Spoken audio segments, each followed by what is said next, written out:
counts.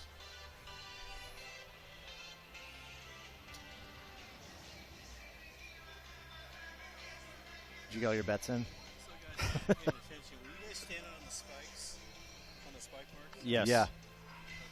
I guess just kind of be kind of Turn more. stacked. Enhanced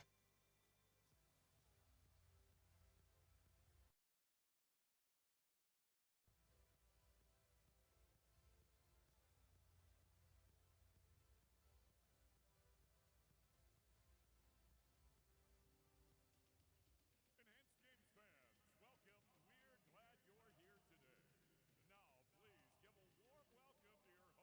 welcome. We're glad you're here today. Now, please give a warm welcome to your host. Give it up for the one and only Kimmy Checks. Right here live in Las Vegas, and what a spectacle it is. Look at our complex. It's so fun to see all of you. Now we're going to have our athletes start competing here shortly. But what exactly is the Enhanced Games? Well, this, my friends, is the future of sports. We're going to see 3 competitions throughout the day: weightlifting, track, and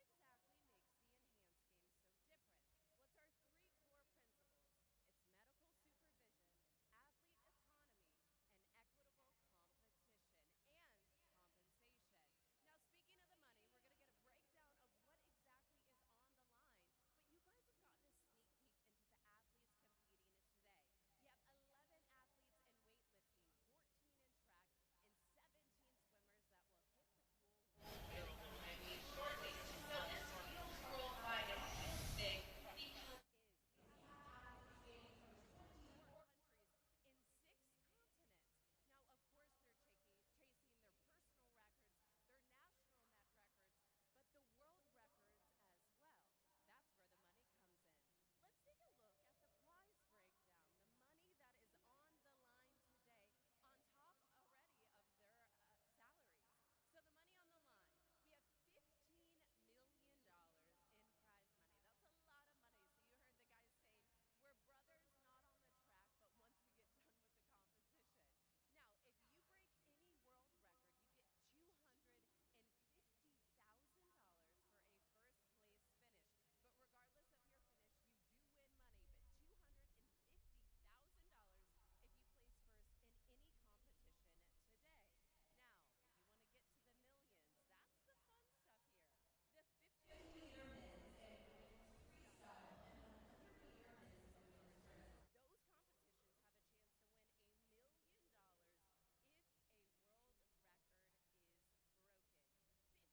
$15 million in total prize money, $1 million on the line in these competitions.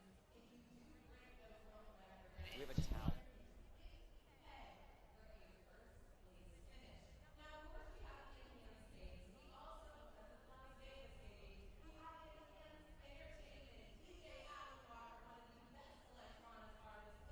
During break. Huh? Up close and personal,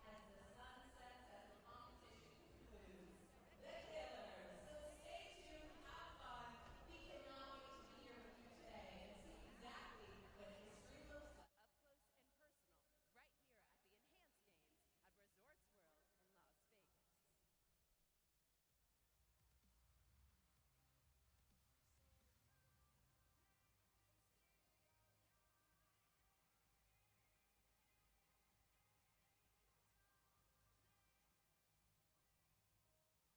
in Las Vegas.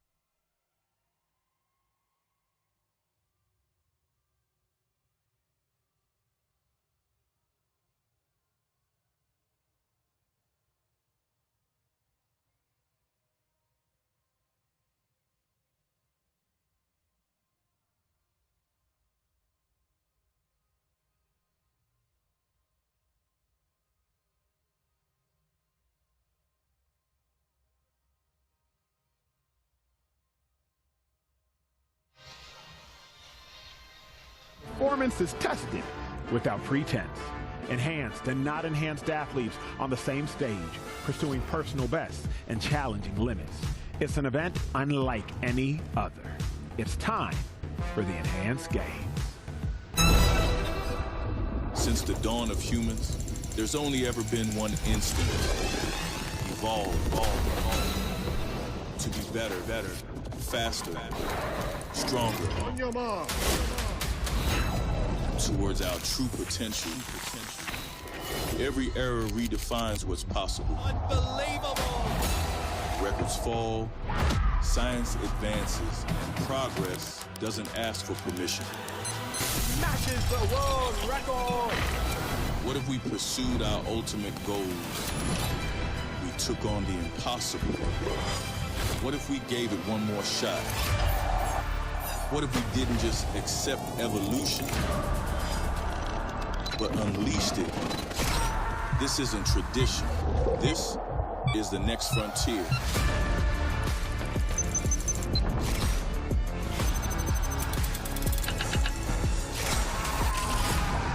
The enhanced games, where science and sport collide, and elite champions pioneer a new era of competition.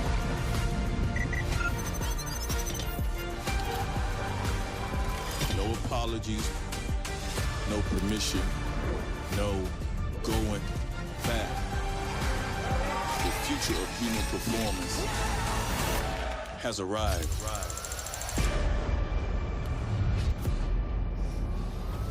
Live from Resorts World Las Vegas in a unique, purpose-built competition complex, it is the 2026 Enhanced Games. Tonight, strength will be measured, speed will be tested, and human potential will be redefined. Good afternoon, everyone. I am Emmanuel Acho alongside the wonderful Jennifer Stalin, and we are your hosts for the very first Enhanced Games. Jennifer, how are you feeling? I am feeling so good. I mean, this is history in the making. Tonight, dozens of athletes face off across multiple sports. All of them here for the same reason, to find out just how far we can go, how fast we can swim, how fast we can run, how strong we can be. And as you can see, we got 42 athletes, 18 competitions, 4 different sports, swimming, track, weightlifting, and deadlift. And we've got $15 million on the line. Grab your loved ones, bring them close to you. We are witnessing history. It's a one-of-a-kind event. Here's Alan Roach.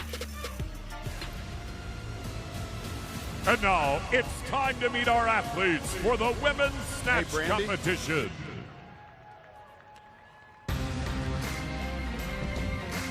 From the Dominican Republic, a trailblazing Dominican weightlifter, Pan American Games multi-medalist, and 4-time Olympian, Beatriz Piron.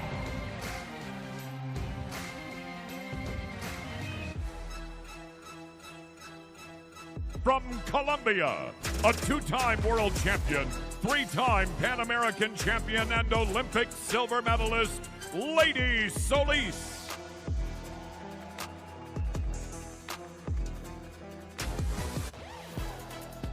From Nigeria, Commonwealth Games champion, 4-time African champion, and 3-time Olympian and bronze medalist, Mariam Usman.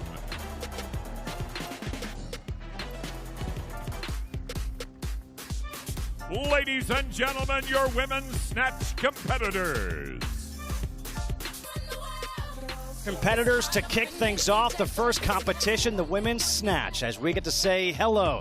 Justin Kutcher alongside Max Ada.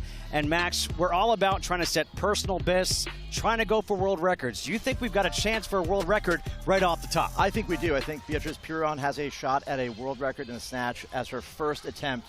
Let's see what happens. All right, let's see what happens as we take a look at what we have in store for you on this opening competition, the world standard, which is the world record. And then as we take a look, Max, what does it mean when we see world standard versus world record? Well, the world standard is a number that's been given to that class and that weight based on the fact that no one has done it yet. Either they've changed the weight classes and reset the records, or no one's actually done anything there. So this is a new record that really didn't have anyone in that class doing it. This is Beatriz Piron, the 31-year-old from the Dominican Republic, 4-time Olympian. She finished 4th at Rio, missed bronze by 1 kilogram. Think about that. Yeah, she is an incredible competitor, super long career, 4-time Olympian. That's just, it doesn't get longer than that. I mean, that's incredible. The fact that she's here now competing is another testament to her endurance. Her personal best is 91 kilograms. Max, take me through what's going through her mind right now. You know, right now she's going to look out and see what's going on in the audience, what's going on in this venue to make sure she has a good awareness of depth perception, what balance is going to feel like. I don't think the lifters have really seen this platform like this. And right now, it looks like that's 100 kilograms on the bar. That is the record. This is a world record if she makes this. If she makes it, if you break a world record here at the Enhanced Games, it's an additional $250,000. The winner gets $250,000, and if you break a world record, it is another $250,000. This is a monumental lift, 100 kilograms at 53. Exceeds the world standard right here. Wow, she's got it. She's got to fight. She's got to fight. She's up. Oh, so close. What she had there, she had caught the weight in the bottom position. That's the hardest portion of the lift.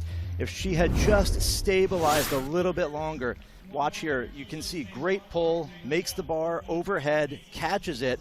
From here, she just needs to find balance and stand up. Arguably one of the easier portions of the lift, but she is so close. She's halfway up. That bar is drifting forward slightly. She can feel it.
behind her there. Great attempt. In weightlifting, we oftentimes talk about a lift that's missed forward is a lot worse than one missed behind. If you miss the bar behind like she did here, meaning the bar ends up behind her, at least you know the bar is high enough, you have the speed, the coordination, and you get into the right position. It just wasn't there. When the bar's out in front, could mean that it's a little bit too heavy. Was part of this maybe the rust that she hasn't been in competition in a long time? I would think so, yeah. I would think a lot of this is going to be just getting into the groove of being on stage. All the lights, the noise, everything happening here is going to do stuff to you as far as confidence, what you feel like you can focus on, technique, force, all the things you've got to put together. So there's a little bit of rust there. You could see it in the beginning there. With ladies, she had a little struggle to get going, but then came back through. All right, let's go down to Sam Queck, who's standing by with Miriam Usman. Miriam, what a way to start us off. For you, such a long time, 11 years out of competition. How are you feeling? I'm feeling great. Feeling like a superhuman. That's awesome. Feeling like a superhuman. You should be so proud. Everybody's come here to watch you. What a journey. Tell us, what has the enhanced game done for you? A lot. Give me a second chance. And that's not common. I really appreciate that, you know. You're a bit emotional. Yeah. Well, thoroughly deserved. It's been a pleasure to watch you, and welcome back to competition after such a long time. Congratulations. Back to the set. Been quite the start to the day. We are just getting started, though, live out here at Resort World in Las Vegas. I am your host, Emmanuel Acho, along with my wonderful co-host, Jen. We are joined by two of the foremost experts in sport. Yeah. We got Kurt Mills Hansen, the lighter melanin individual. He is our swimming expert. And we also got Isaiah Standback, a friend of mine and one of the most knowledgeable athletes you will come in contact with. Kurt, let me start with you. Yep. How's this day? How's this experience? What are you most excited about? What you feeling right now? Acho, it's historic. It's huge, and I'm just excited that it's our first sporting event in history. Transparency, honesty, and safety. They're all put together, and of course I'm going to be biased. But we all know the swimming's where it's at. It's going to be huge. We've got 9 events coming your way. We've got 18 athletes from around the world, and they're broken into kind of 3 categories. That first category, we've got the natty guys, obviously highlighted by Hunter Armstrong, wants to come in and show what he can do. We've got the likes of James Magnuson coming back, and then we've got the high-octane guys, the really big guys, Ben Proud, Christian Kolomiev, that on the enhanced protocols, the sky's the limit. Listen, I know you're excited about the swimming, but I have to hold it down here for all my track athletes, okay? We know that the land animals, even though they might rival the seas, they like to get after it. We have some amazing athletes here today. It doesn't matter if they were Pan-American medalists. It doesn't matter if they're Olympic medalists. It doesn't matter if they made it to the Olympics. They are here today, and they are going to do the best that they absolutely can. They are enhanced in so many other ways. You talk about the best care, talking about science, talking about performance. A lot of them are taking full advantage of this opportunity to come in here under the best abilities to be able to put forth their best effort in the best setting. Oh, yeah, I couldn't say it any better. And you guys kind of hit all of the points that I think are super important about today. These athletes are here. They want to be the best, compete at the highest level. They also are getting compensated for what they're worth, and I think that's one of the biggest things that's exciting about today. Sorry, don't make a mistake. It is absolute money. Oh, yeah. A lot on the line, okay? And we know this. Athletics and swimming are the 2 biggest Olympic sports in the business. And then you look at the International Olympic Committee, you're talking about a multi-billion-dollar organization. What are the athletes getting? Mate, that may as well be sponsored by Krispy Kreme because they're getting donuts. And that's going to change today. And from here on in, and everyone looking at home, and I know those athletes at home umming and ahhing and not knowing, this is going to be the biggest payday in the history of swimming tonight. We've got $8 million for swimmers in prize money. Kurt, let me tell you why all of this matters, because you're talking about Olympic athletes who have foregone some of their Olympic dreams because they cannot afford it. These are athletes that are some of the best in the world at what they do, but because of the lack of funding by their federations, they have to look to other opportunities. I also want to make clear for everyone at home, this is doctor supervision. This is not some sort of free-for-all. Everybody take whatever you want, whenever you want it, as much as you want. There has been very stringent doctor supervision that even the highest of professional athletes have not seen in athletics. Isaiah knew how to follow. And that's the thing right there. Like, the thing is, to be a premier athlete, you don't just wake up and become that, right? It's something that you work on daily, day in, day out. It doesn't matter if it's from the sleep aspect, it doesn't matter if it's from the data and the stats, it doesn't matter if it's from the nutrition. These guys literally have the best of everything, and a lot of times that's the reason why they came here and took full advantage of this opportunity, because they're getting the opportunity to do what they need to do with the care that they need. We are just getting started. It is going to be a wild, jam-packed, action-filled day, and men's weightlifting is on right now. Time to meet our athletes for the men's Group 1 snatch competition.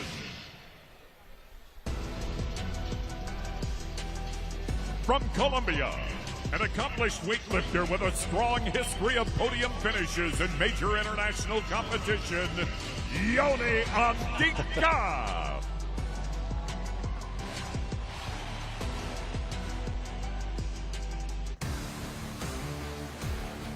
From Colombia, a distinguished weightlifter who's excelled at both the junior and senior international levels, Juan Solis.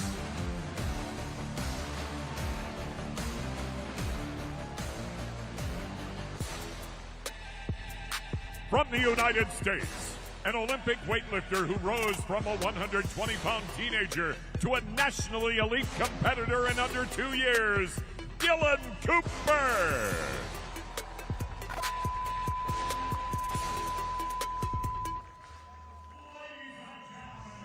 Group 1.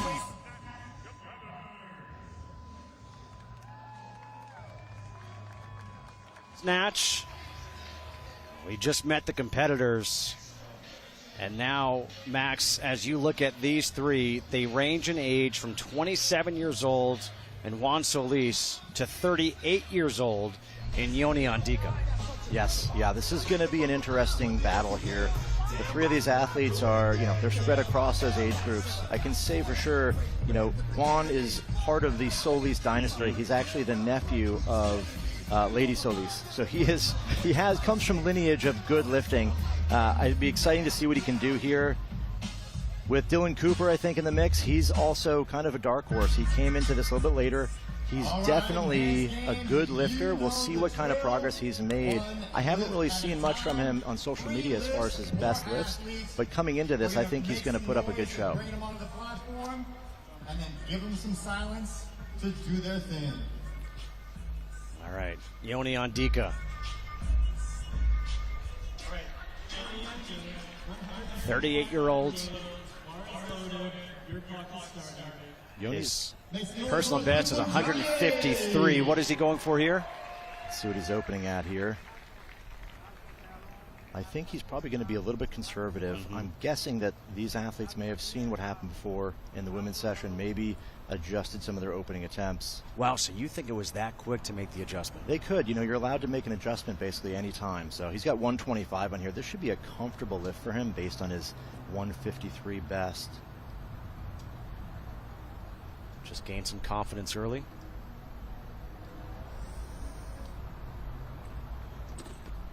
Smooth, very solid. That's about as textbook as you get. The bar was close to his body the whole time. He turned it over. His balance was perfect. Watch this. See how close he keeps it right next to him. Such a good lift. That's one of those lifts that you walk away from and it feels like it was effortless.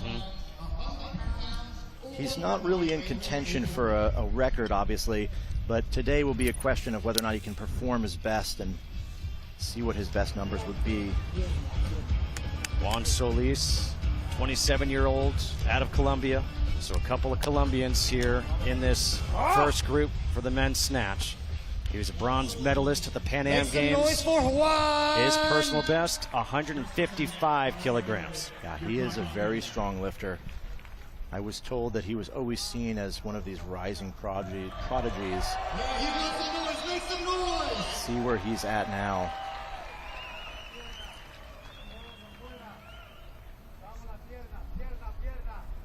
Opening at 140 kilograms here.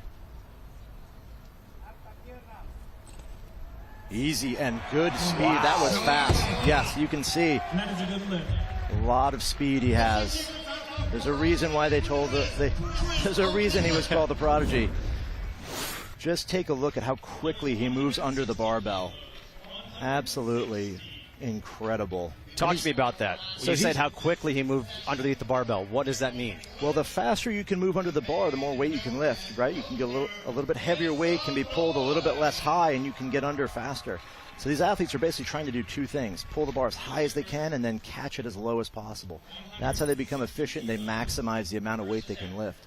There's a lot of skill that goes into that speed under the bar. Being in the right position, power, training, all these things go into that, but he has obviously mastered it. Here's Cooper. Got to start. Ready for this? 160 kilogram opener. This is absolutely gigantic for him. Wow. This is a huge opening attempt. It looks a little bit slow is all. I could say that, that pull from the ground is usually a little stronger for Cooper. I think he may have just taken that for granted. You can see he got set and then he just kind of went. Didn't really take that extra second to get going. By the way, his personal best was 152. He just went for a personal best in his first attempt. Plus 8 kilograms. That's a huge, huge jump.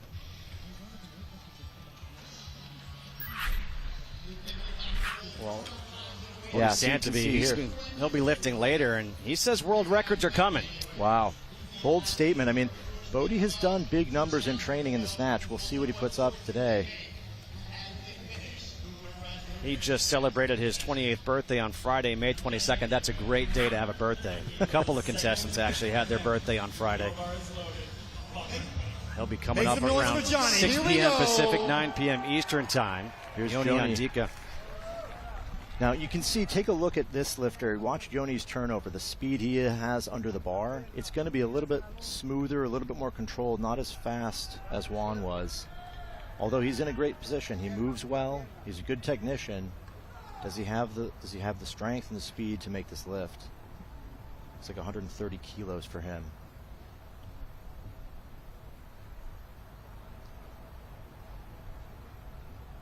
Getting absolutely focused on this.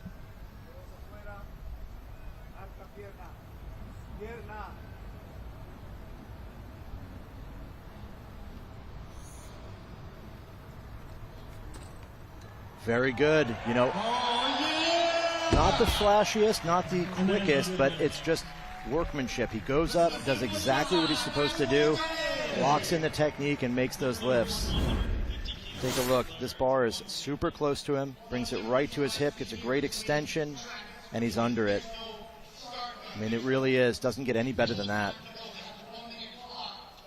130 kilos should be a good lift for him. Pretty easy, I would imagine. We'll see what he goes next. Probably 135. I just heard for Juan Solis that he's going 150. That's a really big jump. 150 kilos, that's a 10-kilogram jump. To give you perspective, in international competition, athletes may jump 2 to 4 kilograms. 5 would be a pretty solid attempt, but 10 is unheard of. Even at the heaviest weight classes, you're not seeing that kind of a jump. His personal best is 155. He looks like if he makes this, he's putting himself in a position to take a shot at a new personal record.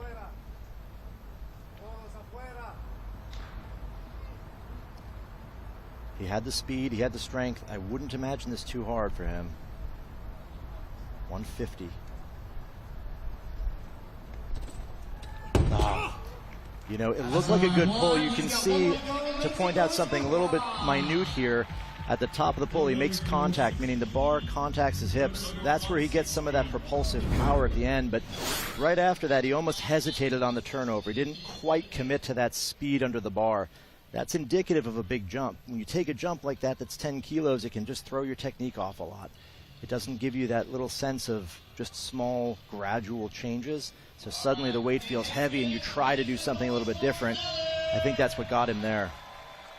Well, Dylan Cooper, he went quickly in his first attempt. He's going for 160 kilograms again. Again, that's 8 more kilograms than his personal best. For him, again, not in the record contention here, but knowing that he's going to have a good meet here. He wants to make lifts on the platform. I think it was smart for him to take the 160, but again, it looked to be a little bit heavy there. Maybe just a little bit slow. He didn't quite have the speed he needed. Would you drop down to 155 in the third attempt? You know, if you could, I would, but unfortunately the rules state the bar has to continually go up. So unfortunately, that's why the opening attempt is such a critical thing. You know, especially in a situation like this where you've never lifted on this platform, you may have wanted to put in a light opening lift, get out there, a throwaway attempt, feel what it's like, then make your attack on the big weights. Everybody chooses their own strategy, and you know, a lot of it's going to be based on how you're feeling in training, your confidence levels. So coming in, you know, for us to Monday morning quarterback and say that was the wrong number, maybe he looked amazing in the warm-ups and he knew it was great. It's a lift he's done a bunch of times, but then, you know, he comes out and it's just a little bit off. Here we go, Johnny. Let's make some noise. All right, Johnny Andika. Johnny's just working his way through this. He did 125, 130. Now he's probably going to go for, let's see, I think 135 here. You know, he's making small incremental improvements, building a nice snatch total for himself here.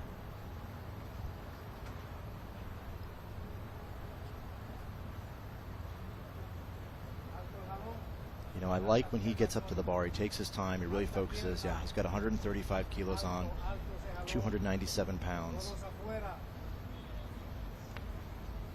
He just concentrates. He knows exactly what he's doing. He's going through in his mind what his technique has to be and where and when he has to apply all that power he has.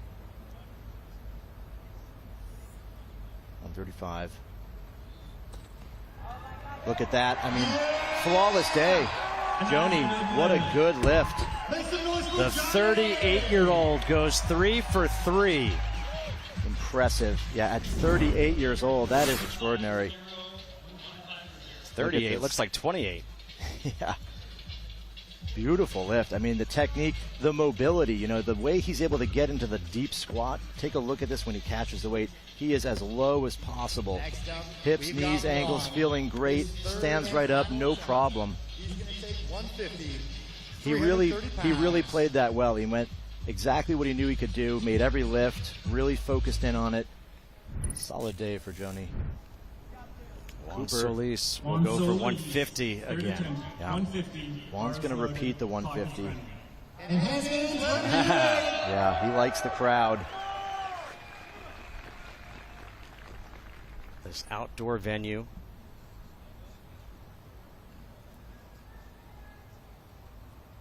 You can see the absolute just openness of this platform. They are out there in the open on their own with the barbell. 150. Missed it on his first attempt. Hesitated a little bit top. Watch what he does here at the top of the pull. Does he turn it over? Yes. Look at that. Oh, he's got to fight. He's got to fight. He's going to walk it out. So his feet are at the edge of the platform. He had no more room to go. He couldn't have taken one more step, and he fought through and he made it. What an absolute save. That is phenomenal. He did whatever it took to get that lift. He had to run that out as far as he possibly could go. Take a look at where he ends at the platform here. Catches it a little forward. You can see his heel up, takes a step. That is incredibly athletic. Then he steps, and there he is, the edge of the platform. He is not allowed to leave that platform or the lift wouldn't count. Max, think about this. Put it into perspective. How much weight was that above his head? It's 330 pounds. And he's walking with that. Oh, yeah. And he's walking with it in what they call a duck walk, where he's squatted down. He had to stand up and walk with it. Noise for Dylan! Okay, here's Cooper now, 160. Again, this would be his personal best, breaking it by 8 kilograms. He knows what he needs to do. He's a great lifter, great technician. He just has to get after this. He can make this lift. Let's see what he's got here. 160 kilos, third attempt. Great pull. He fights for it. Again, has to walk it out, but great save for Cooper. A new personal best for Dylan Cooper, the 28-year-old who got his start thanks to CrossFit. Phenomenal lift for Cooper. He's got to be happy with that. Good comeback. Watch again. Just like Juan, he has to step it out. Great pull. You can see how far off the ground he gets in this. Watch his feet leave the floor. Well, cut it off a little, but you can see he gets under it. He's really fighting. He's struggling. Takes a couple steps. He's balanced. He made it. Dylan Cooper. He has that dog in him. He went from 120 pounds as a teenager. In just 2 years, became an elite competitor. And here he sets a personal best with 160 kilograms as we get it down to Sam Quek. Dylan, a huge congratulations, new PB. Tell us how you're feeling. You're physically shaking. I'm sorry? You're physically shaking. How are you feeling? That was terrifying. I hate doing that. But we're clean and jerking now. That's out of the way. Now we get to do the fun one. And how have you found this experience of the Enhanced Games? It's crazy. Unlike anything I've ever experienced. I mean, first of all, you're lifting outside in an arena. Yeah. Did that make a difference to you today? I've never lifted with a breeze before, so that was a little different, but no, it was cool. It was exciting. Well, you did it, new PB. Congratulations. Thank you so much. Back to you guys in the studio. Well done, Dylan. Hey, tonight's Enhanced Games are streaming live, and Rumble is our premier partner, the Freedom First platform with over 50 million users worldwide. Rumble is the home for bold, unfiltered sports content. Watch, share, and follow the Enhanced Games on Rumble. Download the Rumble app or go to rumble.com. Hey, coming up next, it is all of the action in the pool. You're going to see the swimmers of the night.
You know there's more, stronger, longer. Live Enhance. Go to enhance.com to build your protocol. Welcome back to Vegas. The swimming competition gets underway shortly, but before we get to that, every big event has a red carpet, right? Well, here at Enhanced Games, it's a blue carpet, and our correspondent down there is Oliver Trevina. Hi, Ollie. I'm here on the blue carpet of the Enhanced Games. I can tell you one thing, Vegas is on fire right now, and I'm not talking about the heat. Anyone who's anyone is walking this blue carpet right now, and they're here because they want to witness history. Athletes from all around the globe have come here to break records, and people want to see it with their own eyes. Over to the team. All right, you guys, we are here at the desk with Kurt. Now, Kurt, we got to talk big picture. Who are some big names? What are you looking forward to most seeing in the pool? Jen, it's going to be an exciting time, that's for sure. We've got a big five, and a big five to look forward to. And I said before, we'll break it down into the three groups. That first group are the retirees that are coming back, and they don't get any bigger than James Magnuson, the missile, the Aussie. He said he was going to come back there on the Sport podcast in Australia, and he loaded up last year, and maybe he loaded up a little bit too much, and now he's dialed it back a little bit, and he is shredded and ready to go. Megan Romano as well, great story for her, the American. She's been out 10 years, and for her to come back and try and set some PBs that she was clocking back in 2013 will be huge. And people ask, what's the cut through here? This is the cut through for that middle-aged person sitting at home, maybe 40s, 50s, even beyond. Maybe they've had kids, family. You're out for 10 years, you haven't done much, then maybe you go online, check out our enhanced, protocols and see what you can do and hook it up. Our next group of athletes, these are the F1s. These are the guys that are absolute nitro, and they transitioned out of the old school sport straight in, no retirement, no break. Christian Colomy, we saw him last year, the first enhanced millionaire. He crushed it. A new fastest time ever in that 50 freestyle. I got eclipsed earlier this year by Cam McAvoy. He wants it back. And then our biggest signing, the Brit, Big Ben Proud. He wants to clock a 20 seconds for the first time in history. They go head-to-head in that 50 free, that final event tonight. That's going to be epic. But then we flip it back to the other side.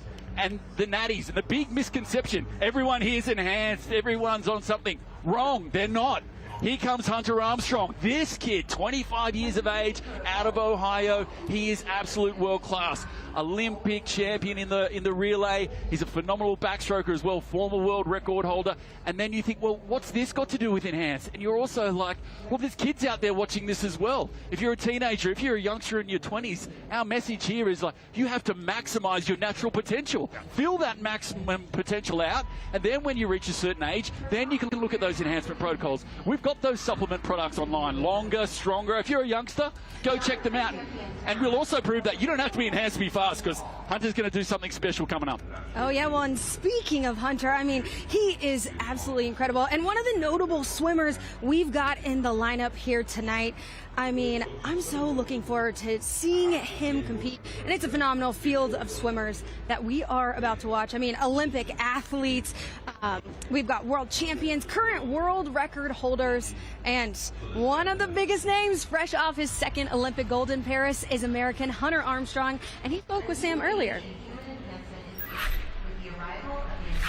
Hunter, you've got Olympic gold medalists, you've had a world record. Tell us, why are you here as an unenhanced athlete? You know, I truly love this sport, and I love the sporting world, and I think enhanced has brought a new life and a new energy into what has always been the same show, and so I really wanted to be a part of that. And for swimming specifically, most people only see us once every 4 years, and so if we can get more people to see swimming in its glory, then hopefully we'll have more kids learning to swim. We'll have more kids get through the process of getting to the Olympics or wherever their end goal is. And for you, this was crucial, wasn't it, for you to continue into swimming?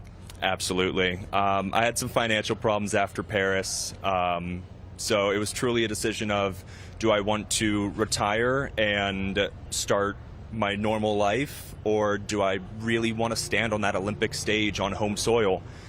And the enhanced truly sort of saved me here, because I have so much more to give to this sport, and enhanced was able to put me in a position where I can still compete and push forward to LA. Well, the race is off shortly. Good luck. We best let you go and get ready. Good luck. Thank you. Kurt, he said something I don't want to gloss over. He said, Enhance saved me. And then he said, I have some financial issues coming off the Olympic Games. Elaborate on Hunter and why exactly he chose Enhance.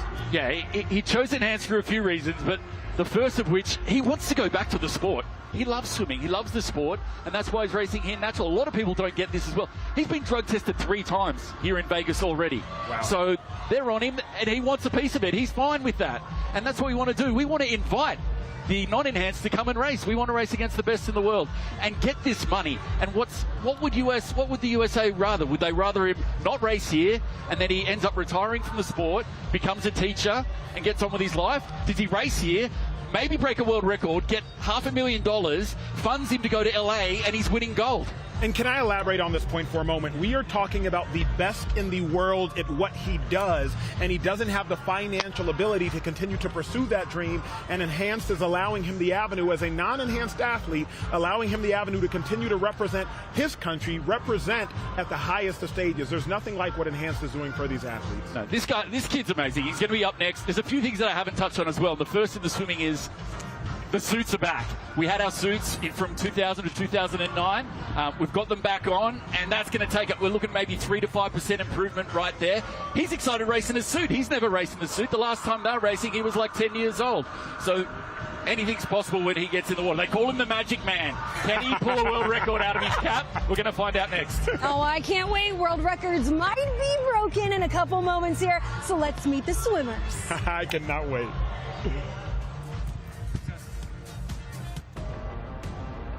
And now, fans, let's meet our athletes for the men's 50-meter backstroke.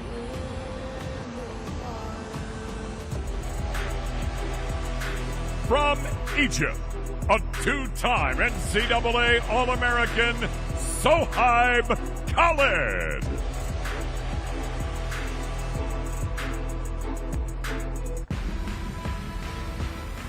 From the United States, a 3-time Olympic medalist and former world record holder in the 50-meter backstroke, Hunter Armstrong.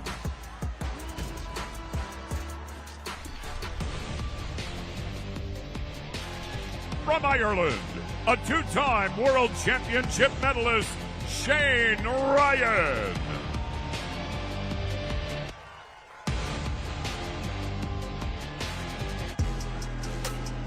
From Bulgaria, a 5-time world championship finalist who holds multiple Bulgarian national records, Antoni Ivanov.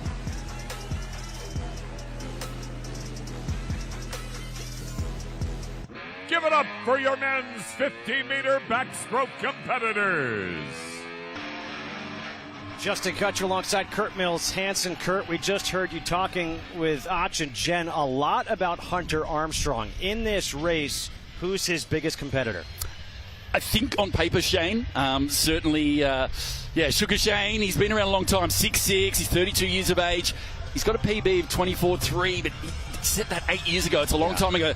The other two guys are probably a level back, but for Khalid, he's young, the youngest in the field, the youngest here at the Enhanced in our swimming program, just 22 years of age, coming off the African Games champion in this in the 50 fly. And then you go to Ivanov, a little bit more experience, a world junior champion, bronze medalist in the 200 fly, but all eyes have got to be on Hunter. Okay, so all eyes are on Hunter, and there's a reason. You mentioned it earlier. He was the previous world record holder in this event at 23.71 in 2022.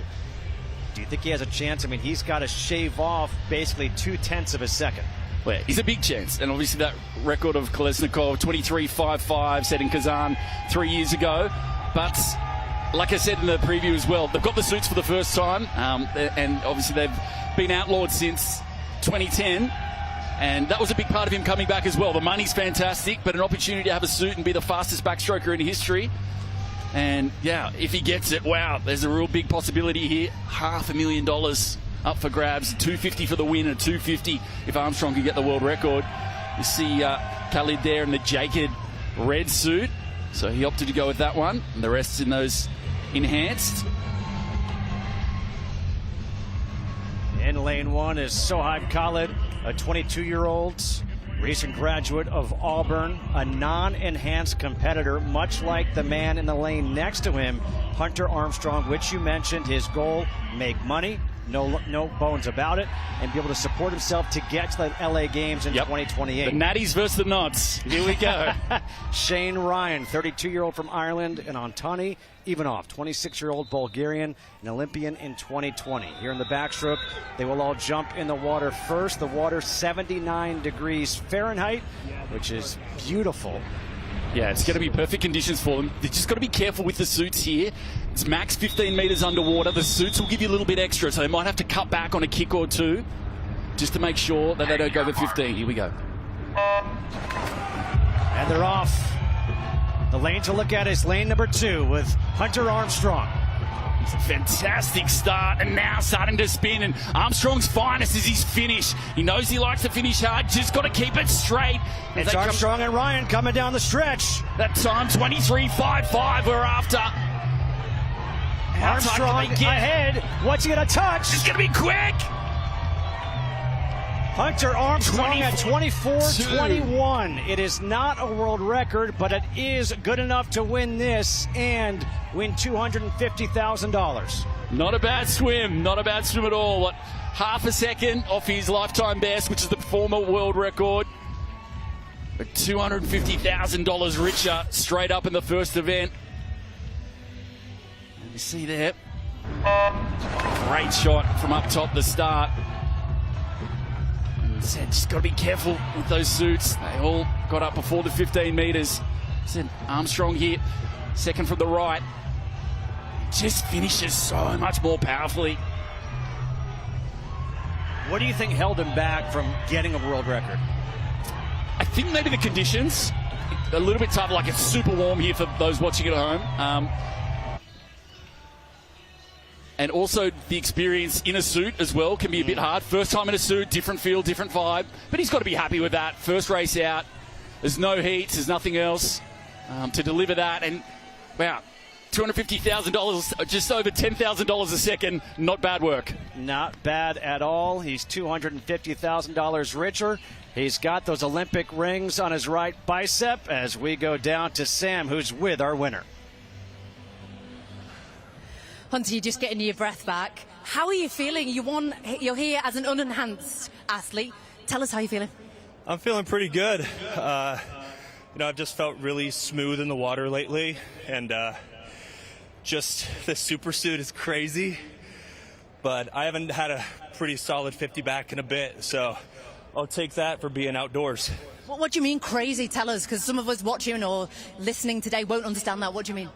Underwaters are definitely not my strong suit, but this just gives you the buoyancy and obviously less drag because less skin. But my underwaters feel so much better. Your hips are supported. This suit is game-changing. And how about the whole enhanced experience? You've been on protocols, you've been in camp. Is this the best that you've ever felt? Well, I'm not on any protocols, but I will say... Recovery protocols. Yeah. Enhanced has taken great care of us. We have some of the best massage therapists, the best doctors, the best nutritionists. Definitely eating a lot better than I typically do. Well, Hunter, thank you so much, and you're a pleasure to watch as always. Thank you. Thank you. Back to you guys. Well, we are so excited. We have Rick Adams, the Chief Sporting Officer of Enhanced, with us here at the desk. Rick, how special are the Enhanced Games? And you've been here at the ground floor. Can you walk us through the history of the Enhanced Games? Well, it's just incredibly special. We're so excited that these athletes have a chance now to test their human potential, and from the original vision of Aaron D'Souza and Max to be here tonight with this great venue and great crowd and already seeing amazing performances. We just couldn't be more excited. Rick, I don't want to sing your praises as you're a humble man, but quite literally every athlete that is here in large part because of you. Let's talk about the venue. I went to the Paris Olympics. I've been to Doha, Qatar for World Championships. I've gone to every Super Bowl the last 7 years. Speak to this venue and what makes this specific venue so special. Well, we wanted to do two things. One is the fan experience to be truly unique. And as you're seeing here, this will be the first time in sports history where you'll watch an elite 50-meter backstroke following elite weightlifting and soon 100-meter track. And underneath in this underworld, under this great venue you're seeing, we have every swimmer, for example, has their own cabana at the pool for setting up. Everything that can be done to help these athletes achieve their best is being done. And Rick, I'm curious, we have athletes from 15 different countries. Talk about how you got so many incredible athletes from literally around the world here with us right now.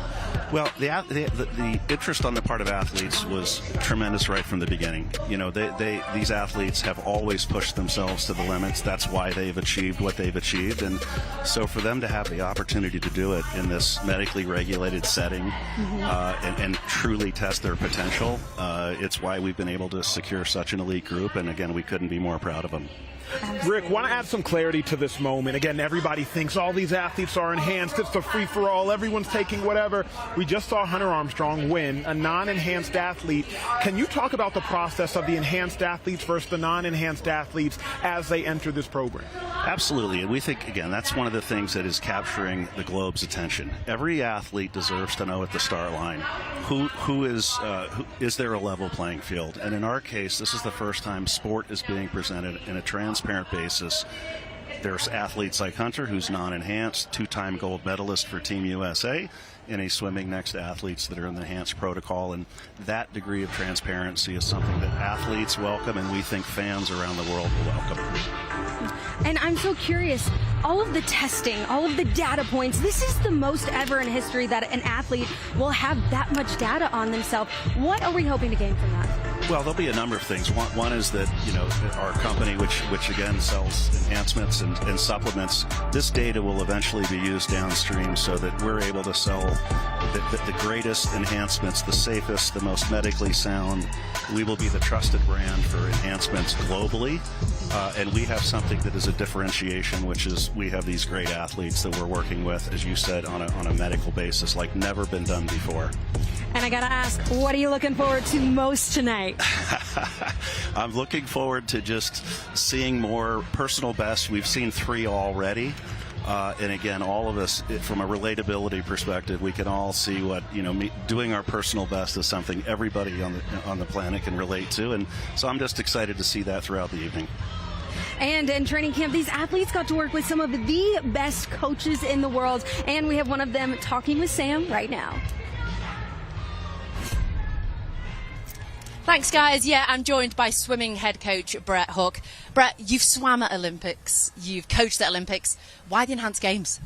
For this is a different level. Have a look at this. We're in a 5-star resort. We've got the most epic complex ever built for sports.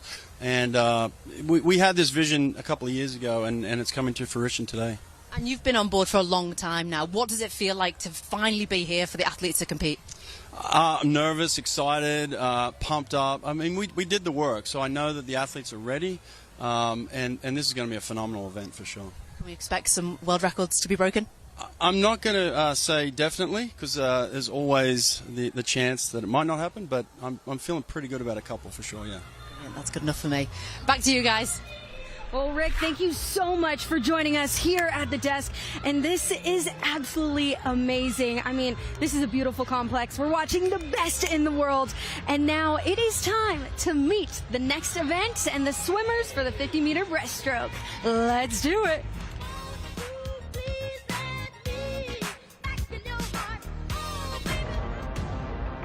And now it's time to meet our athletes for the men's 50-meter breaststroke.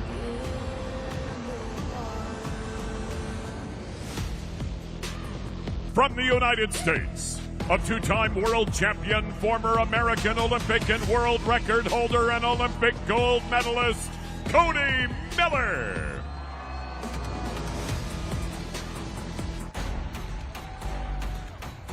From Brazil, a 2-time Olympian with 6 world championship medals and multiple South American records, Felipe Lima.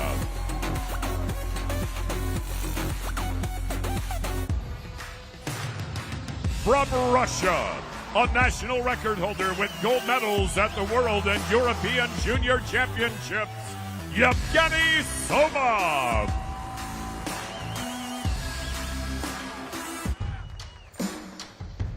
From Mexico, a 2024 Paris Olympian who holds Mexican national records in the 50, 100, and 200 meter breaststroke, Miguel de Lara.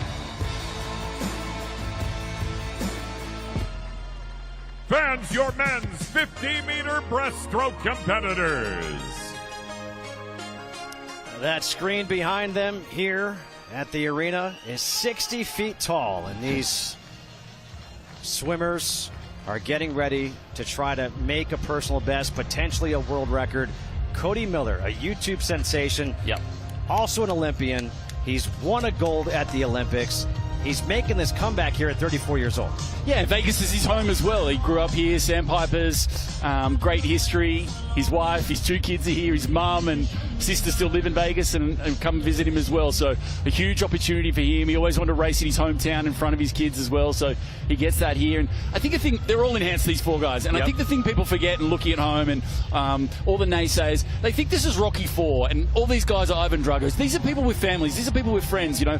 These guys are both dads. Felipe Lima as well. His wife Flavia's here. He's got 2 children. They've come in from Brazil. Said Cody, his wife, and his 2 kids. Wait, what are you saying about Ivan Drago? These are I real. will break you. I know. If he dies, he dies. But these are real people with friends and and family, and they've all come to watch them play. And a big X factor in Somov. He's in the prime of his career, 27 years of age. He could do anything. I think he'd be more favoured to the 100. And Miguel de Lara as well does incredible work in the swimming community down in Mexico. We're in Torreon. He has his own swim school as well, and his mum and sister have flown here from Mexico as well. So it's a big family affair here at the Enhanced. It brings to mind, at least for me, when I look at the 34-year-old and the 41-year-old, it's about what Enhanced can do for you, bringing you back, a chance to regain something. And lane number 1, Cody Miller, mentioned he won gold in a 4x100 meter medley relay back in 2016. Felipe Lima. Lima's the 6th fastest 50 breaststroker of all time. But the only thing is, that was 7 years ago, so let's see what he's got. I said Somov an X factor. And then Miguel de Lara, Olympian in 2024. The 50-meter breaststroke. The world record is 25.95. Don't worry about that. That's some serious speed. Petey's a bad man. Adam Peaty set that back in 2017.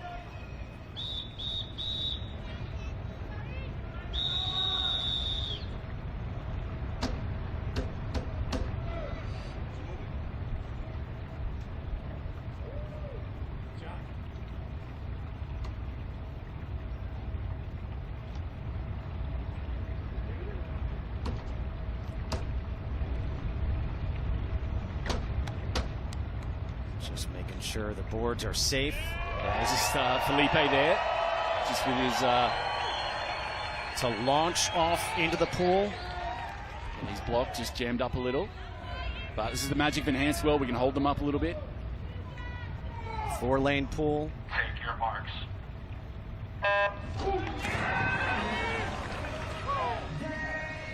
So breakout, all important here. A huge breakout from Somov in lane 3, and then all eyes you got to keep on Lima and Miller in 1 and 2. Oh, Miller flying, trying to bring it home the outside. Could be the hometown boy. Not going to break the record, but could we have a personal best as we touch? Miller touches first. $250,000. And that is a personal best for Miller, a personal best for Somov. 26.55 for Cody Miller at 34 years of age. He is pumped. And why not? Look, he's out of the pool in front of his friends and family. The Las Vegas boy comes good with a big win, a big PB, and $250,000 richer. He is pumped. What happens in Vegas stays in Vegas. It stays right now. It stays at home for Cody Miller. Said it was a fantastic start from Somov out there in lane 3. But then look at Miller just in control. You almost got the sense he was on a mission in this one. Yeah. Yeah, he targeted for what? PB before this, 27.24, 9 years ago. So this is what we're talking about in Enhanced. On these protocols, winds back the clock. a decade almost between PBs for Cody Miller, 26.55. Fantastic. The two dads finished first and second. Lima, 26.98. He was pumped. The coach was Yeah, pumped. look at Two Brett Hawk personal there. bests. Knows what it means. What exactly does this mean? You have to wonder. For Cody Miller, a personal best, and now $250,000 for the win. He's coming back next year. He's standing by with Sam. 5. Cody Miller, the hometown boy, a winner and personal best. Cody, you're local, your family's here, your kids. Run us through how you're feeling right now. Thank you, everyone, for supporting me.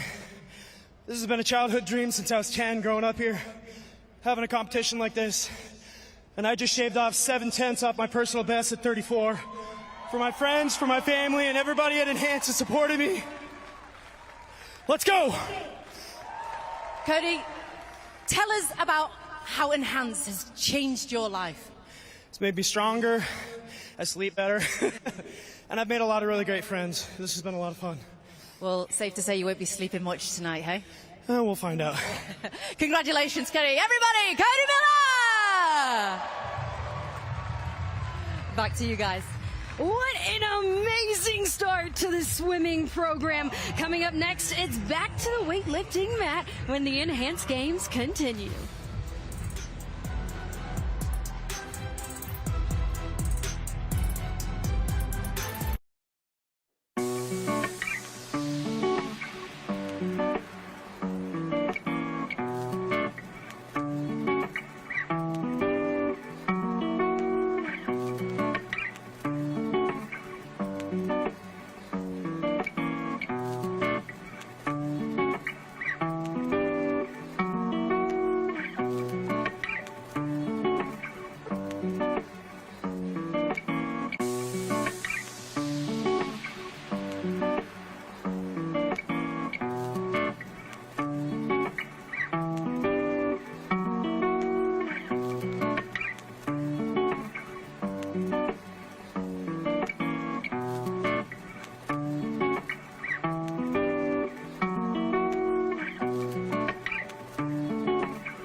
We are back here at Enhanced Games, Las Vegas. It's the inaugural Enhanced Games, and it has been quite a day so far. You've seen the women snatch, the men, they next took to the platforms.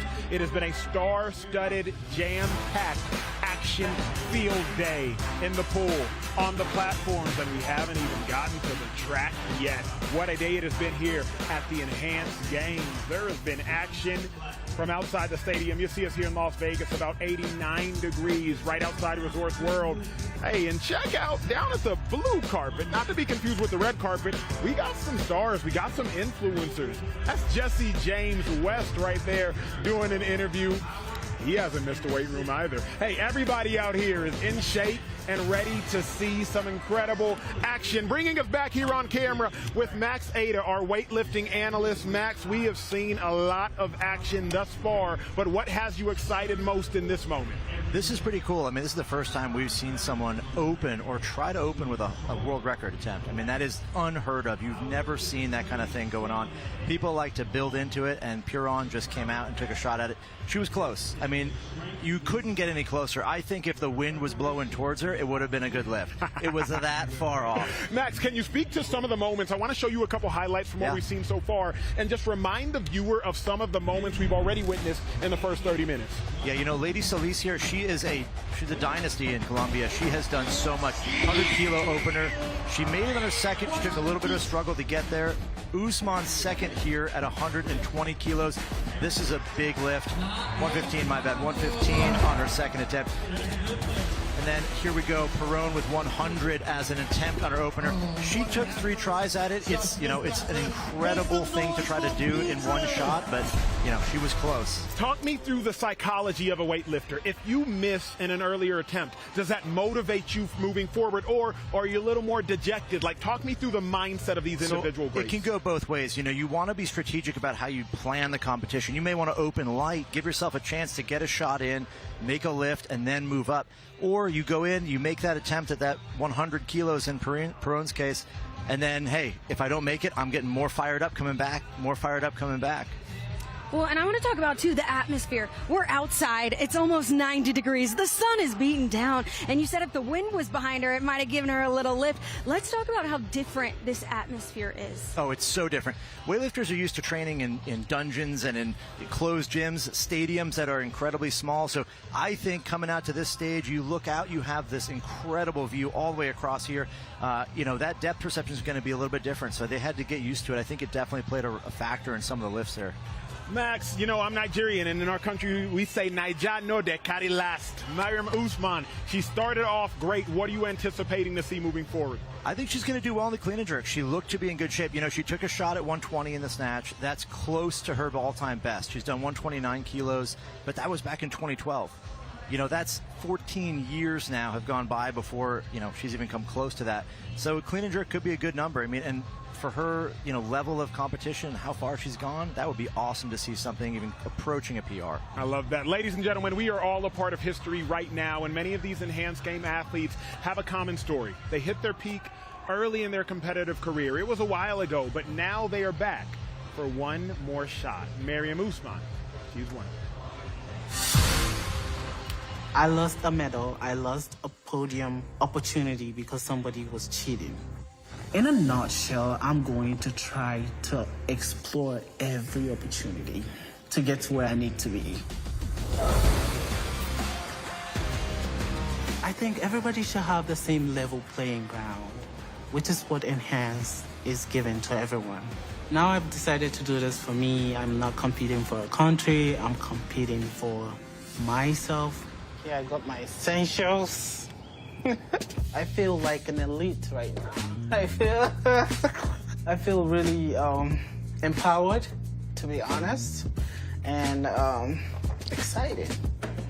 I'm about to see what this do. Mariam has been not active for a few years. Before we started the enhancement, she did 200 kilos. For Mariam to be able to challenge the world record, she has to be at 236 kilos. So my ultimate dream is just to, when I finally retire, I want to be able to just support people, support other athletes, and also do what I love to do, which is just helping people. Our goal here is to show how far we can take the human body. Yeah. Use your legs.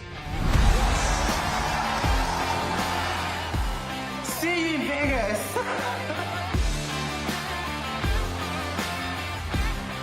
The only thing more incredible than the athletes are their stories. We got Max, my guy JK, calling the action. Y'all take it over. Ach, thanks so much. Max, welcome back. Yeah, we missed you. Good to be back. All right, we've got the women's clean and jerk to go right now. We saw these women kick off the inaugural Enhanced Games.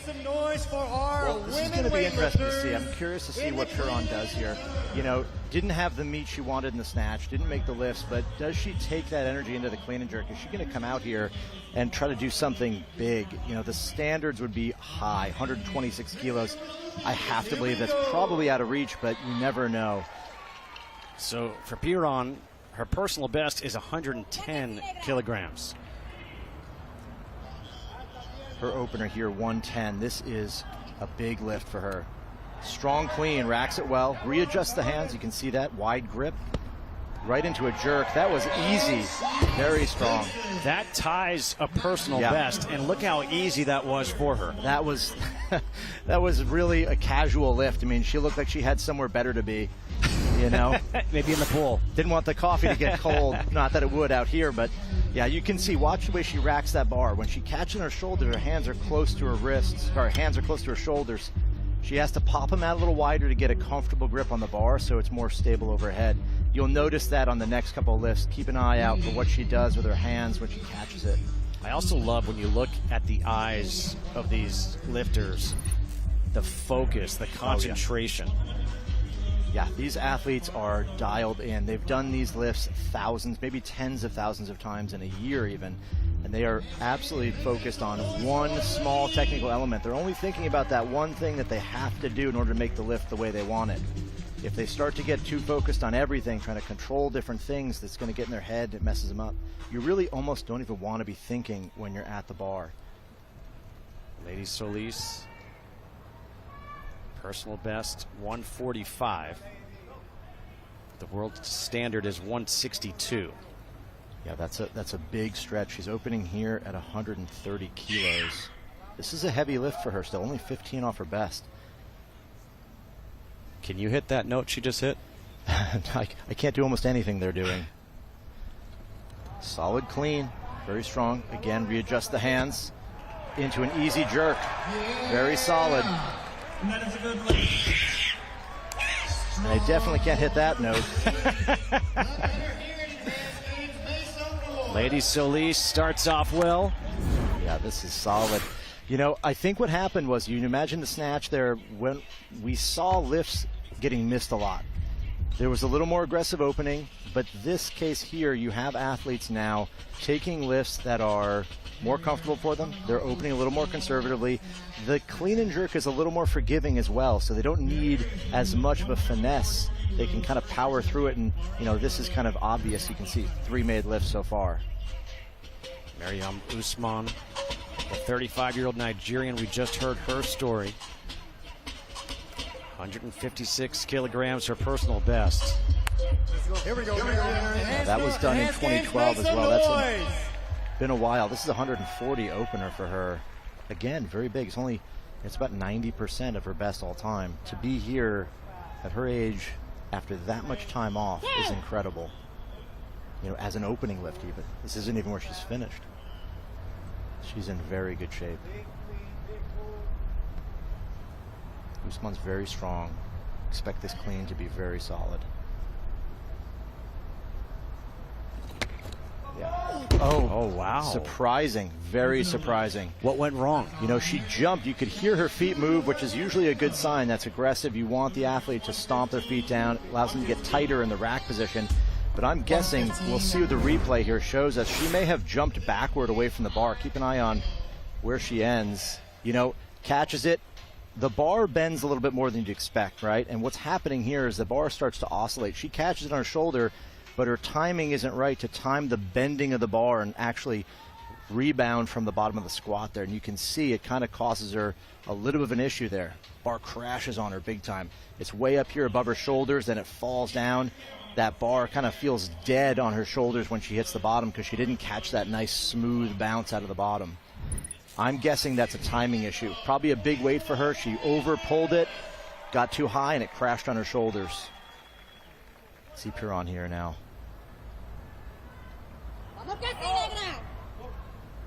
She made 110 in her opener. She's moved up now. Got 115. Big clean. Can she get up? Nice. Readjust the hands. Beautiful split jerk. That is an incredible lift. 115. A new personal best. Yeah, by a huge amount. 5 kilos. You know, you could see even in her when she caught the clean, a little bit wobbly. Clean wasn't the smoothest. She racked it. Had a little bit of a recovery issue there. Watch as she recovers from this clean. Catches it. Now the recovery takes place. She has to move her feet. Kind of moves her knees in a little bit. It's a tiny bit of a struggle. Jerk, though, absolutely money. Just sticks the landing. You can see such perfect balance. Feet hit the same time. Arms are locked out. Absolutely done. She knows the second her feet hit the ground, she's got it. Even there, smile happens before she recovers. There was a smile, but not a celebration for a new personal best. You know, it's a great point you bring up, Justin, because the reality here is what happens a lot of times, athletes start to celebrate too early. They lose a little bit of concentration, and they end up dropping the bar. You've got to stay focused. You can be happy, but don't get it to your head too soon. Solis watched her nephew participate earlier after she went. And now attempting 135 kilograms. This would be a good lift for her.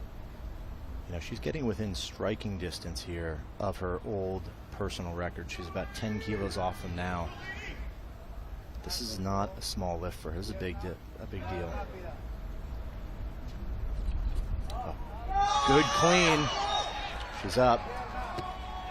Makes the jerk easily. And she is, I think she's fired up about that one. I think she liked it. What gave it away? Yeah, the lady is such a competitor, you know. There's a reason there's the Solis dynasty in Colombia, you know.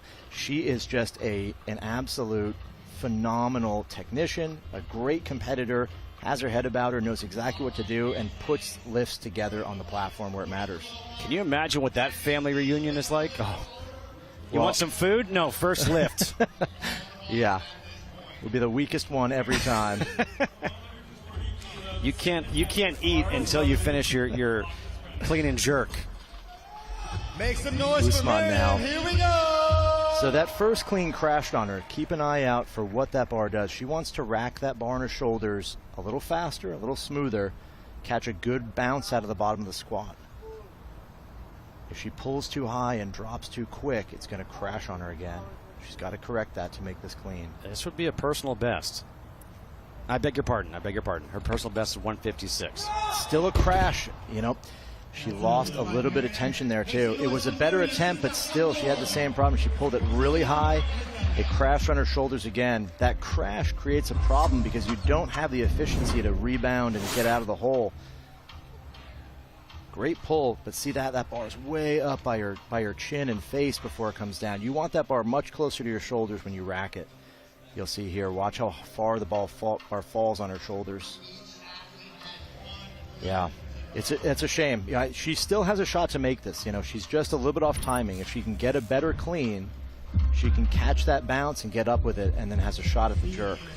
This is her final lift. 118 kilograms on the bar for Piron. This is a huge personal best.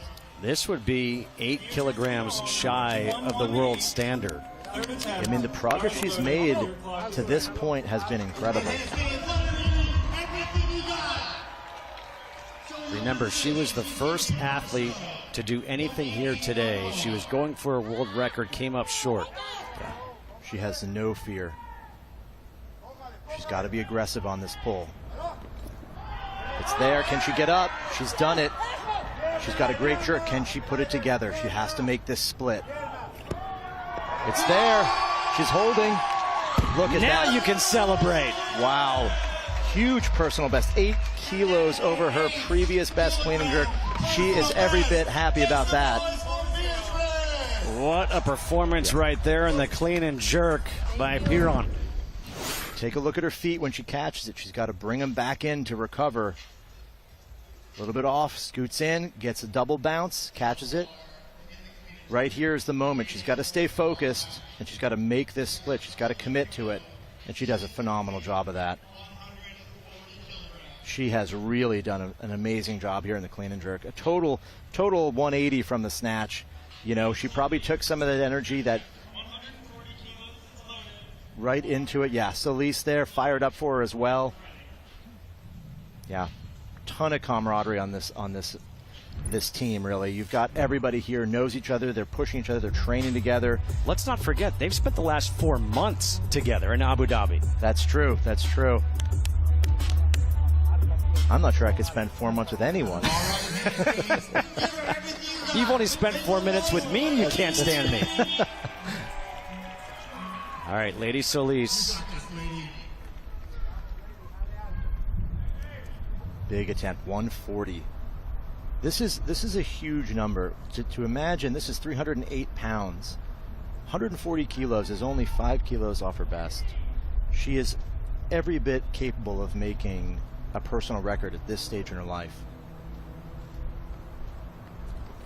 Great clean. Fights to get up, makes the readjustment. She has a good jerk, and it's done. She looks like she could have done a little bit more. She really does. That's incredible. To be 6 kilos from your personal best all time, a number you didn't do more than 6 years ago, 7 years ago, is amazing. You can talk about the technique all you want. What I love about this, and you don't know until you see it, her reaction to be 36 years old and realize I can do this again in competition. It's given these athletes a second chance. Absolutely. Yeah, I mean, look at that. That's the real thing here. You can see how excited she is. You know, as an athlete, as a weightlifter through and through, you really just love the game. You love lifting, doing a snatch, doing a clean jerk. They are so exciting and such an exhilarating thing to do. To make a lift like that after that long a career is, you know, it's amazing. So 140 still on the bar. Chasing personal bests and world records. Let's hear it one more time for all of our women weightlifters. Will Usman come out for this? I don't think she's going to come out for this, so that will wrap up the women's clean and jerk. We saw some great performances, a personal best by Beatrice Piron. Lady Solis, she went to near a personal best. She had 140 kilograms. Her personal best was 145. Now, Miriam Usman, she did not go for a third lift because let's take a look at the second lift and see if you see anything that maybe caused her to say, you know what, I don't want to push it here for my third. You know, I'd have to say, based on the way she caught these and didn't even really make the effort to get up, didn't stand up. Now, right here, you can see she settles. Something might not be feeling good. A hip, a knee. She just doesn't feel like she can push through and get up with that. It's hard to say, but, you know, in that position, she's ready to get up, and she definitely has the strength, assuming maybe something just didn't feel good or didn't feel right. She doesn't want to get injured. She was so good in the women's snatch, Miriam Usman, and we thought it was going to be easy for her here in the clean and jerk. It turned out it was easier for Piron and Solis in the clean and jerk, and Solis with a celebration. Both of them, you could see what it means for them, for these athletes to get a chance to compete again in front of fans in an arena that they've never experienced before. Yeah, it's an incredible experience here. You know, to come here, to have a shot, in Piron's case, at a world record number, money on the line, you know, that doesn't go exactly the way you expect, but to come back and put 8 kilograms on your clean and jerk, that may be worth more. You know, that has to be a feeling of pride and of just satisfaction that you've now moved into a totally different echelon of abilities. Piron, a 4-time Olympian. She missed out on bronze by 1 kilogram. again in Rio back in 2016. She's been an Olympian in 2012, 16, 20, 24. She was the gold medalist at the Pan Am Games in 2025. And she sets a personal record here today, a personal best in the women's clean and jerk, as we go back down to Sam. Thanks, guys. Yeah, I'm here with Beatrice and Lady. Beatrice, first of all, congratulations. You smashed your personal best. How do you feel? Me siento muy bien. He roto mis marcas personales. En el arranque quedamos cortos, ¿no? Pero hicimos un buen trabajo en el envión, así que me siento súper bien. I did pretty well. In the clean and jerk, I broke my own my PB, and the snatch was not as good, but I'm happy. And how about the enhancements games? How have you found it? Repite. The enhancement games? How did you feel about it? ¿Cómo se siente por los juegos mejorados? Súper contenta. Nunca había tenido un trato como el que me lo han dado aquí en estos juegos. Me siento como una atleta de élite realmente. Great. I've never had this attention. I never had this. All the things that I got here. I was treated as an elite athlete. Lady, for you, great performance. Love your character, your energy. This is amazing. You must be enjoying it. Muy buen rendimiento, Lady. Me gusta tu rendimiento. Felicidades. Muchas gracias, estoy demasiado feliz por estar en este lugar, la verdad le doy muchas gracias a Dios porque Él fue el que me trajo aquí y me siento muy agradecida con todas las personas de los Enhanced Games que han aportado mucho para mi crecimiento y esta nueva era del deporte que hoy es una realidad. Thank you very much. I want to thank God first and I want to thank the Enhanced Games for doing this possible and this is marking a new era in sports. And Ivan, I'm going to come to you. Thank you very much for doing the official translation. You're brilliant. How about you as a coach? Are you enjoying it? How brilliant have these ladies been? Well, yeah, I did. Things didn't go as I expected, but it's the sport, and the clean and jerk we did well. Improvement is fantastic.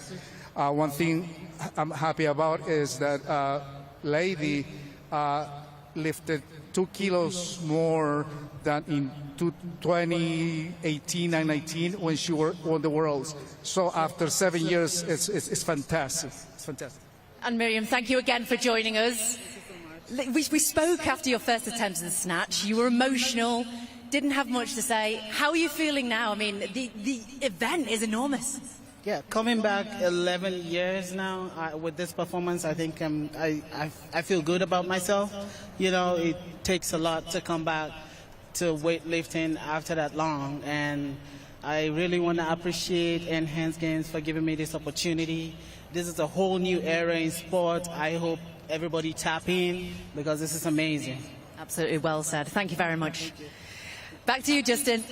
All right, Sam, thank you so much. As Lady Solis, she showed some real emotion making the return to weightlifting and putting up some impressive numbers. And then there was a new personal best for Beatrice Perron, a personal best by a lot, as we're getting set for the next round of the men's weightlifting. And when you think about what we saw earlier in the men's snatch, we saw a personal best by Dylan Cooper by 8 kilograms. Yeah, that's a huge improvement. You know, it even puts into perspective the increase for Perron. Much smaller lifter, same increase, 8 kilograms. I mean, these athletes are making a lot of progress. They are moving upward even, you know, towards the tail end of what you would assume a career is. That was Dylan Cooper warming up, and he is getting ready. He said, before the snatch, that's scary, but the clean and jerk is fun. Speaking of fun, earlier Sam had a chance to catch up with some legends in weightlifting. Thanks, guys. Well, it's pretty cool and calm down here. Bo, weightlifting is in the blood of your family. Tell us, what's it been like to be the technical director of weightlifting here at the Enhanced Games? It's a dream job, right? Having the opportunity to do and put on what these guys were meant to do. right? And that's to lift heavy things and compete. So, yeah, best job I've ever had. And Eddie, there's no really need any introduction for you. You're such a legend. What are your thoughts on this? Have you ever seen anything like this before? I've never been part of anything so incredibly awesome in my life.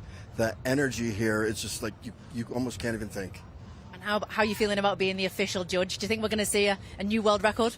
I can pretty much guarantee you that you will see a monster record from these guys. Well, there you go. You heard it first, and we cannot wait. Back to you guys in the studio.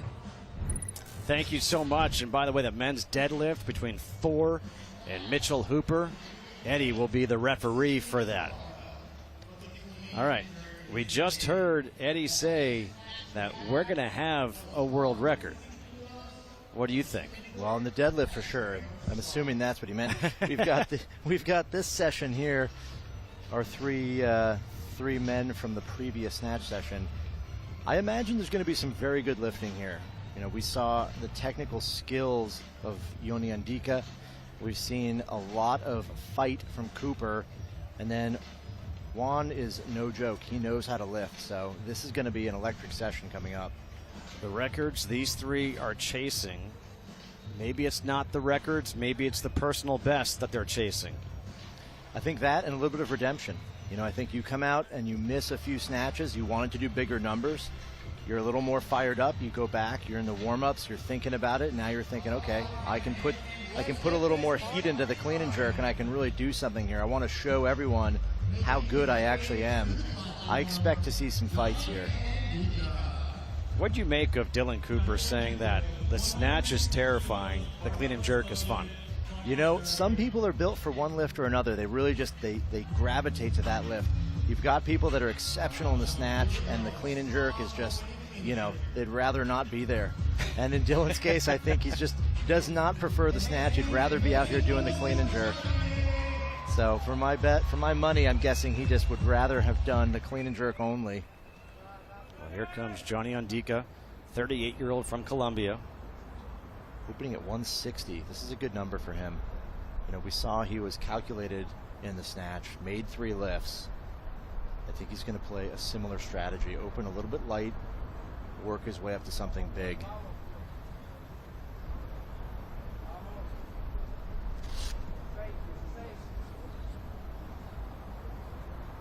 You can see it's telltale with Joni. He just walks to the bar, takes his time, he's focused. Set it up. Good, smooth, textbook clean. What's his jerk like? He's up with it. It's a little forward. He had to get a little bit readjustment there to get under the bar. Potentially just a little bit of nerves, getting that first one on the books. Smart strategy for him. He's played this well. I mean, he's 4 lifts in a row successful now. 3 snatches, first clean and jerk. He knows now it's wide open. He can do anything he wants. He still had a total today. Jerk was very good. Yeah, just, he's a textbook lifter. Everything looks exactly the way you want it to look. He's in great positions. He has good speed, good control of the bar. He's not doing anything real wild. He's happy with it too. Now Juan Solis. Solis opening at 180 kilograms. That's 15 shy of his personal best. Yeah, again, that gives him the possible runway to get close to that.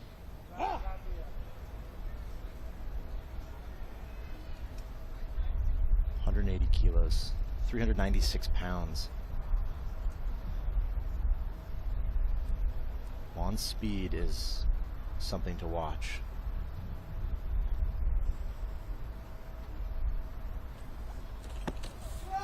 Cool. Good clean, a little tough in the recovery. He's got a solid jerk though. He just drives it into position.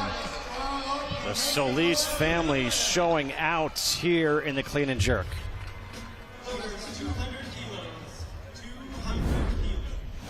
So take a look. Great pull, good positioning. He racks it fine. Takes him a little bit longer to get up. His jerk, though, is money. Watch the way he plants the feet, locks the arm at the same time. Just done. One shot and it's over. Here's that speed. You could see how quick he is to rack that bar. Such a good jerk. You can see how much that bar oscillates. It bends when he dips. That bar is helping him. It drives off his shoulders when he gets a little bit of a bend in the bar. It's going to spring back and give you a little more speed. Every lifter tries to utilize that. Here's Cooper now opening. I think with 200. 200 kilograms is an enormous opener for Cooper. His personal best is 190. This is either a he either knows something we don't, or he's in incredible shape here. 200 kilograms. Huge pull.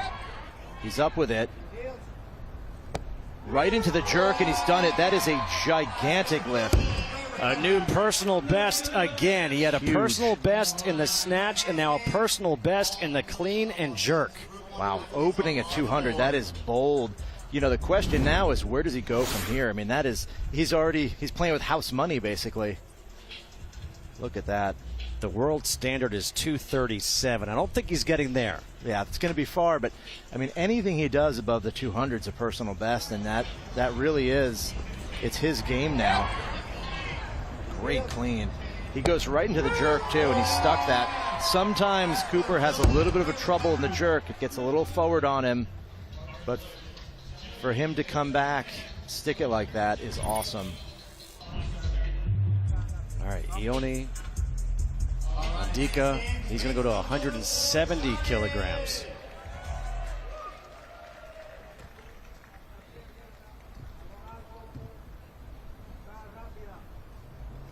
Yeah, 170 kilograms here. Big lift.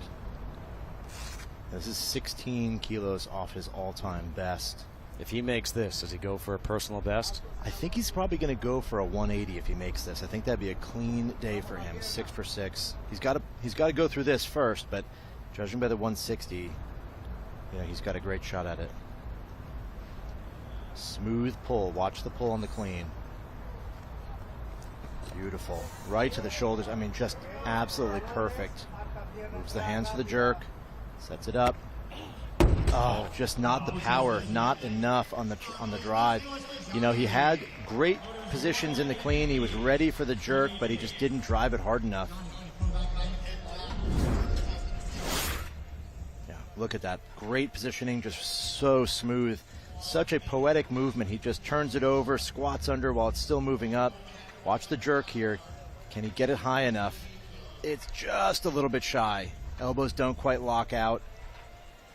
He's so close. Just a little bit off timing. If he can be a little more aggressive and get the bar off his shoulders a little faster, he'll have the time to split and get his elbows locked and make that lift. That looked to be almost as close as you can come without making it completely there. Yeah, it really is. Okay, Juan here. 188 here for Juan Solis. Big lift. This is 7 kilos off his best. If he makes this, he may take a shot. He may take a stab at 196 possibly. It'd be a big jump. It'd be a heroic move. The way the Solis family is moving here today, you got to go for it. That's true. You don't get the dynasty behind your name for nothing. The only area he's going to struggle is recovering from the clean. Can he pull it to the shoulders and get up? 188 here. Beautiful pull. Guts it out. How's the jerk? It's up. Very nice. I think he set himself up as best he possibly could for taking a personal record on the third if he thinks he has it. Judging on that lift, I would say it's not a bad idea. We'll see what he does. Go. So smooth. Watch this bar is so close. Gets under it so well. And he stands right up. Watch the fingers. He moves them out a little. And he goes for the dip and drive. Beautiful. Again, a great position. You know, all around, he's a textbook lifter. He just nailing them, yeah. Drops out like it's a sack of rotten potatoes. Doesn't want to hold on to it anymore. He's over it.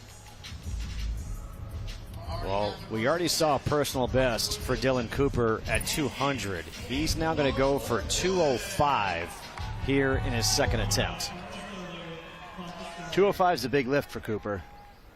You know, I don't think we've seen him do anything close to this in training. His personal best was 190. I mean, plus 15 kilograms is huge.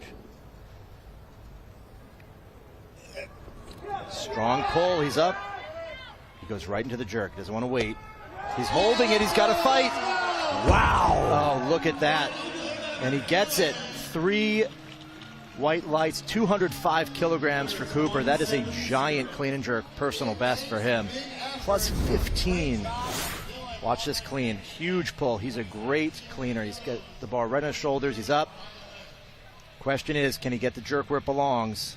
Bar's right there. He fights with it, and he's done.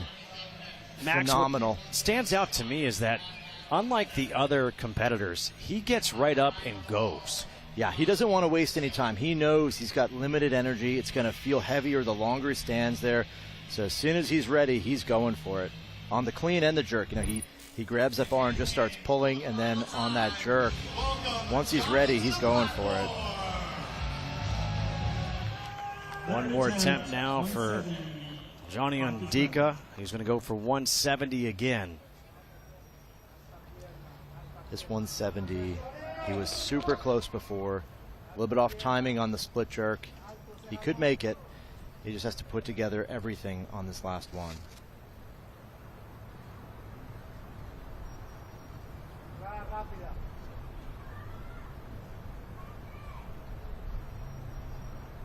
Watch how smooth he is in this pull. Pulls the bar right to his shoulders. It looks so solid. Right up with it. Can he make this split? He has to be fast. He's under it. He's got it. He's holding. There he goes. He's done it. He's made it. What a great day. 5 for 6 lifts. Solid performance. He's got to be happy with that 170. Coming back after the miss. Impressive day for the 38-year-old. Yeah, I mean, if you want to know how to do a clean and jerk, just watch this video about 1,000 times. Every single part is perfect. Sets himself up here. Great positioning and speed. Makes that lift, and he's under. Good speed on the turnover there. That clean is so solid for him. There it is.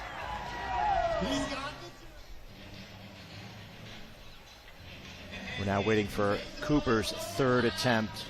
And Juan Solis. Juan's third attempt. I believe I heard 192, which would be 3 shy of his personal best. We're going to wait for that number to be posted. 192. 192. He's taking it conservative. This is smart, though. I mean, this is only 3 kilos from his best all-time clean and jerk. This would be an excellent lift for him.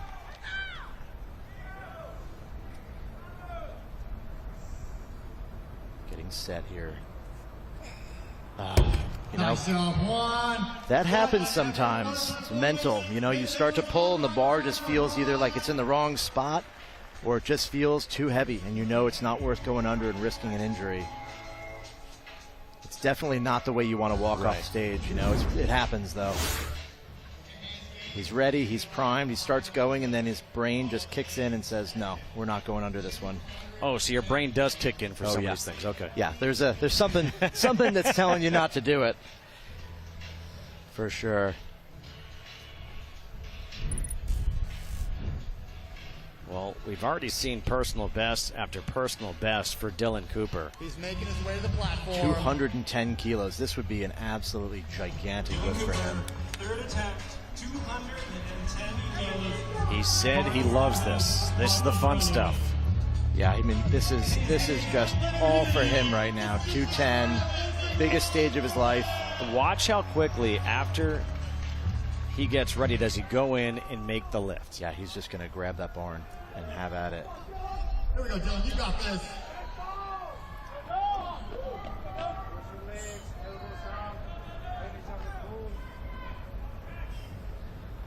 Here he goes.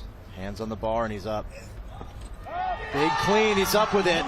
Can he put this behind his head? He's got to push back. He's fighting. He's fighting. He's holding it. He's fighting. Oh, it was so close. That is an absolute fight. I have not seen something like that for a long time. Cooper just absolutely attacking that last jerk, giving it every single ounce of his energy, almost up with it. Take a look at this clean, right into it. Beautiful pull, racks it well, grinds it out here. He's just got to get this bar overhead and hold on to it. He's there, he's dipping, it's pushing him down, he's pushing back. He's saying not today, but just a little bit shy. Johnny Ondika was in the background cheering him on like, come on! Oh yeah, every lifter knows that feeling, that feeling of, you know, they all have a mutual enemy, gravity. He knows there's one more battle there. It's so close. He said it, so close. But hey, how about this for a day for him? 2 personal bests. He had a personal best in the snatch, a personal best in the clean and jerk. Yeah, and the total of those together is also a personal best for him. He's never done them the same day, for sure. Well, Sam, Dylan Cooper said it wasn't very fun in the snatch. Did he have fun in the clean and jerk? We'll find out. The guys are just asking, you said you didn't have too much fun in the snatch, even though you got a PB. You've absolutely obliterated another PB. Was that one more fun? That was more fun, for sure. Less scary. I mean, what was the thought process? You came out, you chucked on 10 kilograms more than your personal best in your first lift. What was the thought behind that? I figured that lift was going to be much easier to do than my last attempt at snatch, and it was. So I had confidence after that one. And talk us through that confidence, I mean, physically, mentally, to then go on to lift even more. I mean, I've never lifted in a situation like this. So once I finally got one on the board, I felt right at home. Felt much better. I suppose doing that first lift definitely helped, but you've come here, you've smashed both your PBs. I mean, would that have been possible without the enhanced games? I don't think so. They were big PRs. I don't think those would have happened. So tell us, how has it helped? It's helped in everything. I feel great every day. Weightlifting's fun again. It's awesome. What do you mean fun? I mean, is it down to how you're feeling? I can actually chase PRs instead of just like maxing out my paint levels. So that's nice. Well, there you go, Justin. There's your question answered. Congratulations, Dylan. Back to you guys. Sam, thank you very much. Dylan, thank you for answering honestly. And Dylan Cooper, quite a day here in the men's weightlifting, the snatch and the clean and jerk. A personal best set, 2 of them. This is a big day for him. Yeah, huge day for him. I mean, that does not happen. I mean, even at your peak in your career to have a day like that, and he's put it together here right on this stage is phenomenal. Now he can eat, he can feel better about himself, and he can enjoy the rest of this. As let's go back over to Ach and the gang standing by, guys. JK, appreciate you, my friend. Appreciate all of y'all watching also. If you're in YouTube, if you're in the comments, let us know in the comments where you're watching from. Drop your flag, drop your city, whatever the case may be. Shout out to y'all for hanging with us. Y'all could be doing anything. You're kicking it with the squad. Jennifer Stalen, the host, Kirk Mills Hansen, Isaiah Standback. Hey, we got hundreds coming in sprint and in the pool. In the pool, what are you looking forward to most? Well, just recapping so far, it's daddy daycare time at the pool. Cody Miller, Felipe Lima. How good was it? Both dads, all the kids are here. And for Miller to drop 0.7, you know, this dude was an Olympic bronze medalist in Rio. That's 10 years ago. I love it. And now he's back, $250,000 richer. And on the track. Oh, I'm looking at Mr. Fred Curley. We need to see, can he knock it down from 9.76, his personal best, and go out there and chase down Mr. Usain Bolt world record 9.58. That's what everybody came here to watch tonight, and we have an opportunity to see it today. We can't wait about it. Hey, it is going to be a gigantic, jam-packed, action-filled day. World records will fall by the wayside after we return. Hey, coming up, DJ Alan Walker is on the stage. It is a vibe here in Las Vegas. I cannot explain what we're witnessing. That's next.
We are back here at Resorts World Las Vegas, and welcome to the Enhanced Games. Those of you just joining us on the Roku channel. Our opening events are complete, but we have so much more, and since we're in Vegas, it's only right to have a set from world famous DJ Alan Walker. One of the biggest names in electronic music, with over 100 billion global streams, live from Las Vegas, Alan Walker.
are together. I know I'm not alone. I know I'm not alone. Anywhere, whenever, apart but still together. I know I'm not alone. I know I'm not alone. How are we doing, Bacon? I know I'm not alone. Unconscious mind. I'm wide awake. Wanna feel one last time. Take my breath away. Hands up! If this night is not forever, at least we are together. I know I'm not alone. I know I'm not alone. Anywhere, whenever, apart but still together. I know I'm not alone. I know I'm not alone. I'm not alone. I'm not alone. I'm not alone. I'm not alone. I'm not alone. I'm not alone.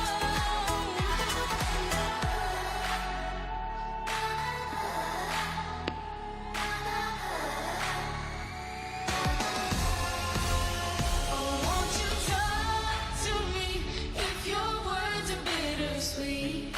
Play my broken strings on repeat, on repeat. If you want more from me, when you take it, what you need.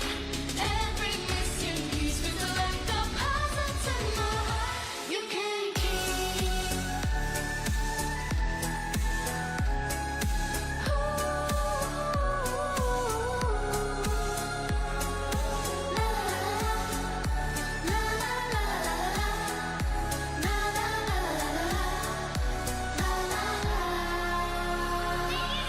Enhance, thank you!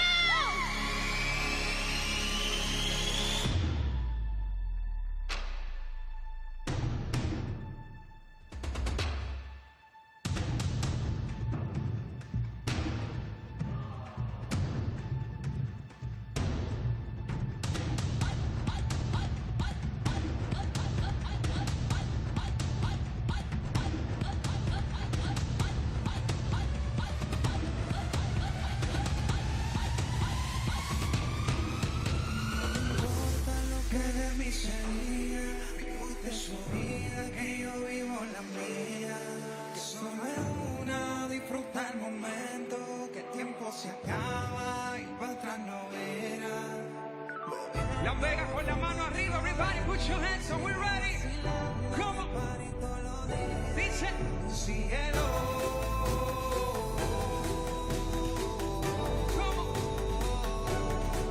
cielo, are you ready? Let's go.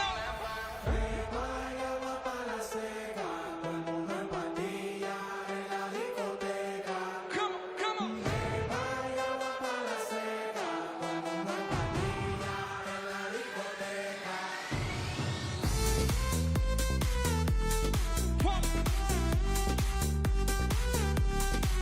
Let's go.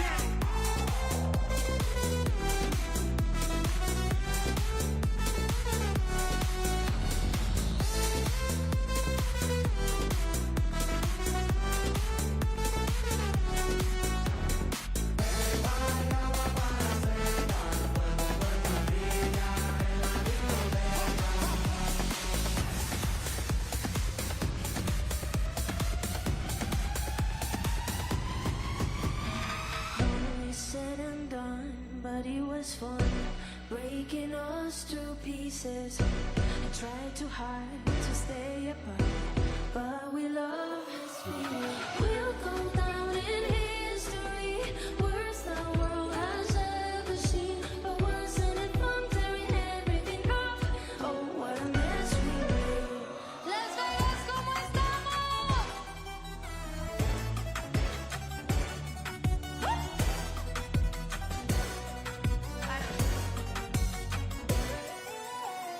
Somos una pieza, una obra del destino.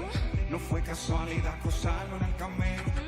Eres música clásica para mis oídos. Tú eres un mantra disfrazada de sonido. Tú me llevas en un viaje. Cuando te quitas el traje, somos dos fieras salvajes, pero nos faltó coraje. We'll go down in history, worst the world has ever seen. But wasn't it fun tearing everything up? Oh, what a mess we made. Made some toxic memories when the nights were young and so were we. But wasn't it fun tearing everything up? Oh, what a mess we made.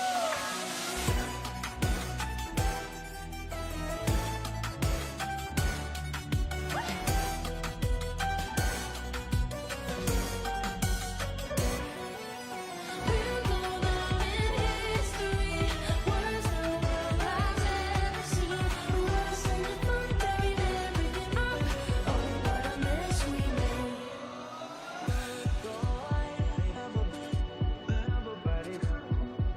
I'm sorry, but don't wanna talk. Need a moment before I go. It's nothing personal. I drew the blinds. They don't wanna see me cry. 'Cause even if they understand, they don't understand.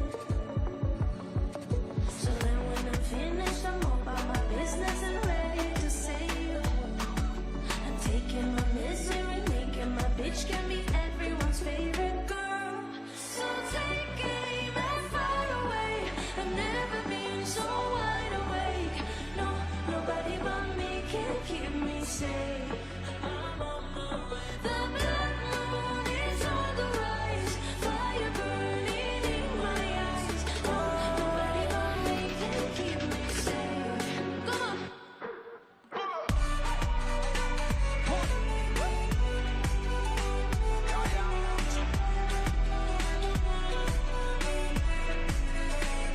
Lo siento mucho, pero me voy. Porque a tu lado me di cuenta que nada soy.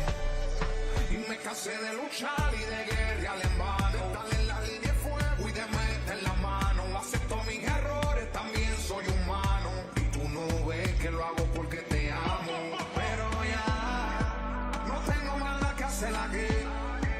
Me voy, llegó la hora de partir. De mi propio camino seguir lejos de ti.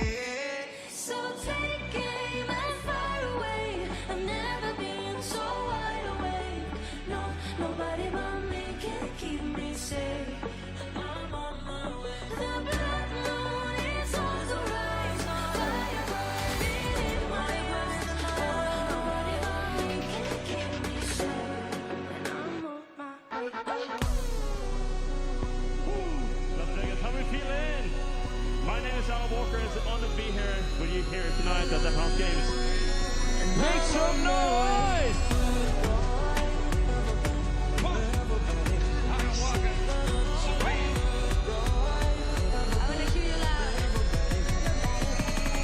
So take aim and fire away. I've never been so wide awake. No, nobody but me can keep me safe. And I'm on my way. The blood moon is on the rise, fire burning in my eyes. No, nobody but me can keep me safe. And I'm on my way.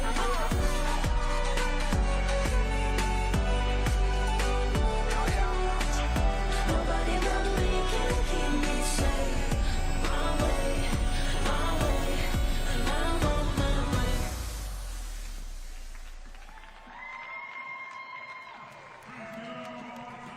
Alan Walker.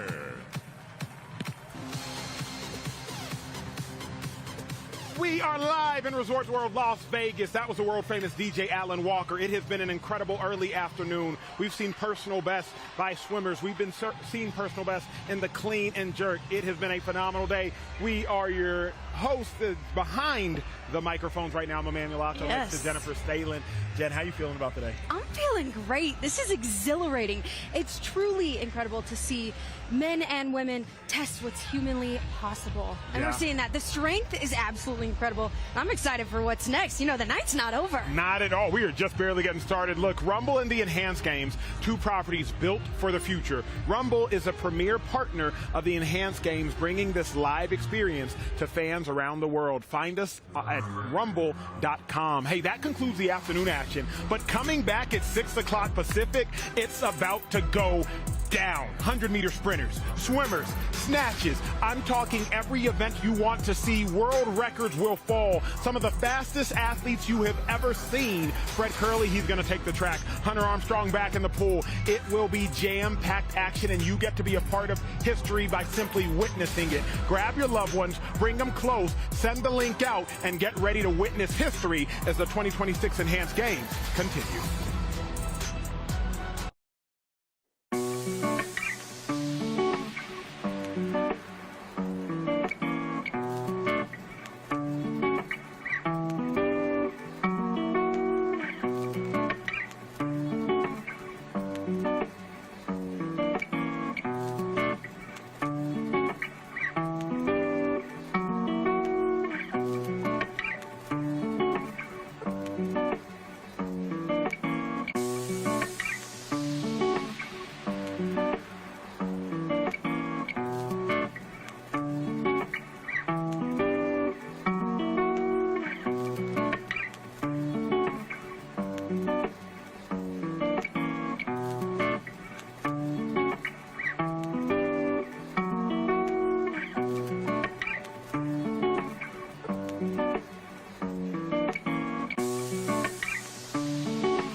(2026) and a new swimming record has emerged.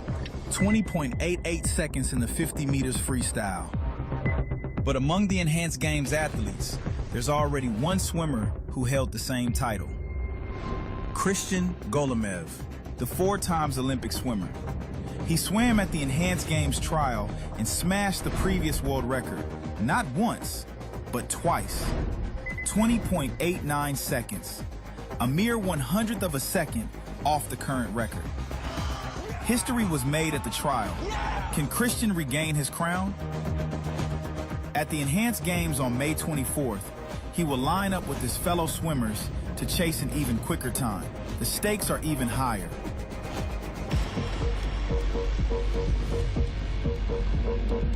Male and female swimmers will go all out to set new records in 50 meters freestyle, backstroke, breaststroke, and butterfly, and also in the 100 meters freestyle and breaststroke races.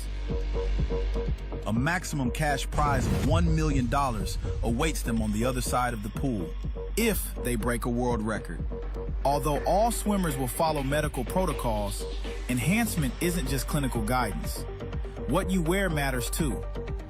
In the pursuit of chasing seconds, a record-setting performance contends with the laws of physics and uses a blend of techniques such as underwater dolphin kicks and reaction time.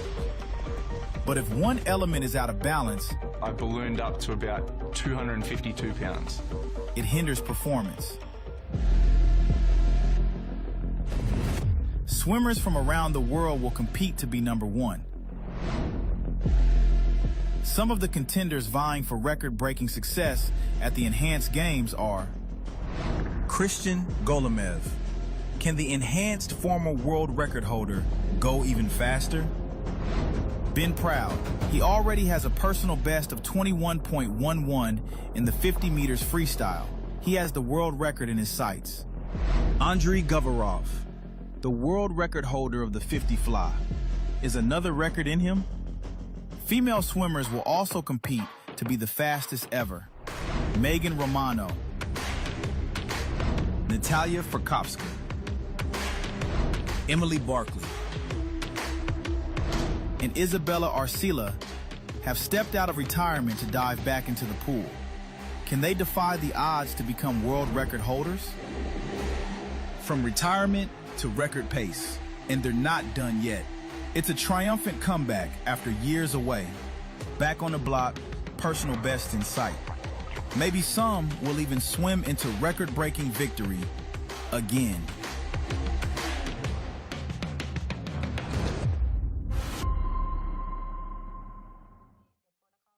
$177 kilos. The world record snatch in the 88 kilo category. A number that has stood at the edge of human possibility until now. In training, Arlie Mendez has already lifted 182. That's 5 kilos over the world record. Not on the platform yet, but close enough to change everything. This is no longer about chasing history. It's about rewriting it. At the Enhanced Games, the strongest athletes on earth are preparing to push beyond known limits. And Arlie Mendez is leading the charge. If he repeats that lift when it counts, the record falls. And the prize money of $250,000 US goes with it. But he's not alone.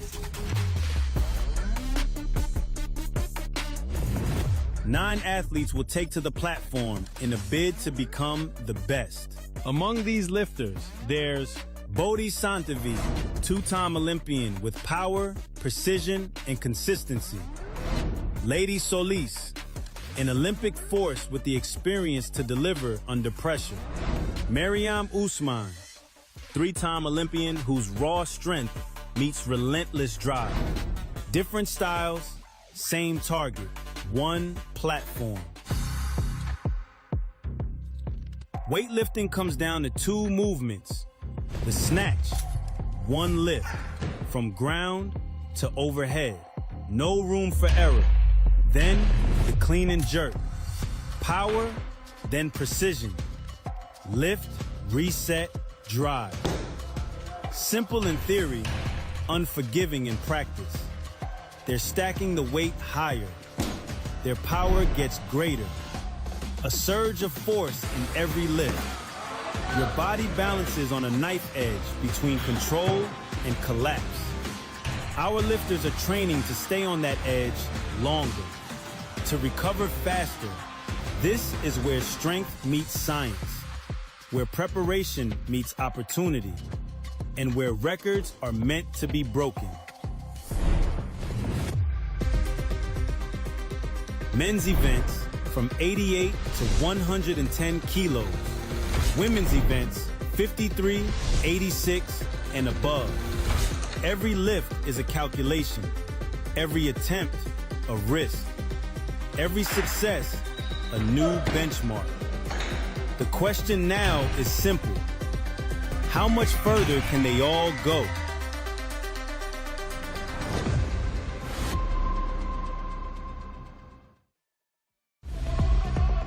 In 2009, a human being ran faster than humans are supposed to run.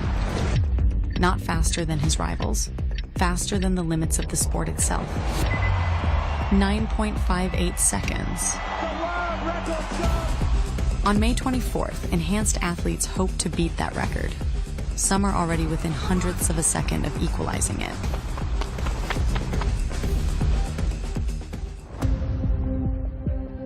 Who is in the running to beat the fastest man in the world? Fred Curley, one of the top all-time fastest men, with a personal best of 9.76 seconds, will be running without medical enhancements. Then there's Emmanuel Matadi. His top time, 9.91 seconds. Can he beat the best to triumph? Muhammadou Fall is also a contender. His fastest time is 10.04 seconds. Will he surpass his personal best to stand out among his peers? In 1988, a new chapter was set in the women's 100 meters history. 10.49 seconds, the fastest sprint on record. Though questions still linger about a possible wind gauge error, no woman has ever run faster. 6 female athletes will start, but only one will finish as the queen of sprint. Shania Collins, with a top speed of 10.92 seconds, could she topple the record? Shakoria Wallace, an explosive starter, can she outrun the best to win? Tristan Evelyn, the national champion of Barbados, is running unenhanced. Is pure sprinting instinct enough to set a new timing? In the time it takes to outrun history, you could scroll. Your brain processes continuous visual updates. Your heart beats roughly 10 to 15 times. Under medical supervision, some of our top athletes have undergone personalized treatment programs to boost their race day goal: to be number 1. We optimize our superhuman runners to reach prime form in various ways. Muscle size to give explosive speed, reducing recovery times, and nutrition for energy. Beyond optimization, athletes also receive a salary. And if they shatter world records, a cash prize of $1 million awaits them at the finish line. Will the Enhanced Games usher in a new era in global sprint history?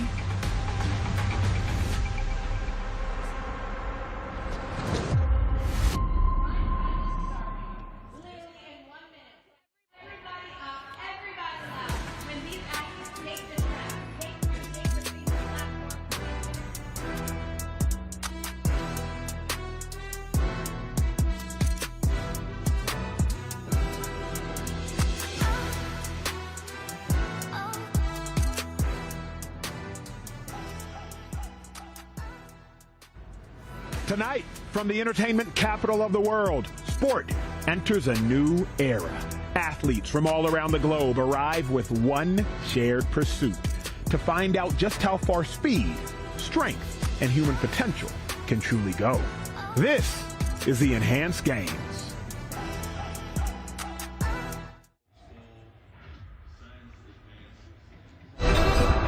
Since the dawn of humans, there's only ever been one instinct: evolve, to be better, faster, stronger, On your mark. towards our true potential. Every era redefines what's possible. Unbelievable! Records fall, science advances, and progress doesn't ask for permission. Smashes the world record! What if we pursued our ultimate goals? We took on the impossible. What if we gave it one more shot? What if we didn't just accept evolution, but unleashed it? This isn't tradition. This is the next frontier.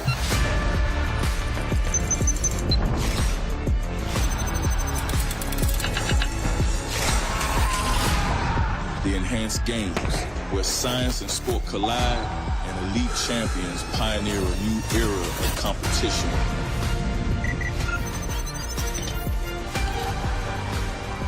No apologies, no permission, no going back. The future of human performance has arrived.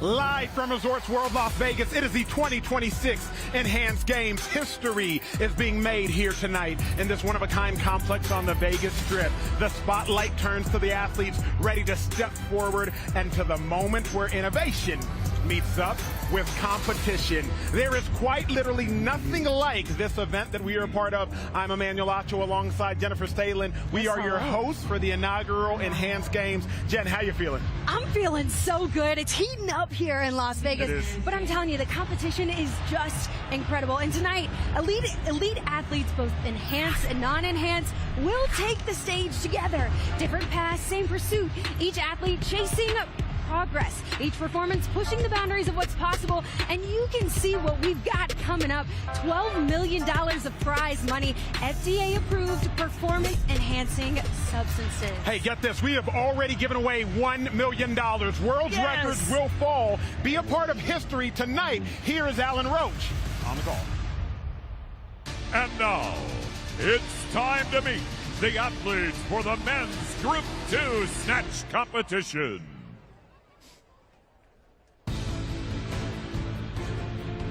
From Chile, a two-time Pan American champion and four-time world champion, Arlen Mendez.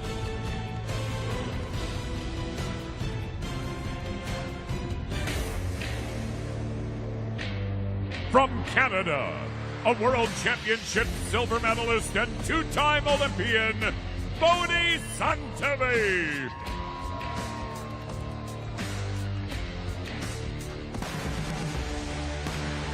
From the United States, a powerhouse weightlifter known for his formidable strength and heavy lifting capability, Wesley Kitts.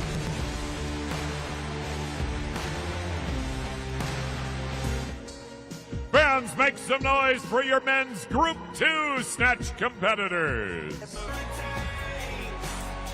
And the men's snatch Group 2 is set to go as we get to say hello. Justin Kutcher alongside Max Ada.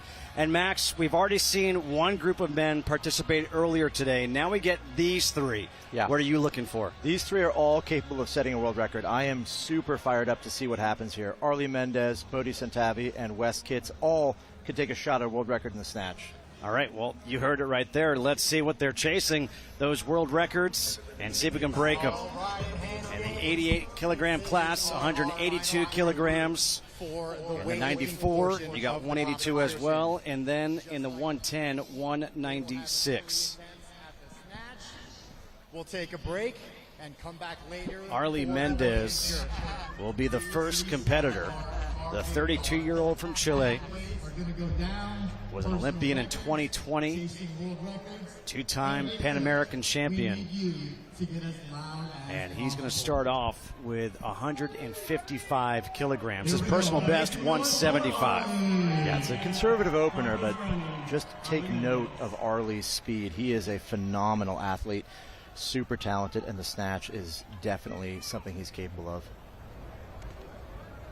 155 opener, getting his hands set. Just smokes it, very solid. What a strong lift. You know, maybe they learned a little bit about the earlier sessions where there was a little trouble with the opening lifts. He's dialed this back to 155. That's a good call. It's obviously an easy lift. Watch the speed as he moves under this bar. Just incredible. So talented, yeah. And that is a really, really nice snatch for him. Quick. I mean, he wastes 0 time, super efficient in turning the bar over, and he is just, you know, set himself up for a great day here. Now Bodhi Santavi, the 28-year-old Canadian, 2-time Olympian, 2020 and 2024, finished 4th in 2020.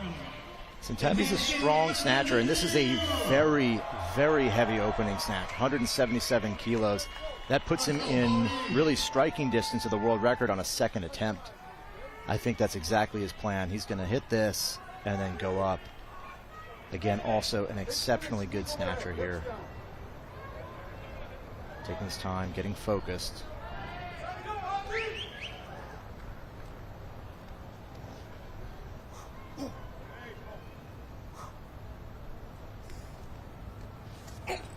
Great pull. He's done it. Wow. Easy opening lift. Bodhi has put himself in a perfect spot now. He's got 2 shots at the world record. If he goes for those on his next 2, which I assume he would, there's nothing else really worth taking.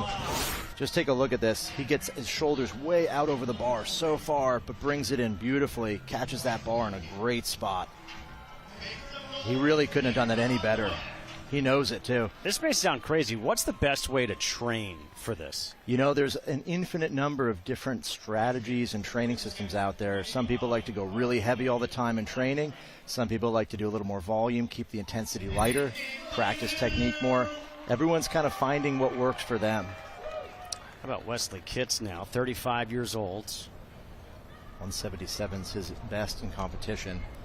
He's going to start off here with 185. Wes is a powerhouse. If he can get a hold of this bar and get into his technique the way he needs, you know, the sky is the limit for him. 185 is a big opening attempt. Strong. There it is. Very nice. 3 lifts, 3 makes. You know, Wes is a tank. He is so strong. When he gets into the right technique, it is, you know, he could do anything he wants.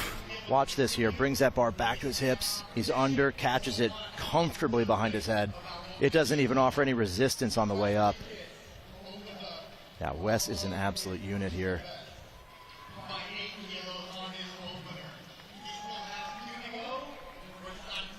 So Arlie Mendez, he went off to start this competition with 155 kilograms. We got word right before he did his first attempt that he felt like he had done something, so he's not going to attempt any more here tonight in the snatch. We'll see if he goes the clean and jerk later. That's really unfortunate, you know. That happens, though, at high level in sport. I mean, you're pushing yourself to the absolute limits. You know, it could be an existing injury or maybe some kind of pain. Let's take a look here. Great positioning. He's up off the floor. Watch this bar come back, and he is just a rocket under it. Looks to be like a perfectly fine lift for him. But, you know, he's got extra wrapping around his wrists. Maybe there's a problem with his hand. He may have had a small injury in the past or maybe recently. Hard to tell, but he's playing it smart. He knows he's got more in him in his career, so why risk it right here? He hurt his hand in training. You mentioned the extra tape. He was kind of gripping that hand. He hurt his hand in training last Sunday, and he says, no, that's going to be it for me. Yeah. You know, it's all about health and being on top of that here. You know, taking attempts that are unnecessary, that really aren't going to do anything for you. Smart for him. All right, well, you said that Bodhi Santavi would attempt a world record. He is going to. 183. It would be a world record by 1 kilogram. Remember, you set a world record, it's an additional $250,000 bonus. On Instagram, he said world records are coming. That was from earlier today. Bodhi has every tool he needs to make this record. I'm going to tell you right now, if he makes this record, he is going to go absolutely crazy. He's just got that personality. You know, he, like Wesley Kitts, both celebrated their birthdays on Friday, so he's all pumped up. He's now 28, stronger than ever, and he's going for a world record. Huge lift here. $250,000 on the line. He's got to do everything he can. Keep his technique intact. 183. Pulls it in. Oh, he was so close. So close. He pulled it in. He caught it overhead, but he was a little bit forward. The bar was not quite where it needed to be. You know, we talked about the opening lift being a little lighter, or sorry, being pretty heavy, pretty close. That was smart because now he's got a little taste of what that bar feels like. Let's see what he did wrong here. Comes off the floor well, has that shoulders over the bar really far, gets under it. It's 99.9% locked out. It's just a little too far forward, so he can't quite balance it. You can see right when that weight finally settles on his shoulders, he knows it's not going to be there. Lady, so she can feel it too. She knows exactly what that's like when the bar is that close. There was something I picked up right there by Bodie. When he dropped the bar, it's as if he looked to his coach saying, it's okay. Yep. I got it. Exactly. He knew exactly what he did wrong. He can make that correction. Now Kitts is going for 192. Kitts is setting himself up. If he makes this, it's a 5-kilo jump to a world record. The way that 85 moved, you know, if Kitts can bring it into himself, bring that bar in close, turn it over, he's got it. He has so much power. There it is. Oh! He almost overdid it. Pulled it in, caught it, and it started to move back behind him. Just a little bit too much gas. That's a hard thing to do with a weight that heavy. Take a look here. He's in a good position, brings the bar back to his hips. He's caught it, and it just keeps going a little bit. You know, for those of you that haven't seen weightlifting before, the bar does have an arc to it when you turn it over, and that little bit of arc, if it has too much speed on it, it's going to keep moving back, and nothing you can do is going to fight it. The big question here is, can Wes come back, make the correction, and not overdo it, not underpull the next lift in a way where he would actually miss it in front? He's a smart lifter. He's been around. He's done a lot. He's even getting some advice here from Yoni. You know, these lifters are really, they are a team. They're pulling for each other. Yeah. They want to see world records broken again. Yeah. For those of you who are tuning in right now who were not with us earlier, all these athletes have spent the last 4 months in Abu Dhabi training, getting ready for these enhanced games. They've been together day and night, and so they know each other better than they know a lot of people they've been maybe teammates with in the past. So it looks like Centavi's hoping to get a little more time on the clock, my guess. With Arlie out, that cuts the time down to just a few minutes. This is not unusual for weightlifters. They experience this. Not the most ideal situation, but this one is the one he needs. His second attempt at a world record of 183 kilograms. He knows exactly what he did wrong. He knows how to fix this lift. Got a little bit of a talk from his dad, his coach. If he can make that correction, he'll exceed the world record here. 183 kilograms. Great pull. He's so close. Oh, the defeat is so painful. You just cannot get any closer than that. Both times, it looked like he had it in his grasp. It wasn't too much for him. So close. Watch this. Same as the last lift. He's over the bar well, brings it to his hips. Great pull. He's almost under. He just doesn't quite have that in the position he needs to stabilize it. It's just so finite, the difference between a made lift and a missed lift. It can be a few centimeters, an inch and a half, and that bar is just not where you want it to be. Here's Kitts now. Kitts is calling for the world record. Kitts made his opener 185, takes 192, misses it behind. We've talked about this before. Miss behind is not the worst thing. It shows you have the power. Going for 197 here is a Hail Mary. This is the 70-yard field goal we talked about. If he makes this lift, it would be absolutely incredible. This is a gigantic attempt. For another world record. He's got the power. Can he control this? Can he put it where it belongs? Huge pull, but just not enough. Really, really went for that, but I just don't think he had the strength for it. Needs a little more training, a little more exposure to that kind of weight. He's done only up to 190 in training. That's a big weight to be taking. I give him a ton of credit, though. Oh, absolutely. He missed the previous one, and he's like, what do I have to lose right now? Go for it. 100%. You know, I was looking at our sheet earlier. There are 14 different attendances of the Olympic Games competing in weightlifting. That is more than some countries have ever sent to the games for weightlifting. So this is an experienced crowd. They know exactly what to do. You know, they know the risks. They take it. They put it on the bar. They take a shot at it. Bodhi Santavi is coming back onto the stage. Is he getting a fourth attempt? I'm wondering if there was an issue before here. This is interesting. Potentially in the rules, maybe something went wrong as far as the loading. He took an attempt that it wasn't supposed to take, or the bar was loaded incorrectly. So he's now, well, what do we have on the bar here?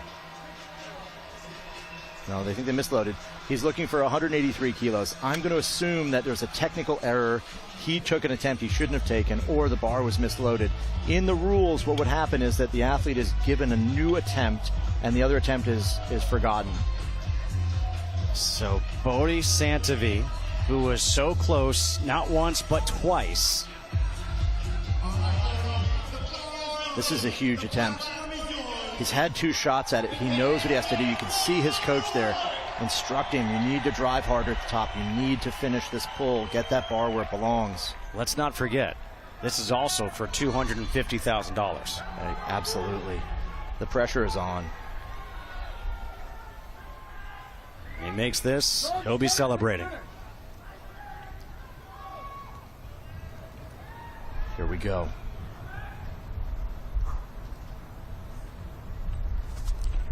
Great pull, but it's again close. It's just not quite there. He is very unhappy about that. You know, that is sport. That's the way it goes. It's such a finite balance, you know, to be successful lift or unsuccessful.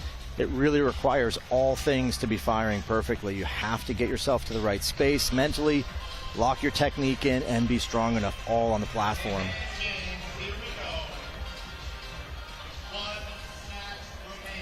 So it sounds like that may have been even just a lift that wouldn't have counted towards the money as well.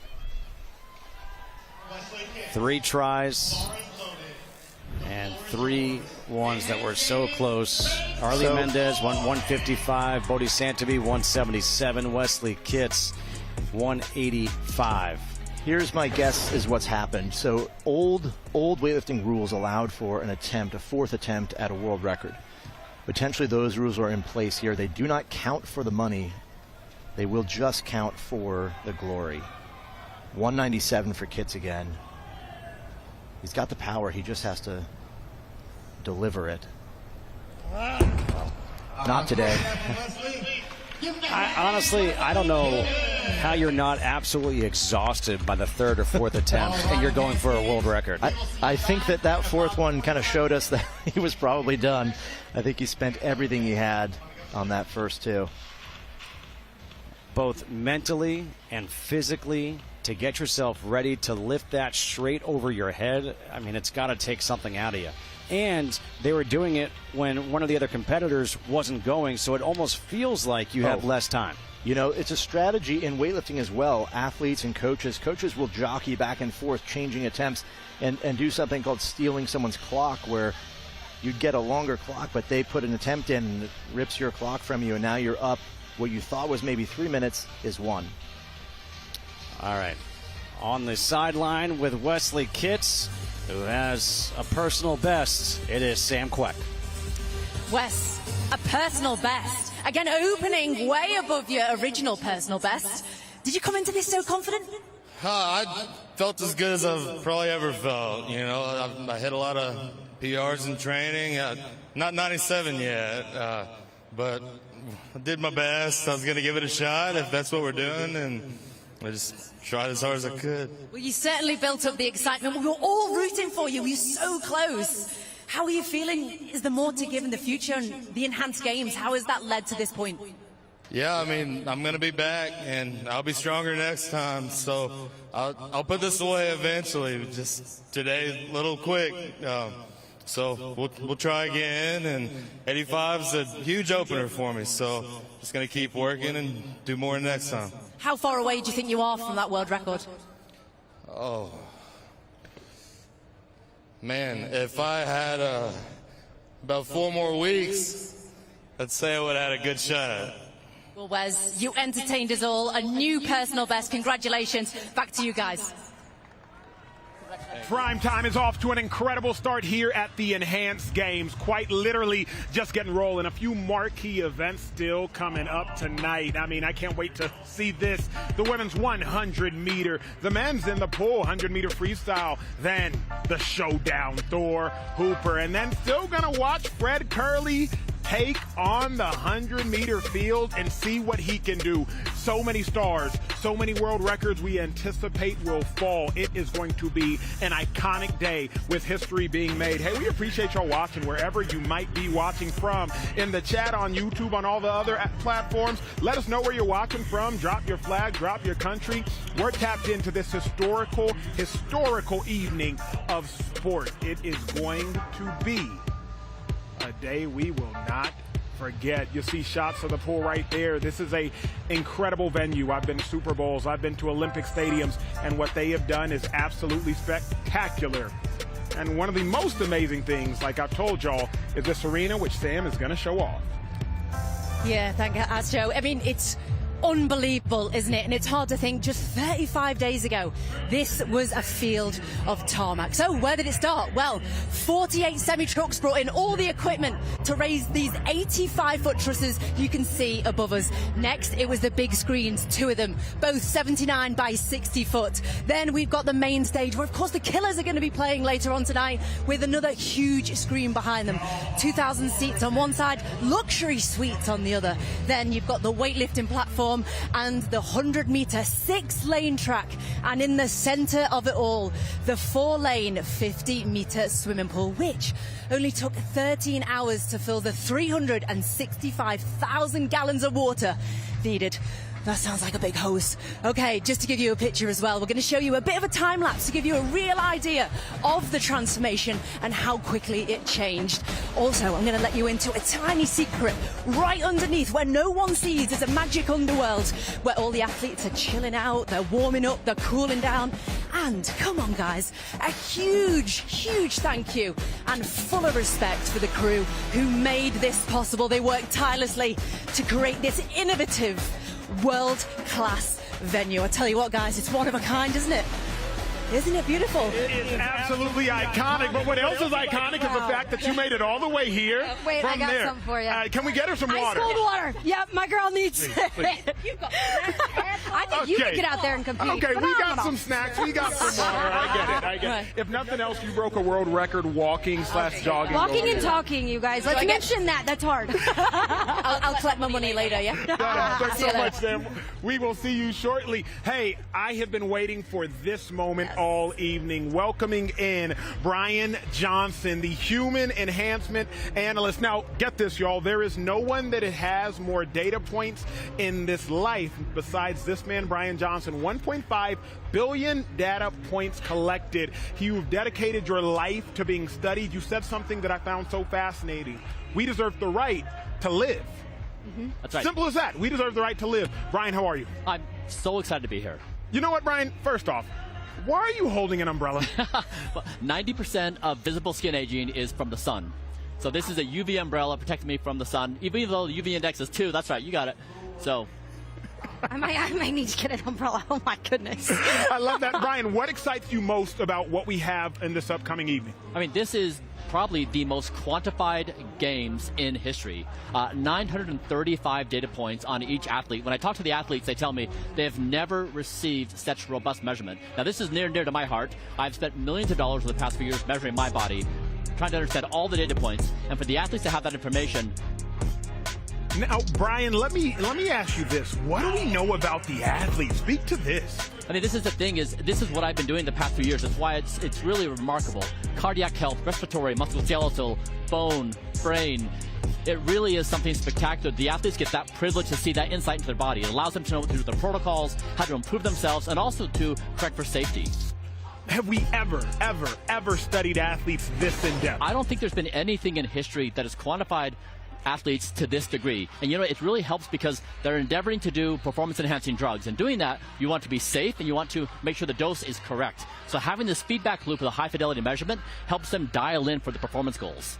Hey, real quick, what specifically are the athletes taking? Because everybody wants to know, is it a free-for-all? Is it a testosterone and HGH free-for-all? Can you break down for our beautiful audience at home, what exactly are the athletes taking? So what they did is they gave each athlete a menu of options: a testosterone, the stimulants, growth hormone, metabolic modulators, EPO, derivatives. And what they said is you can take these enhancers, you don't have to, and you can take them up to a certain amount, but not more. By doing that moderation, the athletes could work within that medical framework, and doctors could then oversee the protocol. And what they've seen is pretty remarkable improvements in strength and capacity, so far it's worked. It has been absolutely incredible. It has truly been like same time, yeah. Truly incredible. Hey, so many athletes, from the ones in the pool to those on the platforms, but also the sprint stars. There are 13 sprinting stars here for the games. 7 men, 6 women, multiple Olympic champions, multiple world champions, different national champions. I mean, you see Fred Curley there. That is a name that everybody wants to watch. He's called out Usain Bolt's world record, but right underneath him, Tristan Evelyn, a national record holder for Barbados, but she's coming for a new personal best. 2-time Olympian. Here she is. I looked at track as my way out. Growing up, we didn't have a lot. And so I thought with my talent that it could take me and give me opportunities that I could be able to give back to my family.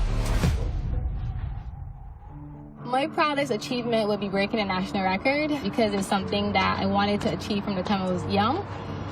Kind of just elevating sprinting for women in Barbados.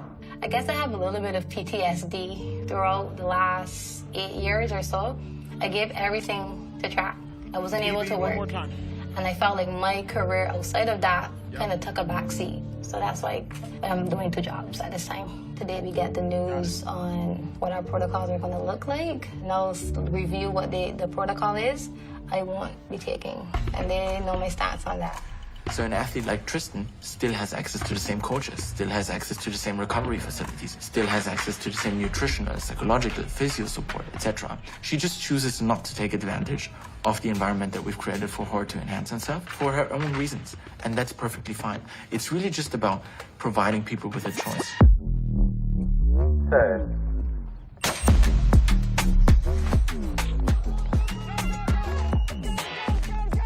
For the first time in a long time, I know what I'm doing. See you in Vegas.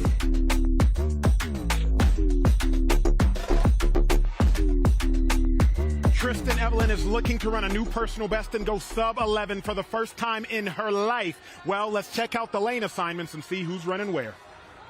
Friends, here are the runner and lane assignments for the women's 100 meters. In lane 1, Jasmine Abrams. In lane 2, Tristan Evelyn. In lane 3, Danae McFarlane. In lane 4, Shakoria Wallace. In lane 5, Taylor Anderson. And in lane 6, Shania Collins.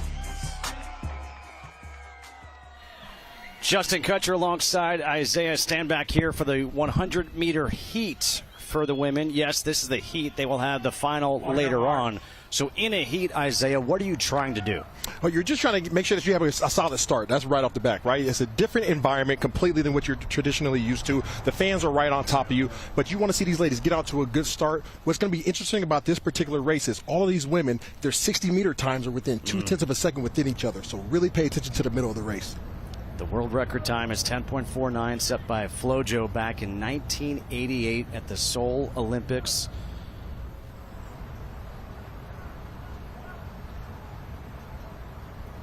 Only one racer here has gone sub-11. That's Shania Collins. And they're off. Again, maybe not going full speed here in the heat, but in lane 2, it's Tristan Evelyn coming down, and Tristan Evelyn is pulling away as she will take this heat. A non-enhanced athlete, Tristan Evelyn, the 28-year-old from Barbados. Yeah, Tristan Evelyn, obviously the Barbados champ. Okay, she came out there and her best time is 11.14. You see 11.18 right there. She seemed like she had pulled off just a little bit. So there is definitely more in the tank. But look at her start. She has one heck of a drive phase, working through the first 25, 30 meters, and then she gets into her power phase where she's up, and now you see the knee lift, you see the stride, and you see the power really take over. Shakuria Wallace and Taylor Anderson finished second and third in the heat.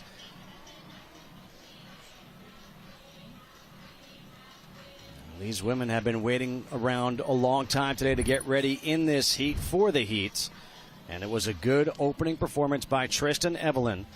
Tristan Evelyn is going to get herself ready for the second heat coming up later on, and that's the big one. And you see the times. Tristan Evelyn, let's see. You said she kind of came up at the end. Did she potentially injure herself?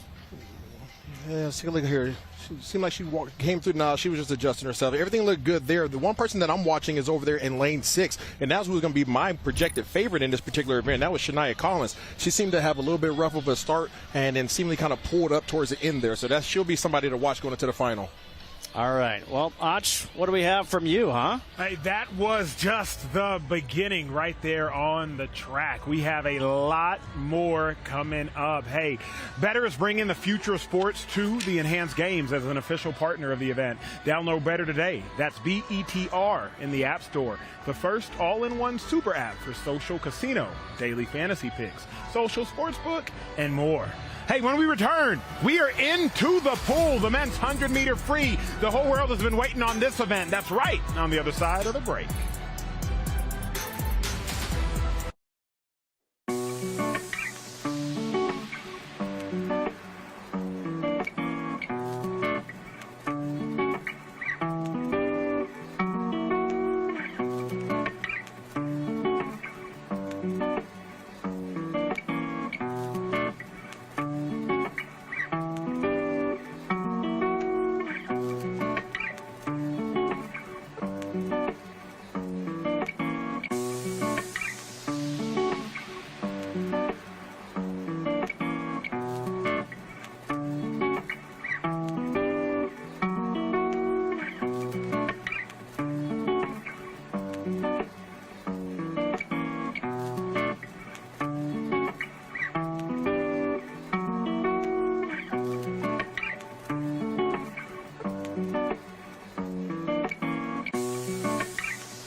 It has been an amazing day so far at the Enhanced Games. We have seen so many elite athletes compete and so many personal bests broken and so many efforts. It is truly remarkable to see what these athletes can do and how their hard work has paid off over those 4 months in training camp.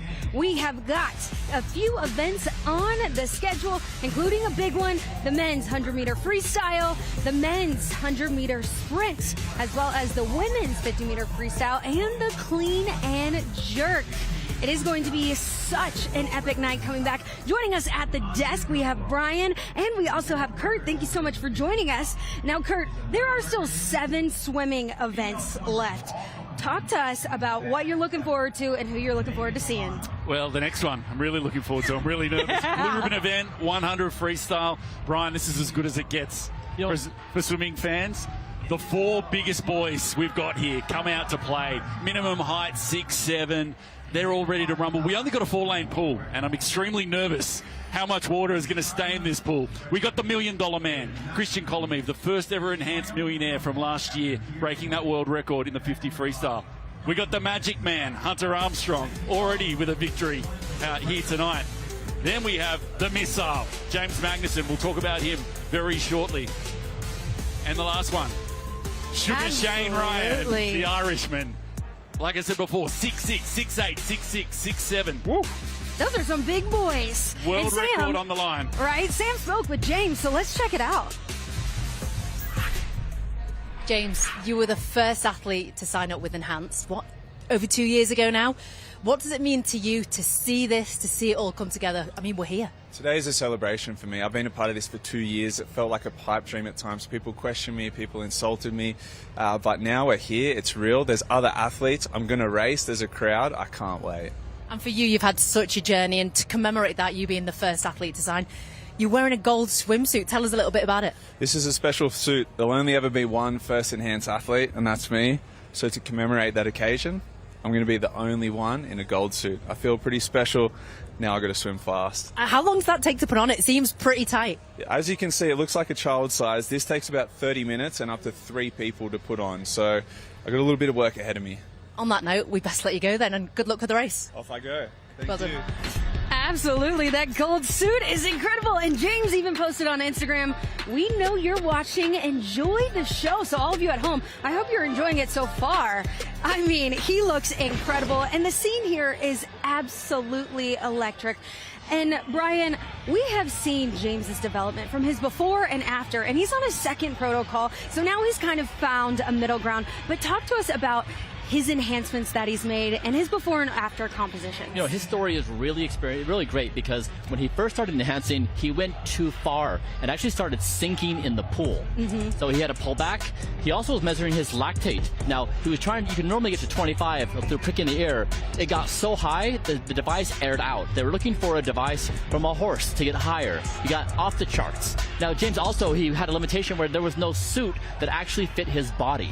So he had the inability to grow further. So he had to dial back, find the right sweet spot to find what is the optimal for enhancement for this event for me. Yeah, I was just going to say, Brian, and get in there as well. These guys have elite genetics. We're talking 1 in a billion genetics. This isn't someone sitting on the couch. They don't need a lot. They just need a little bit of a sprinkle. And I think a big mistake people make at home, more is better. We saw Sebastian Sawe break the marathon world record. They said, what'd you have for breakfast? 2 pieces of bread and a cup of tea. And the first thing everyone thinks, what if he had 4 pieces of bread? It doesn't work like that. Exactly. I do want to see what they're eating for breakfast. But first, let's go meet the swimmers.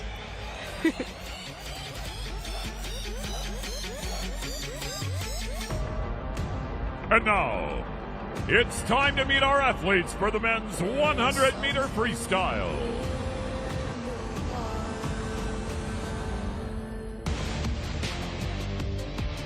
From Ireland, a 2-time World Championship medalist and World University Games gold medalist, Shane Ryan.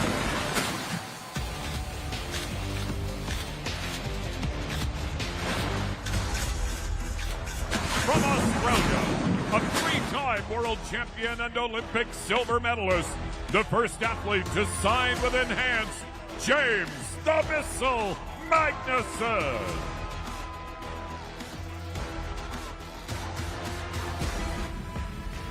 From the United States, a 3-time Olympic medalist and former world record holder in the 50-meter backstroke, Hafþór Armstrong.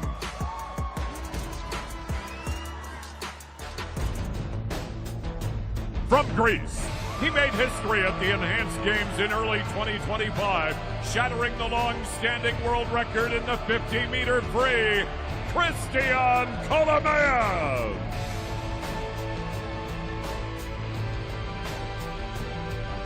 Ladies and gentlemen, your men's 100-meter freestyle competitors. All right, Justin Kutcher alongside Kurt Mills Hansen. And Kurt, where do we begin with this group of 4? This is as good as it gets for swimming fans, for those that have seen swimming for the first time. These are 4 of the big dogs in the sport, all going head to head. You look at the shortest guy here, it's almost James Magnuson at 6'7". It's just crazy. How many times is he in a race where he's overwhelmed by everyone? We've only got a 4-lane pool. Normally we race in 8 lanes. And so there's going to be a big splash. Obviously 2 laps of the pool. And all eyes have to be on the $1 million man, Christian Kolomeev. I cannot express to people what this guy can do. He's 6'8". He has this incredible proprioception. He can hold a 1-minute freestanding handstand at 6'8". He has that mobility, the flexibility, the body awareness in space of someone of his size that wouldn't normally have. And then you look back, obviously, Missile, the Magnuson with his journey now at 35 years of age. He got too big last year. We saw it. He toned it down. He is as shredded as a Costas salad right now. He looks incredible. Hafþór Armstrong, he's going to be better for that victory he had earlier in the 50 back. And Shane Ryan's already had a swim as well. I think the thing to look out for here are the 2 boys, Kolomeev and Ryan, are going to go out really hard. They've got huge front end speed. Armstrong and Magnuson to come home. All right, you're giving us the preview as we get a chance to see where these guys are in the pool, as we are all set for the lane assignments. At lane number 1 will be Shane Ryan, a 32-year-old representing Ireland. He was born in the U.S., competed at Penn State. In lane 2 is James Magnuson, the Missile. Got the gold suit. I thought he was a Bulldogs fan. I didn't know he was a Collingwood fan. That's an Australian insider.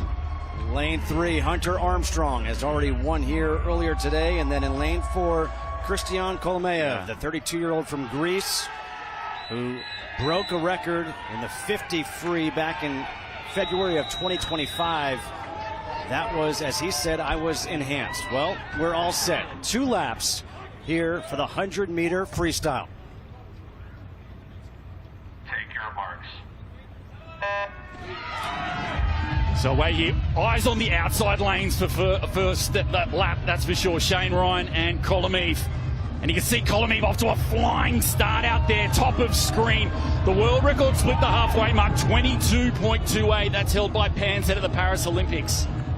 You said 22, and they're getting to the wall at just about that time. So they're right there. 22.75, he's right on it. Can he hang on? The rest are struggling. This is all Kolomeev here. How fast can he go? There's only 6 swimmers in history have gone sub 47. The world record, 46.40. He's trying to hang on. He's doing well. Look at the gap he has on the rest of them. It's going to be tight. Going for the record. 46.6. Oh, just misses the world record by 20/100ths of a second. That is a phenomenal swim. Ridiculous. I didn't know Kolomeev could go 2 laps. Forget about that. He just won 2 laps by almost 2 seconds. Unbelievable. The front end speed was only matched by the back end speed. This is what Enhanced can do. His second lap was insane. So he took it there. We knew Kolomeev would go out hard. The $1 million man in the 50 from last year. Look at the lead he had. Ryan had a good start too. And in the middle lanes, Armstrong and Magnuson with so much work to do, but he didn't fade. He increased to the wall. Look at the increase in speed over the final 10. You can see Coach Brett Hawker on the side. 2100s off an extra 250,000 bonus, but regardless, he'll get 250K for the win. What does this mean for the 50, the final event of the night that he's got coming up? A fingernail away from a world record, and that is just a phenomenal swim by the Greek. And by the way, Hunter Armstrong finishes second with another personal best at 48.09. But look at those times. I mean, it was a full second and a half that you won in 100 meters. That doesn't happen very often. Well, Pan did it in Paris, and then Colomides put on his own show here in Las Vegas, and just brilliant to watch. And Armstrong was better for his swim. That's the last we'll see of him here at the Enhanced for this year. And doesn't he cash out with some great prize money as well? 250, 125, so 375, not a bad day's work. Yeah. My wife will be impressed with that. It's not my forte.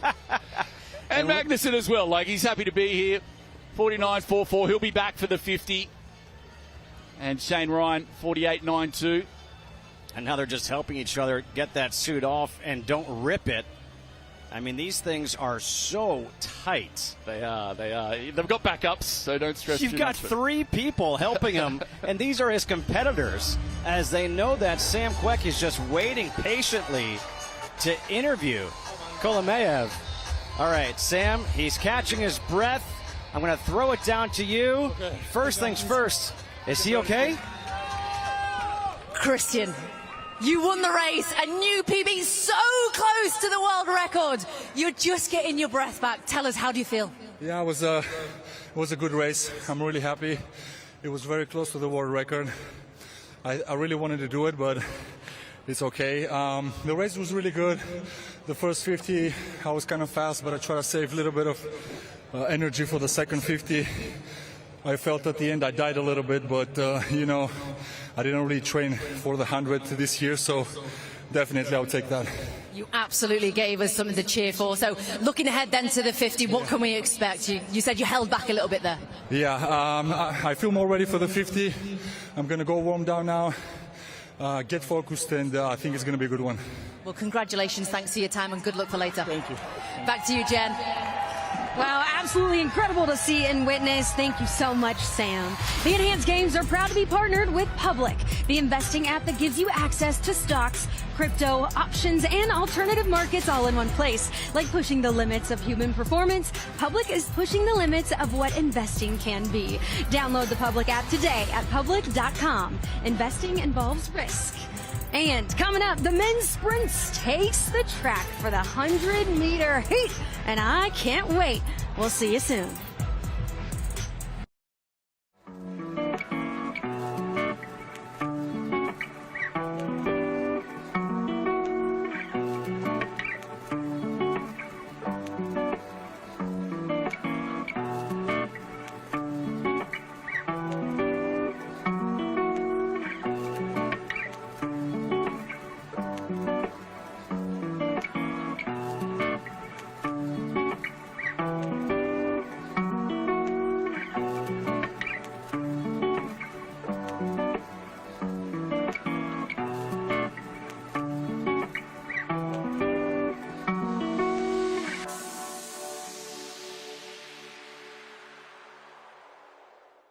This is going to be my redemption.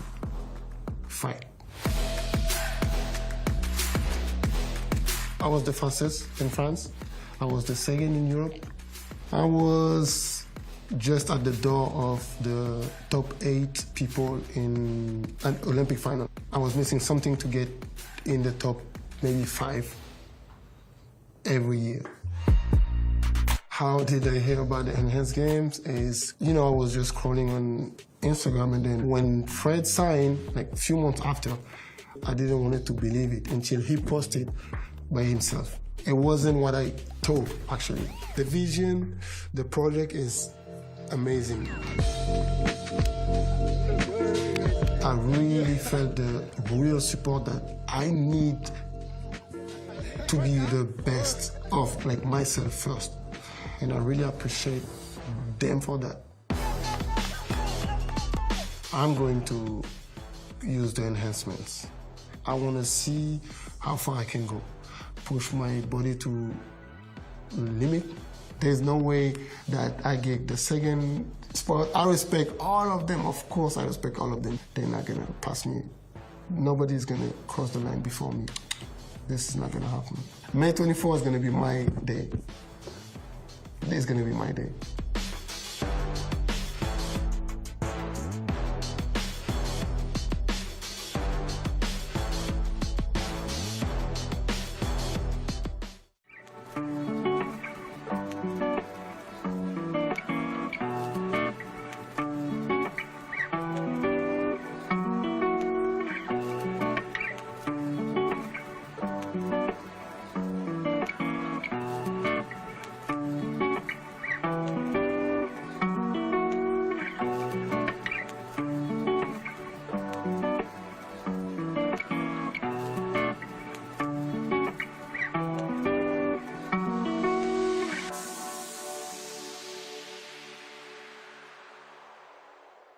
You know there's more, stronger, longer. Live Enhanced. Go to enhance.com to build your protocol.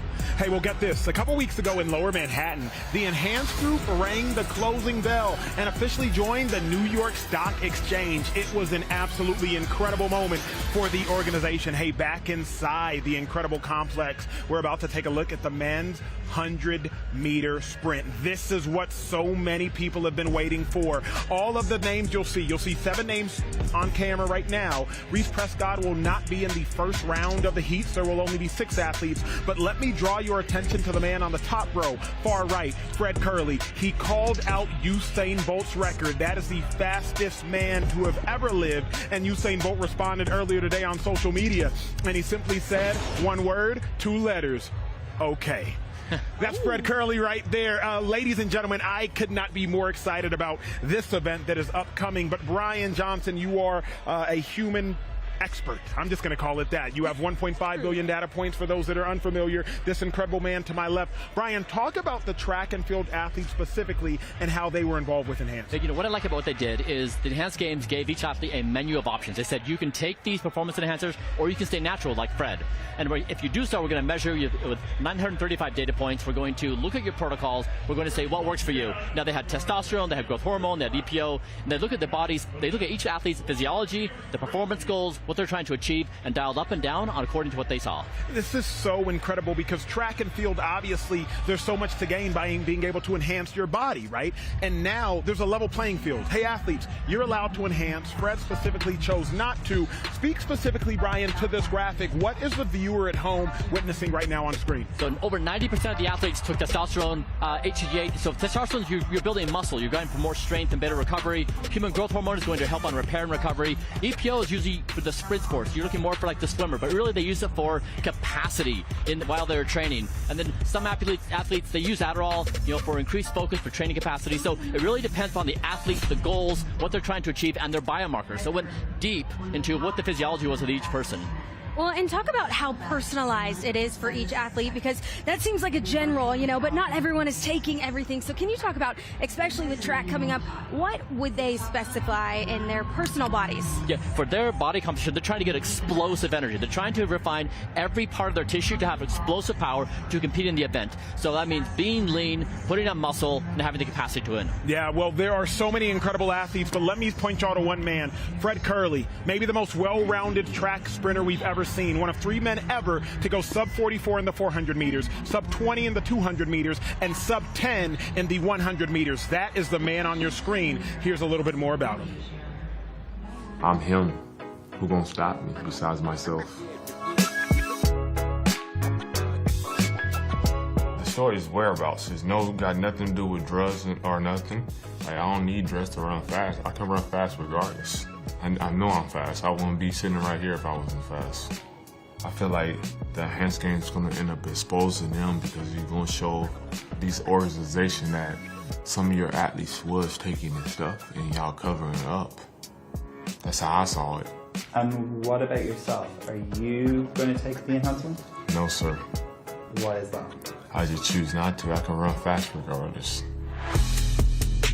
When you come correctly to me, that's the only thing. As a man only got his ball and his word. So that's why I signed up to the Enhanced Games, to showcase my talent even more. I got the Olympic medals, I got world titles. They got nothing. It's like 0 to infinity. No one never beat me here. So I'm definitely not worried about if they only are or not.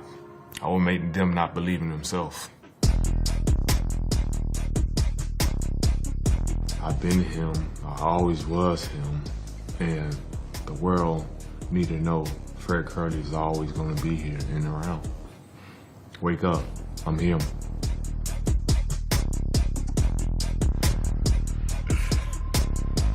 You heard the man, wake up, he is him. I talked to Fred Curley earlier today. I said, I need to see something special. All he said, I gotcha.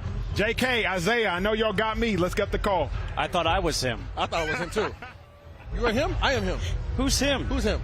We just passed him. We're about to find just out. now. We're about to find out who is him. Fred Curley right there on your screen. He is looking to do something that no man has ever done, and that is run beneath a 9.58. We heard the man earlier. We heard Usain Bolt's response, but the height has never been greater than it is tonight.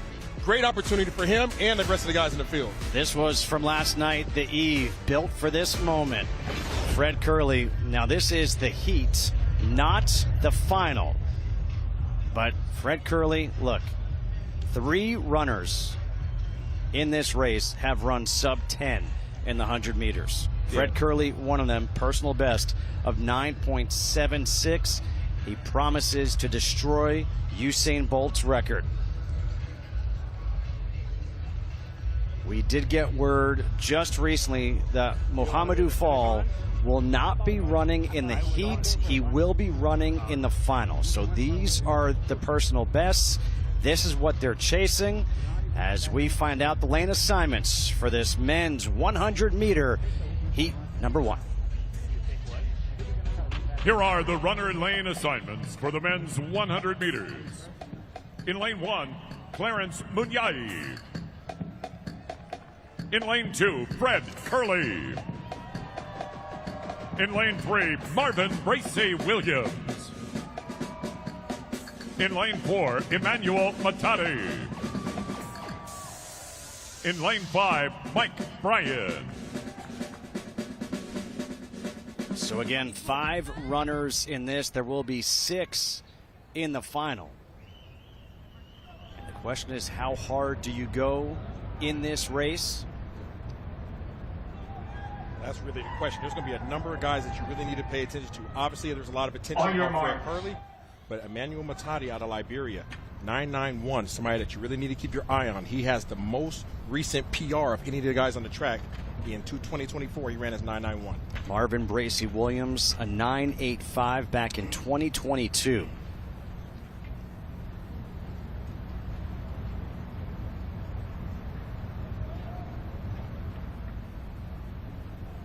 Kerley in lane 2.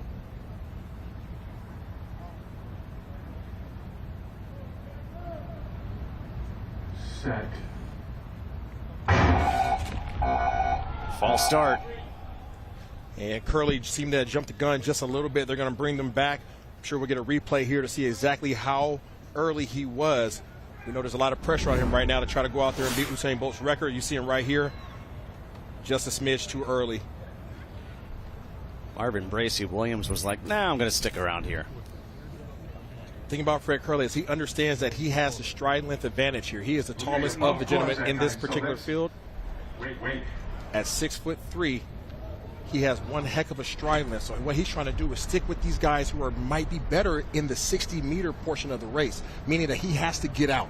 And if he's able to get out and stick with those guys by the middle of the track, he has a great chance of breaking the record. So a great start is not as important for him as for the others. No, the others are naturally going to have a better start because they're faster than the 60. We talk about somebody being at the size of Fred Kerley, he has to get out, much like Usain Bolt, but his top end speed was so high. Fred Kerley needs to be in the race, in the mix, in the middle. After a false start, we'll try it again.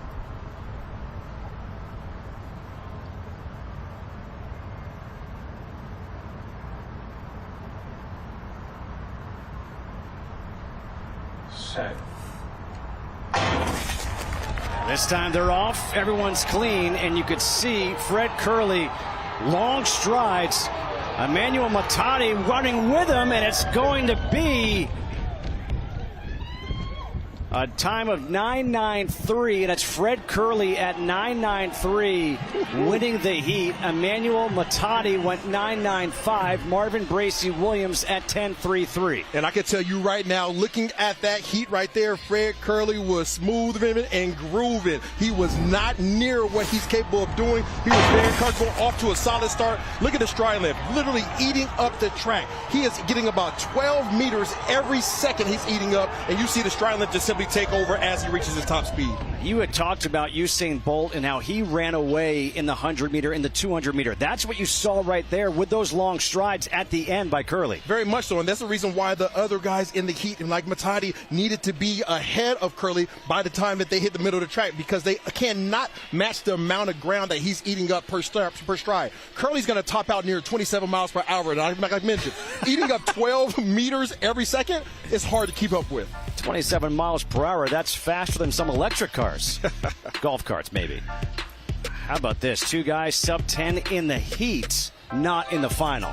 And Yeah, in the final, with if you set a world record, it's $1 million. Now that world record, that's 9.58. Usain Bolt. We'll have to see if it happens. Hey, I am so impressed by what we saw in literally just the first round. Fred Curley with a 9.93. That is absolutely blazing. We got to go from the track, though, back into the pool. Brian, as we transition into swimming, talk about how enhanced impacted the athletes that are actually in the water. Back to James, they found that too much enhancement led for more bulking, which made him sink in the pool. So it's not the case that too much is always the right answer. Sometimes you want just the right amount. Now, to do that, you need to look at the athlete's physiology, the body composition, what they respond to, what they don't, measure the biomarkers and see, are they working, are they not? Then you can dial in the performance of what they're actually doing. Here's what I love about Enhanced, Jen. It's the fact that there's humility with Enhanced. There's a humility with those that are disseminating the different enhancements that the athletes were taking. They saw an athlete get too big and they said, hey, let's scale back. This isn't about just getting big, just getting incredibly strong, because sometimes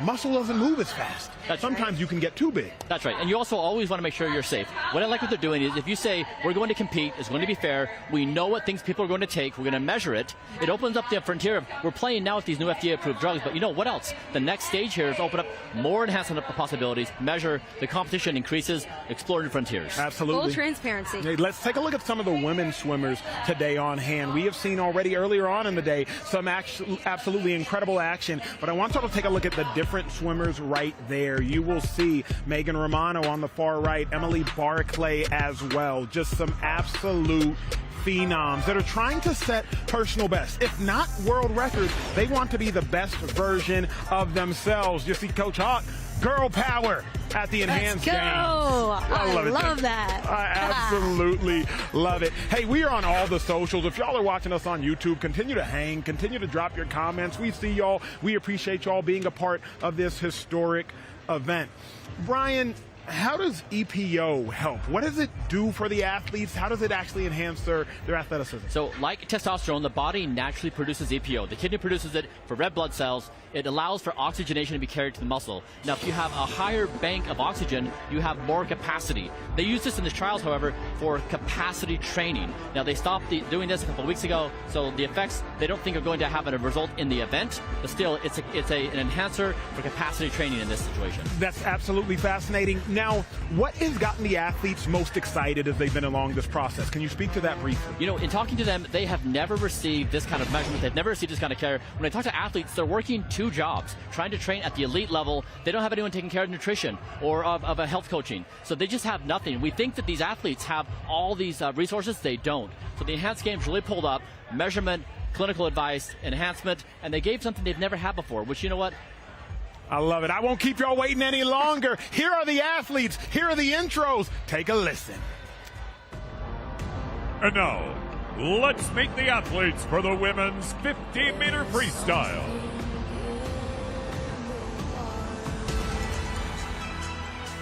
From Colombia, holder of Colombian national records in the 50-meter free and 100 back, and two-time Olympian, Isabella Arcila.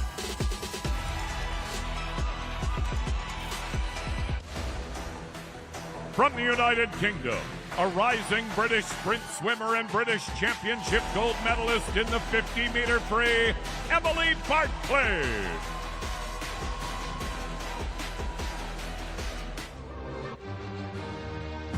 From the United States, a four-time world champion, best known for her success in freestyle and backstroke events, Megan Romano.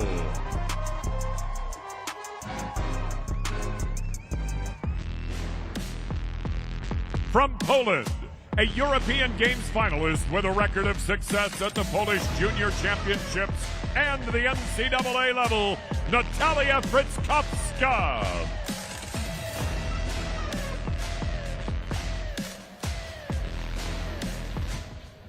Give it up for your women's 50-meter free competitors.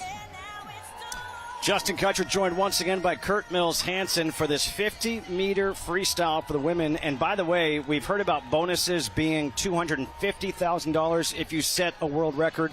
If you set a world record in this event, it's $1 million, Kurt. It is. The only problem is it's a really hard world record. Sarah Sjostrom, 23.61 is insane time. So we wish her all the best as well coming back. She's just had a baby as well. So the Swede, but for here, this lineup, an interesting one. Obviously with Romano, a phenomenal talent, one of the best sprinters in the world in 2013. Right. Now, 13 years later to come back, this is what we're talking about. This is enhanced. Everyone has their own little story here. For Barclay, you know, she was just a swim coach in Dubai. And now, had a little bit of success at World University Games. And then for Nat, Fritzkowska, one, fantastic story, has a Masters of Science in Analytics and Information Management. So she's a data scientist, basically, and then got the call up to come in and just made just a remarkable change and transformation in her body, like 15 kilo weight loss, 6 kilo increase in muscle mass.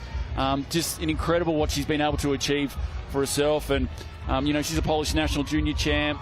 She's got her family here visiting from Norway as well. She swam at Arizona State under the famous Bob Bowman, Michael Phelps' coach. So, that's all coming up as we look at the lane announcements here. And lane number 1, it'll be Isabella Arcila, the 32-year-old from Colombia, who is a 7-time All-American at SMU, also a 2-time Olympian representing Colombia. Emily Barclay, the 28-year-old from the UK, swam at Arkansas. Megan Romano, 35-year-old, who we just heard about, swam at the University of Georgia. And Natalia Fritzkowska, a 27-year-old from Poland, who's made a transformation in her body. This is just one lap. It's from one side to the other, 50-meter free. Yeah, I'm thinking eyes on the middle lanes. I think Romano, Barclay, Coach Hawk. These four have been together through all training camp. Las Vegas, off to Abu Dhabi, back here to Vegas. They're like a little family, but right now they're all arch rivals. A lot of money on the line here for this 50-meter free. Pretty even start. Now we look. Nice breakout inside that time from Barclay. And Barclay at the moment looking good. Trying to reel her in there. Romano. Barclay still looking strong. Barclay trying to hold off Romano. Keep it on that time. Can he get into the 24s? Oh, 24.09. Fantastic swim. Emily Barclay almost goes sub 24. That would have been incredible. What a transformation. She can't believe it. The Brit. What a story. What an upset. The 28-year-old wins this with a personal best. Megan Romano, a personal best, gets second place. And then Arcila gets third. But again, the story. Barclay taking time away from swimming. Romano taking time away from swimming. And now setting personal bests. That's Barclay, to think she could almost go 23 seconds. That is world-class swimming. And from where she's come from, she was a British 50 freestyle silver medalist. Like I said, she'd given up on her career. Her career was over. She was coaching kids overseas in Dubai, and of course partner of Ben Proud. We'll see him coming up later on as well.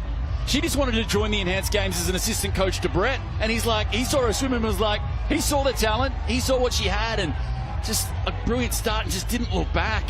From start to finish, she held the lead. Yeah. Really an impressive race by Emily Barclay. $250,000 she gets for winning this race. And she deserves every penny.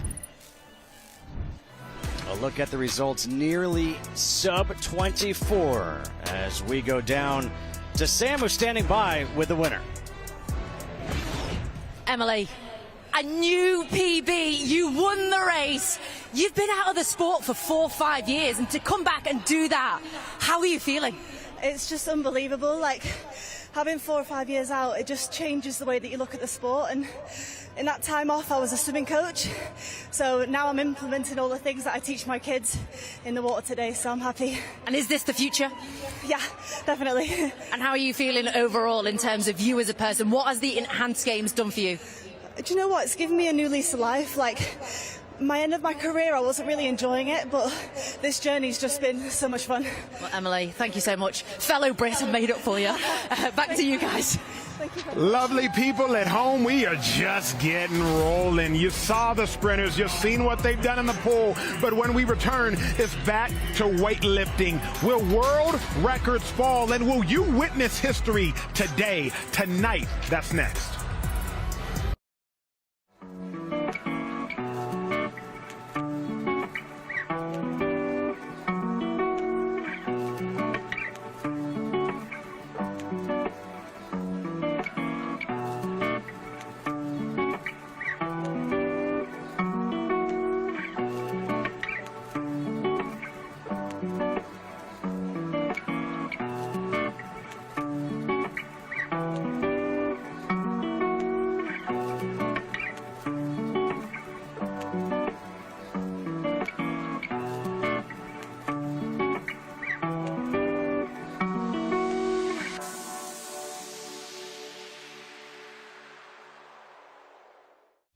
Doing what I'm doing now is going to show the world what we can achieve in a monitor and in a transparent enhancement program. I don't call it the Enhanced Games. I call it the games of honesty and transparency. I have 8 fantastic lifters, 3 females and 5 males.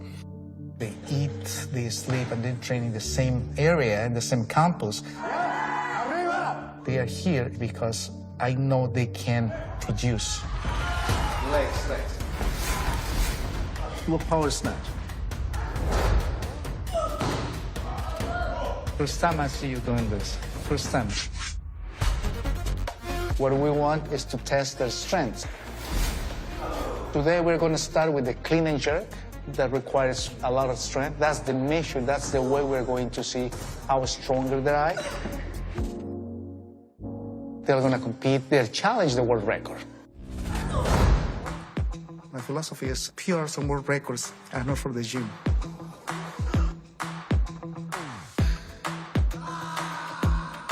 They are for the platform. To show how far we can take the human body. Yeah. Come on! Your heels, use your legs.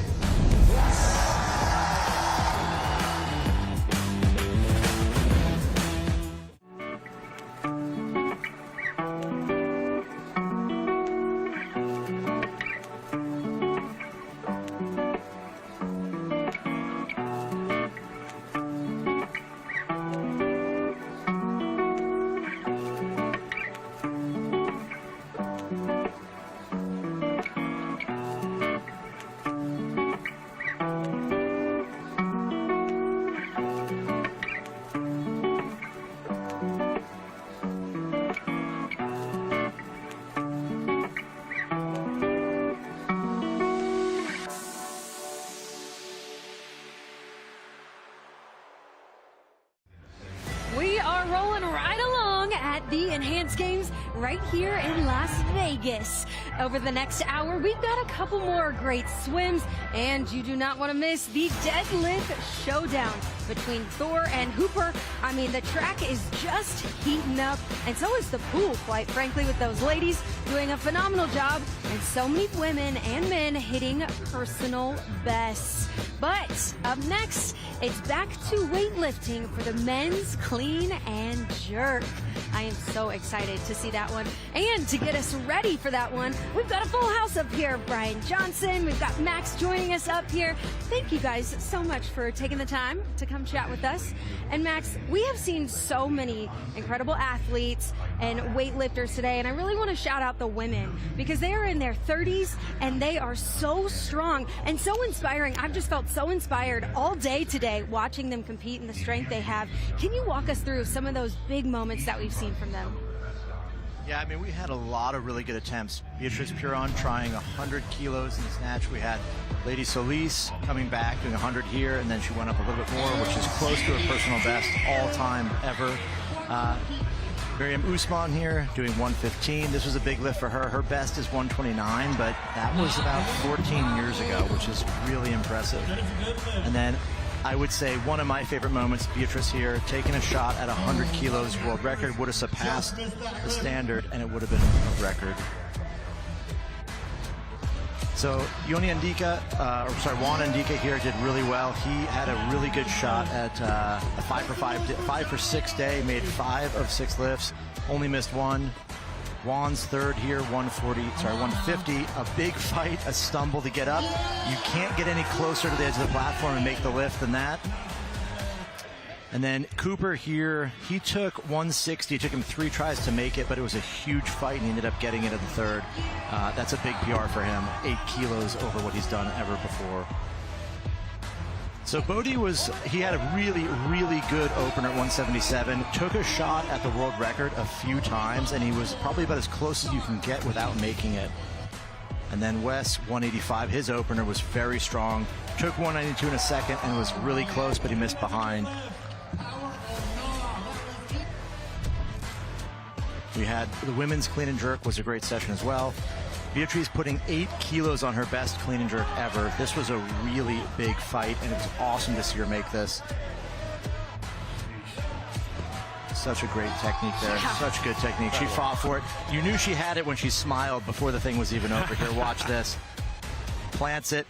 Smile comes about right before the second foot even hits the ground, so she was dialed in. And then Lady Solis, just an absolute dynasty in weightlifting. She's been around and an incredible competitor. Her 140 clean and jerk here is awesome because that is about 6 kilos from her best ever all time. And you can tell she was having the time of her life there.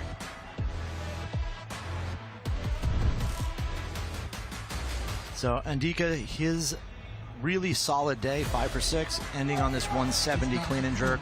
He's such a textbook lifter. He just moved so well. It's exactly what you want to see. No wasted movement. Everything's efficient. He's balanced. He's where he wants to be. Solis here, his 188 attempt. This is really solid. It's close to his personal best. He made a really good attempt at a bigger lift above this, but 188 was the most he did. And then Dylan, probably the star of the clean and jerks there. 205 clean and jerk. This is 15 kilos on his best ever, and he just absolutely manhandled it. It was awesome to watch. I don't know how you're not inspired watching that.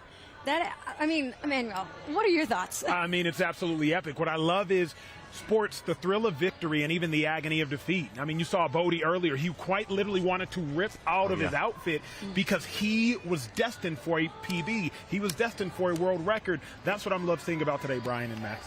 Absolutely. Yeah, absolutely. And we got to talk about what's coming up next. Yeah, so coming up next is the men's clean and jerk. We have the second session here. It's going to be Wes Kitts, Arlie Mendez, and then the third lifter, I'm drawing a blank. We've got Kitts, Arlie Mendez, and then Santabi is going to come out again. My bad. So that'll be good. It'll be good to see. I don't know what shape Arlie's in. He hurt his wrist earlier. I think he may pull out of this. I'm not sure where Bodie's at. I'm sure he's going to be at. He went big for the snatch. I'm not sure if he's in good shape, but we'll see what he does in the clean and jerk. Wes is a powerhouse. He could put up something really big. His best is about 230-ish kilos. So he could take a shot at maybe something in 240 range if he's in great shape. And Brian, I want to talk to you about these weightlifters have seen such vast improvements through their enhancements that they're taking. Can we talk about some of the strength that we are seeing from these athletes that you normally wouldn't see in a year? Incredible gains. Bodie, for example, put on 15 pounds of muscle and dropped his weight his fat by 3%. Now he did so, he changed some bad carbohydrates from good carbohydrates. He had the performance enhancers, and he was able to get to his peak physical performance he's ever done. You see here, all the athletes were able to put on lean muscle mass, become stronger. So it's showing that when you couple measurement with these enhancements and dial in nutrition protocol, you can achieve remarkable outcomes in short periods of time. I think the science behind it, the science and the sport coming together to merge is phenomenal. Now, Max, I know you got to go. You got to go report over there. You got to go see Justin. I'm kicking you off the desk. You guys have a great time over there. All right, thank you so much, Jen. Well, here at the men's clean and jerk, we heard already that Arlie Mendez is out after injuring his hand. Bodhi Santavi, he is not going to do a clean and jerk. However, he's going to do something that is no longer part of the Olympic Games, and that's the clean and press. And Max, I know it was a long run for you to get over here, so catch your breath. When you're ready, let me know and then explain what clean and press is. Yes, I mean, the sport of weightlifting used to comprise 3 lifts: the clean and press, the snatch, and the clean and jerk, done in that order. The clean and press was a lift where you would usually power clean the weight, meaning you don't squat all the way down to catch it, generally a little bit lighter. And then from your shoulders, you're going to press the bar, and you're not going to split your feet at all. So right here, it's going to be a lot less weight, but he's going to clean this to his shoulders, and then he's going to try to press it overhead in a strict fashion. So you'll see here, just drives it with the upper body. It's all a deltoid tricep shoulder movement. Up, gives a little pose down for all of us. A little yoga pose. Very nice. 113 kilos. That's a pretty solid number for him. He's also showing off how he's cut down the body fat percentage. Yeah. Well, I mean, of all that muscle mass he gained, I would have to imagine quite a bit on his shoulders there. He is built there. Very easy. Slight sticking point. You can see the bar slows down a little bit here. The technique in the press just requires that you keep the bar moving straight up. If it starts to come forward on you, you're not going to be able to press it. It's just going to be too difficult. So he's got to be clever enough to make sure he drives that bar up and back a little bit towards his face, just to make sure he gets in the right spot. I also noticed how he has the Olympic rings on both shoulders. Yeah. He is a 2-time Olympian. So maybe he got the first one for 2020, and he got the other shoulder for 2024. That's true. Yeah, it's common practice, I think, to mark it up when you've been there. All right. Here's Kits now. Wesley Kits, he's going to attempt 220 kilograms. His personal best is 223.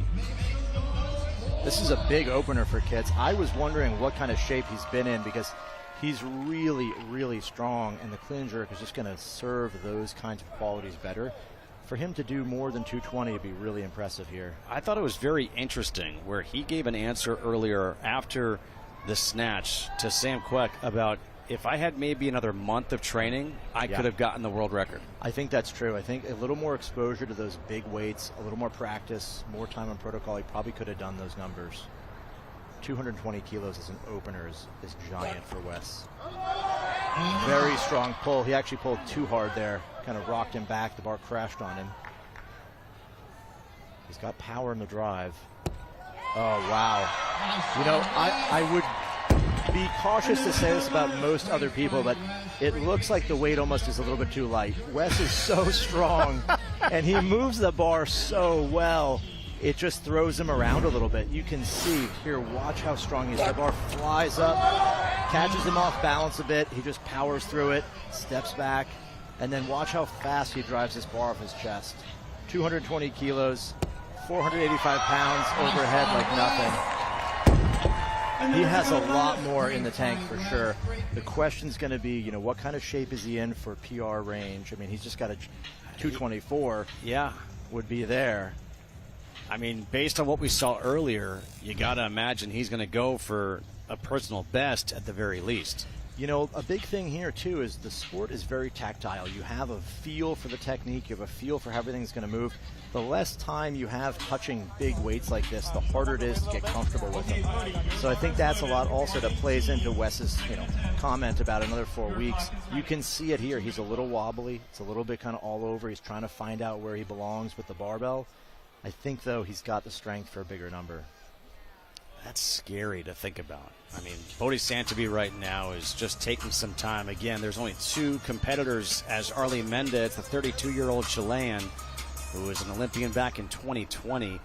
He's not participating in the clean and jerk because he injured his hand. He re-injured his hand after his first snatch lift.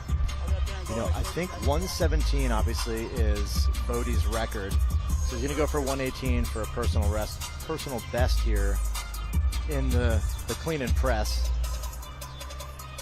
Do you wish they brought back the clean and press, or are you okay without it? I'm definitely okay. The meets used to take a long time. I was told by someone much older and wiser they would last 12 hours plus. So I think we'll be fine with just 2 lifts. Yes. All right, Las Vegas. All right, here comes Bodie, and notice how he's trying to go a little WWE style here, right? Like just showing off, making this more a spectacle. You know, I guess if you've got it, you flaunt it, right? I'm surprised you're wearing a shirt. Well, I was going to say that's why we're wearing shirts. Obviously very easy. Let's see, can he get it back? No, I think it's just a little too much. All right. We'll see if he even tries a third. I'm not sure. You know, one of the reasons I think this is kind of going this way, Wes is going to need rest. If 2 of the 3 athletes in this flight left, that would mean Wes is following himself minute after minute. It's just too much. There he goes. Now He's having a good time. Remember Bodie in the snatch, he thought he was going to get the world record. Yeah. And he went after it a few times, and each time he was so close. You could see him right now just doing a little bit of flexing, stretching. Yeah. Well, you know, he knows this doesn't mean anything for him. Yeah, 4th place finish in 2020 is phenomenal. I mean, it's really remarkable because that's a stacked class. That 96 kilo men's class is just usually one of the most contested. For him to get into 4th is extremely impressive. How old do you think Bodie was before he could beat his grandfather in an arm wrestle? Oh. Well, I don't even know if he can. Maybe he's not yet. I mean, that's pretty cool to have 2 Olympians. Yeah. They're going neck and neck. And both 2-time Olympians. You know, you see this a lot. A lot of these families, we talked about the Solis family as well, they've created dynasties. Someone gets into the sport, and that's it. That's the family sport now, and you're all doing it. You ready for this? 230. This is a 230 kilograms. 507 pounds for Wes. The world record's 237. If he makes this strong, I don't think 238's out of the question. He has the power. It's not a question of that. It's can he control it? Can he put it where it belongs? Huge attempt for Wes. 230. Cleans it very well. Got to get the timing here. Settle. Can he drive it? Oh, you could see he drove it so hard. Watch his elbows on the replay. We'll see them actually unlock. So he actually catches it, it's locked out, and then his elbows unlock because he had so much power, and that bar is just oscillating so much. Let's take a look at this clean. Great clean, super close for, racks it really well. He catches the bounce on the way up. Super efficient, that's what you want to see. He's struggling a little bit here because the bar is so heavy and it bends so much, it just moves around. He's got to catch his breath, settle, watch him drive it, then arms just unlock. It buckles on that rebend. That bar is almost oscillating here. You see it? Just rebends a little bit, unlocks his arms. He's got the strength. He has the technique. He can do it. It's a small timing issue. Can he meet the bar? Meaning when the bar gets where he wants it, can his elbows be locked out at that perfect time so that he actually catches it in a good spot and he can stabilize? So it's not just the strength. You have to tie the strength with the technique to get it just right. And you know, the bar can even play against you in that because a lot of it is going to come down to the bar getting heavier and heavier. It starts to move around more, so you're accounting for so many factors as you get stronger. Bodie's going to attempt one more time at 118 on the clean and press. Now, he doesn't even have his shoes Velcroed. Yeah, well, I don't think he's planning on moving them much. This will be obviously easy. Clean to his shoulders. Can he drive it behind his head? Oh, he uses his legs a little bit there. It's the purists are not going to be happy with that. So the rules would state that the press has to be done without your knees bending. So he gave it a little bit of a kick with his legs. We'll see. He wants a little more. He wants a little more time up there. Bodie does not shy away from the camera. Take a look here. So obviously, easy, clean. Check his legs. He does a little dip, gives a little pop. And that And makes he even it about, smiles. Yeah, He knew. He knows what he did there, and I think all the true fans are going to see that and know exactly what happened. He'll probably get some heat for that, but he's having a good time, and it buys Wes a bit of time here to recover for a really big lift. I'm really curious to see what Wes does here. Does he take a giant attempt, or does he go for the 230 PR? I mean, if you get the world record, I think he's going. Oh, he's going for 230. No, I think he's done. I think he's bowing out. I think he knows that any bigger attempts probably aren't going to go well. He gave it his all. Maybe he's tired. All right, that will wrap up the men's clean and jerk. There is another weightlifting category coming up later, and that one is, I think, what everybody is waiting for, the deadlifts, the showdown. The deadlift showdown will be an incredible display of strength. Two men deadlifting what might be 500 plus kilograms. We'll see if a record gets broken. Very nice. Those two men who will do the deadlift will be Thor and Mitchell Hooper, as these two competitors are going to be talking with Sam in just a second. The headphones not going on yet. You still have some work to do, Wesley. We're going to talk to you. Happy belated birthday. Sam, it was his birthday on Friday. What an evening for you. Whoa, let's move away from that speaker. Listen, you finished your lifts. You've got lots to be happy about. You said earlier, if you had a few more weeks, you really could have pushed that world record before. How are you feeling now it's all done? I feel all right. It's a tough day. Biggest opener by 10 kilos. 230 is a huge clean PR. It's the first time I've even attempted a jerk at it. So, I'll be back and I'll be better next time. You've been unbelievable tonight. Can we get a lot of noise here for Wes? I mean, what a performance tonight. That's right. Wes, you're finished. Are you on protocol tonight? Are you going to get to the after party? How are you going to celebrate? Yeah, the protocol for tonight, I think, is maybe some beer, some unhealthy food for the first time in a little bit, and the after party. So I'll be there. Absolutely. We'll see you there too. Thank you so much for your time and enjoy your night. Thank you. Back to the desk.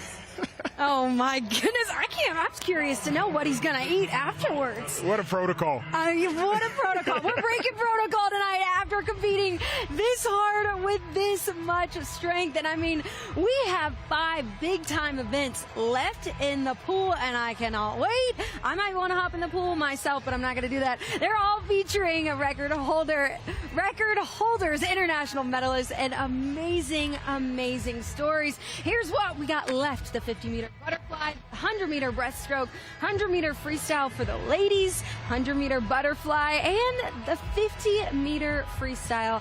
Now, Brian, when you see that kind of strength and effort, what's going through your mind? I was talking to Brody and Artie just before the event, and I think a lot of people have come into today expecting world records to drop.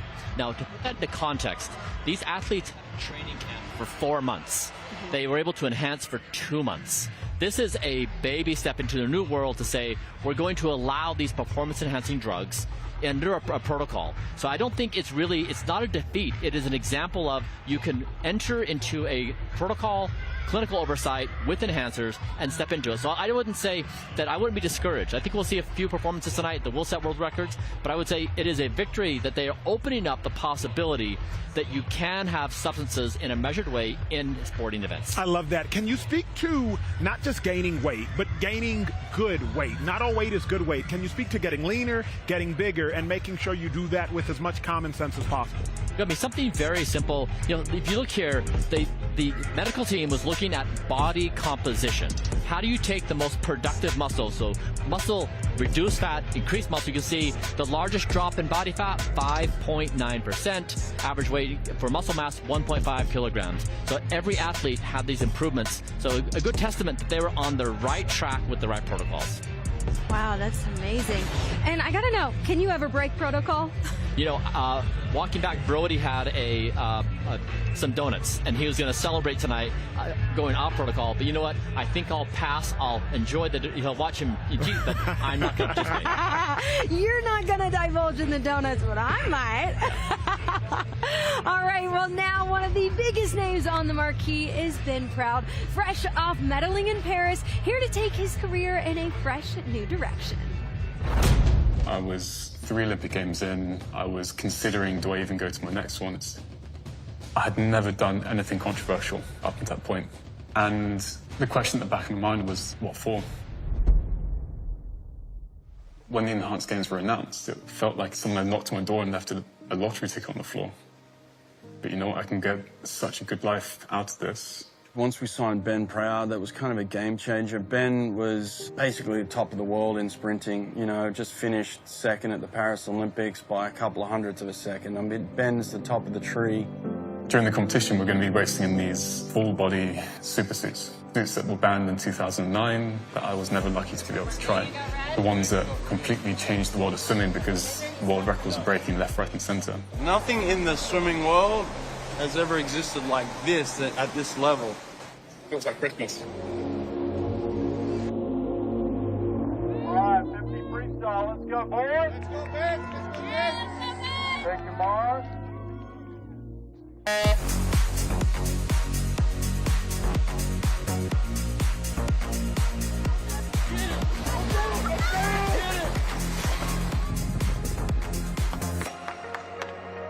Part of me wants to be that face that you associate the enhanced games with. Boom, I'm here.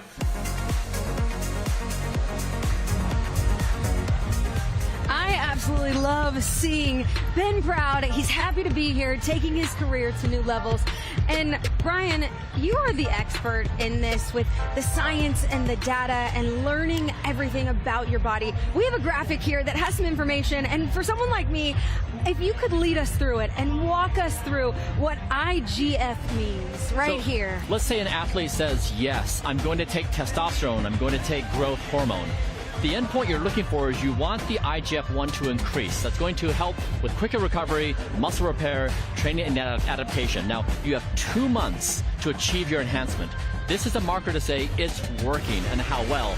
So this is the value of measurement. You do the protocol, you measure, you say, is it working, is it not, do we adjust it from there?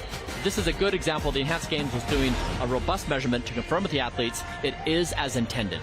And when you get measured, how many measurements in one setting do you get? Because I know every 2 weeks they got to check in. So how many measurements on your body are we looking at? I mean, so the athletes had 735 biomarkers. Now, it was covering the heart, blood, bone, brain health, all the above. Now, having that kind of comprehensive look, oftentimes you have off-target effects. You do one thing, and then something else happens you didn't expect. So when you have this kind of coverage, you find unintended consequences. That allows you to keep things safe and also on target. Wow. And I know what's so interesting is coming up. We got swimming. These swimsuits, you guys, are crazy. And they take 3 people to get into. And it kind of takes like 27 minutes. Check this out from earlier. We've got to put on the baby powder, the gloves.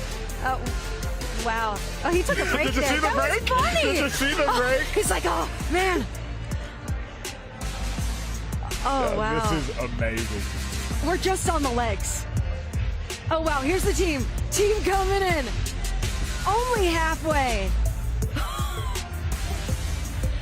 Wow. You know what I love about this is that time lapse is a microcosm of the dedication the athletes put in. You take 27 minutes to get into a suit for a 27-second race, if you will, and they've spent 4 months dedicated of their lives for today, for these 4 hours, for this last prime time slot.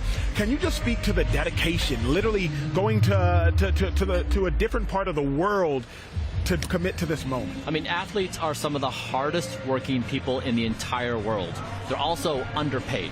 You know, they oftentimes have 2 jobs, getting to $20,000. So if you could actually, you know, this is the case with many people, when they are fairly compensated, it removes the anxiety and the stress of, can I make ends meet? Can I actually focus on training for this sport? And I think that's what many of them report, is that this is the first time in their athletic career they could dial in and focus on their performance. Well, I think mental health health is such a big note there. And a lot of these athletes, their why has been their family. They want to provide for their families. So this is an opportunity for them to put better food on the table, a bigger house over their heads.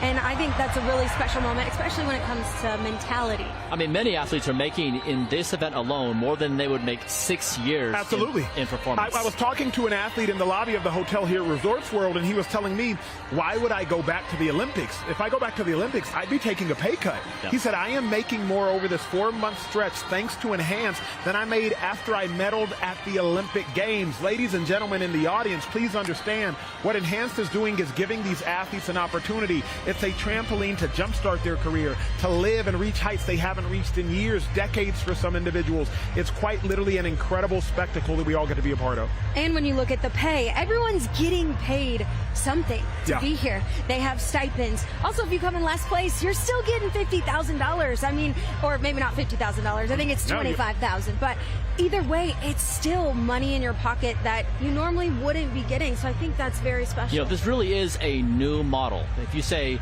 we want the best athletes in whatever stage of their career they're at to focus their intention, and let's say we allow substances, this is the way to do it. You compensate them, you measure them, medical supervision, it's safe. This is the way, this is the new formula. Absolutely. And now it is time to meet those athletes for the 50 fly. Let's rock it out. And now, let's meet the athletes for the men's 50-meter butterfly.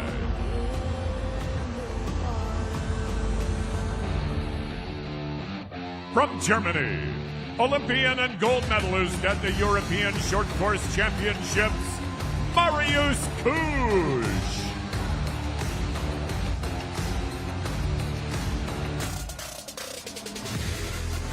From Ukraine, a world-renowned sprint butterfly specialist and the world record holder in the 50-meter butterfly, Andrei Garabov.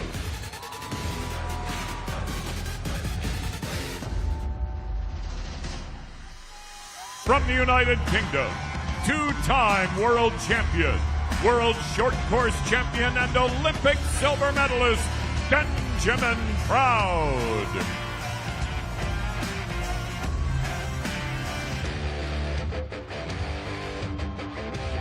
From Ireland, 2024 Paris Olympian and holder of national records in the 50-meter and 100-meter fly, Max McCusker.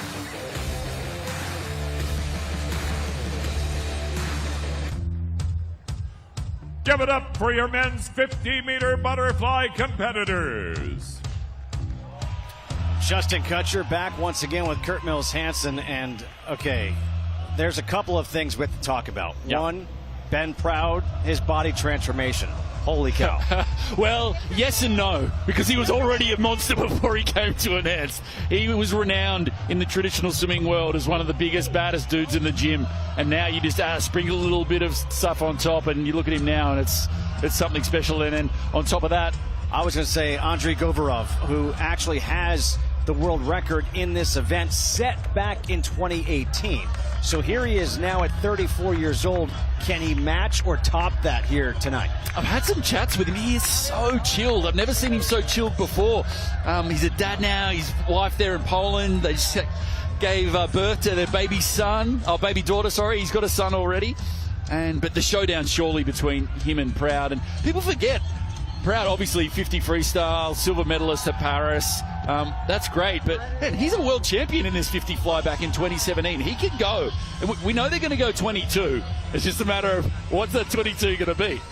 What are going to be the final two digits? And by the way, as the sun has begun to set here in Las Vegas, this place looks even cooler. You see the men's 50-meter butterfly beyond the swimmers. It's lit up. There's cool air coming to cool it down. And how awesome is this as we take a look at the lane assignments.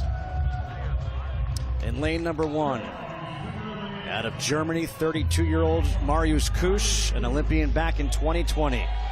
The world record holder. Our first world record holder that we've had here in the pool. He's in lane two. Ben Proud, silver medal in the 50-meter free in the Olympics in 2024. They don't call him Big Ben for nothing. And Max McCusker, he's not going with a full body suit here. Yeah, just opted for the legs. He just thought I'd cut in on his lats a little bit. Irish national champion and record holder in this 50 fly, but surely all eyes on the 2 middle lanes. Govorov and Proud chasing 22.27. Racing again, that 15-meter mark. You can see the little red mark there. They've got to get up before that. They do so as well.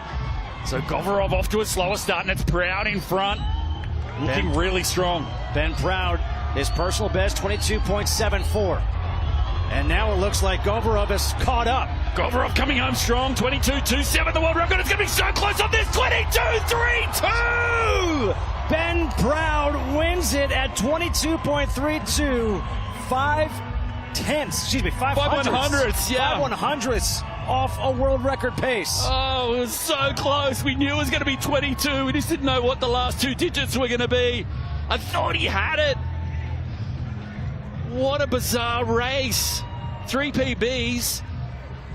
Proud was out like a rocket. Govorov was coming home. And Proud just gets it by a fingernail. So away they go again. Instead, Proud, obviously his starts some of the finest in the world. And just whipped the rest of them. Look at him there. Second on the left. Destroyed them off the start. And then watch Govorov. Center lane to the right, start to work his way into this race over the final 25. It was a race between those two the entire time. Oh, so tight. It was a difference for Benjamin Proud, 22.32, 3 of the 4 personal best. You think they won a world record? You can see Coach Hawk. Well, we saw it with Golomev in the 100 free, 2100ths. And here, Big Ben Proud just misses it by 5/100ths. He's back for the 50 free, though. Benjamin has to be proud of that performance. He's now $250,000 richer, and he's with Sam. Ben, first place, $250,000, a new PB. You must be buzzing.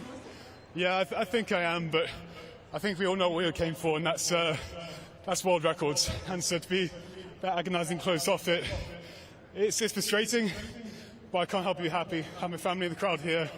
You know, that's the big chunk of money to take home with me. So. Can we find them in the crowd? Do we know? Can you give us a wave? The Proud there they are! They must be. So proud of you, Ben. Again, we all know that you've got more in the tank for later on. What can we expect? Obviously, that's going to give you that extra push. Yeah, I mean, you've seen Christian in the 100. I'm super happy with that time. So we've got an hour and a half to get calmed down, ready to go, and put on a good show. Congratulations. We're all rooting for you, and good luck for later. Well done. Thanks, Ben. Back to you, Jen. And coming up, you guys better get ready. It's a spectacle you won't want to miss. The world's greatest deadlift showdown, Thor versus Hooper. I can tell you, it's something you're going to want to tune into. Tell your friends. Get them online. It's going to be phenomenal.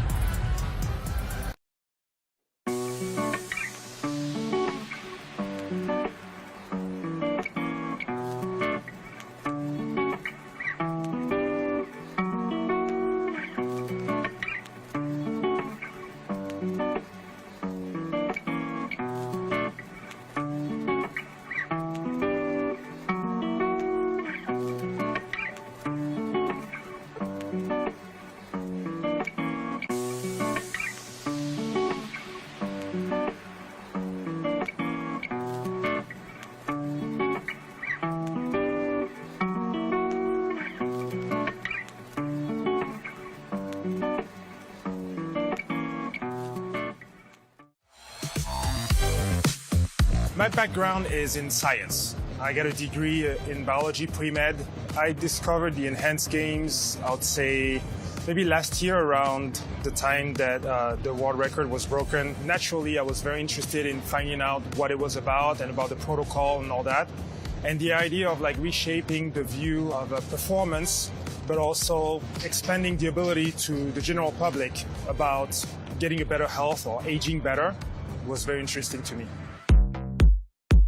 The venue that we had in Abu Dhabi was phenomenal. The ability to stay at the hotel and be able to train right there, access to treatment, recovery, pretty much what anybody would want and what it requires to reach the highest level was present. Fred is an amazing athlete. He's going to put on a good show. Shania, she's very, very grounded and very dedicated. Taylor, you know, I'm very pleased with her improvements. Clarence, great athlete to work with, and I hope he's going to be able to perform. I really hope for Enhanced that the brand is going to grow.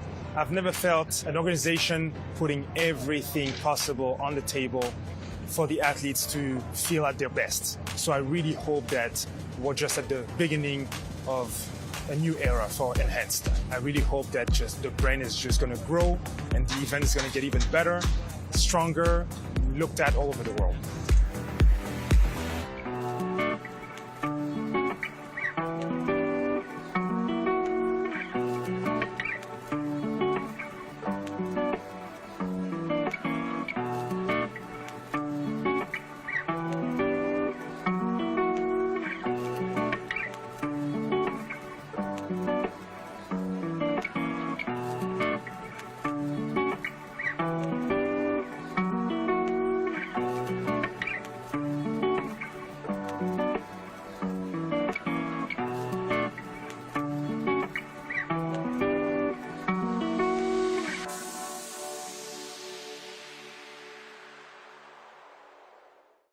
Thor's body weight, 194.4 kilos. Official weight, 152 kilos.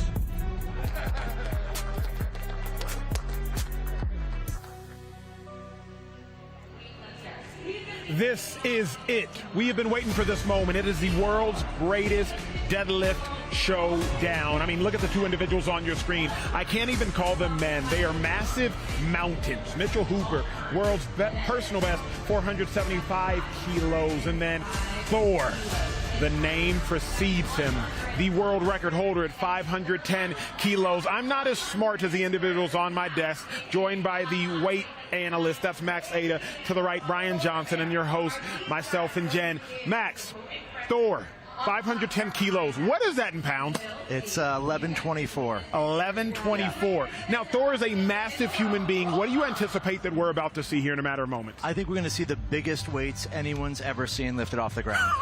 Like in the world. Ever by a human being. For sure. That's my guess. Golly, that's special. Oh, wow. Brian, you met Thor earlier this week. Did he crush you, or how did that go? You know, his grip strength is so strong, he could absolutely crush my hand. We teased a little bit, and he showed me a little strength. It was the most force I've ever felt. Wow. And what's that like, standing next to a human being that massive? You know, it's just unreal. You don't have any kind of baseline of how big of a human he is and how he feels, but also he's a sweetheart. He's the nicest person, but you know what? There's a fire in his eyes. He wants this so badly. So yeah, I think he's going to get it tonight. Let's hone into that detail. You mentioned grip strength. Speak to what we're seeing on camera, and how is this so unique? So grip strength is actually a longevity marker. It predicts all-cause mortality. The higher your grip strength, the better your health. Now, it's cool because we of course see these records of lifting weights or in the pool, but grip strength is something people can do at home. You can test your grip strength, see your percentile, and that is a predictor of all-cause mortality. So I like that they're doing these kinds of health longevity measurements as part of the protocol. Oh, this is so incredible. If you are not excited about this, check your pulse, ladies and gentlemen. Sam caught up with the two earlier today. So, everyone is so excited to see this head-to-head. Your current world record in strongman deadlift. Are we going to see you break that record today? I believe so. Like, I've trained, I had a really good prep. Obviously, I'm aware of the fact that anything can happen, guys. That's why I like to say that as well, to keep you guys on the toe. But I'm a strong believer that I'm capable of pulling 515. I believe in myself. The prep has been wonderful. Best prep I've had in a long time. Everything has been going well. So I believe in myself. Let's put it that way. You're looking great. You're ready. We'll go and let you get ready for the big lift. All the best. I'm going to head over here now to Mitch. Mitch, you heard Thor chat. He thinks he's going to break that 550. What are your thoughts? We wouldn't be stepping out here if we didn't think there was a chance. So you know, he's going to do his thing, I'm going to do mine, and we'll see how it goes. And how are you feeling physically ahead of the games? Yeah, look, I won World's Strongest Man less than a month ago, and a lot of this prep for the Enhanced Games has been getting my body back in one piece. I've accomplished that. My knees feel good, my back feels good, I feel fresh, I feel ready, and it's time to throw caution to the wind and take a home run swing if we can't make history. Awesome. Let's see that biceps. Back to you guys. I cannot wait for this moment, the world's greatest deadlift showdown. If you are watching right now, you will witness history. This is something special, and here are the calls. Enhanced Games fans, it's time now for one of the most massive events of the night. This is Strength Optimized. This is Evolution Unleashed. This is the world's greatest deadlift showdown. Now, let's meet our competitors. From Canada, a dominant Canadian strongman and the 2023 World's Strongest Man champion, widely regarded as the most versatile strength athlete competing today. The only athlete in history to have won the World's Strongest Man, the Arnold Strongman Classic, the Rogue Invitational, and the Strongest Man on Earth competition. He holds world records in the axle press and the super yoke, Mitchell Hooper.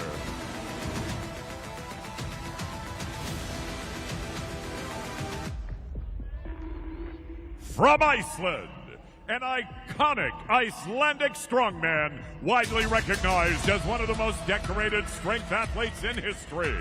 He is the only competitor to have won the World's Strongest Man, the Arnold Strongman Classic, and Europe's Strongest Man in the same calendar year. He has over 60 career victories and more than 129 world records across strength disciplines. Inducted into the International Sports Hall of Fame in 2023, Hafþór Björnsson.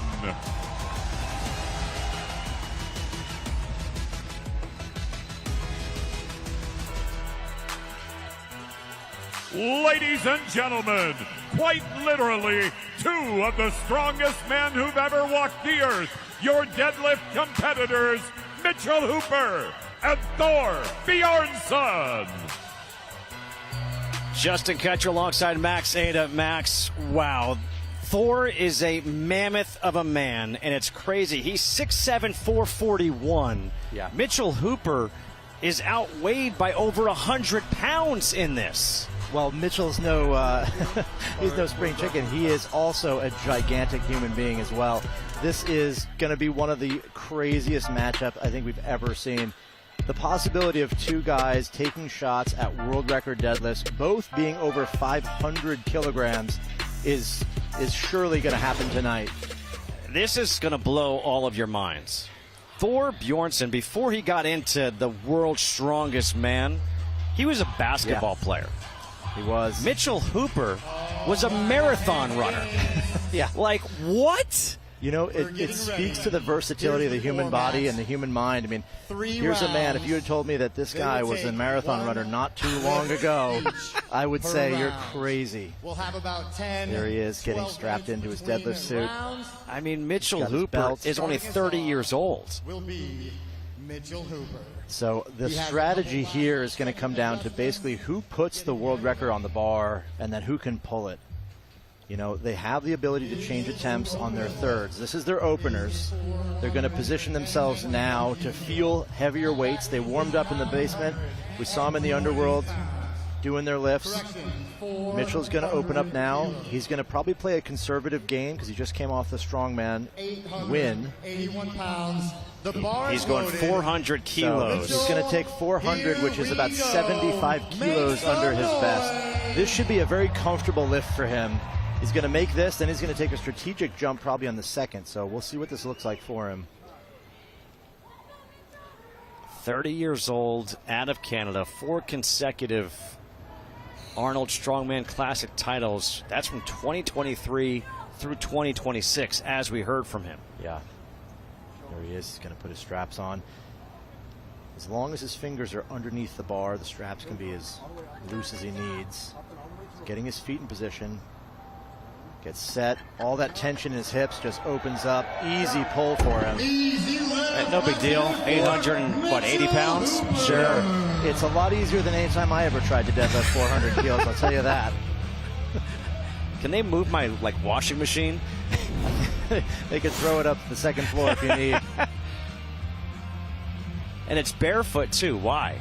You know, they want the least amount of height on their shoes so they get the most leverage possible. It also makes the bar move less.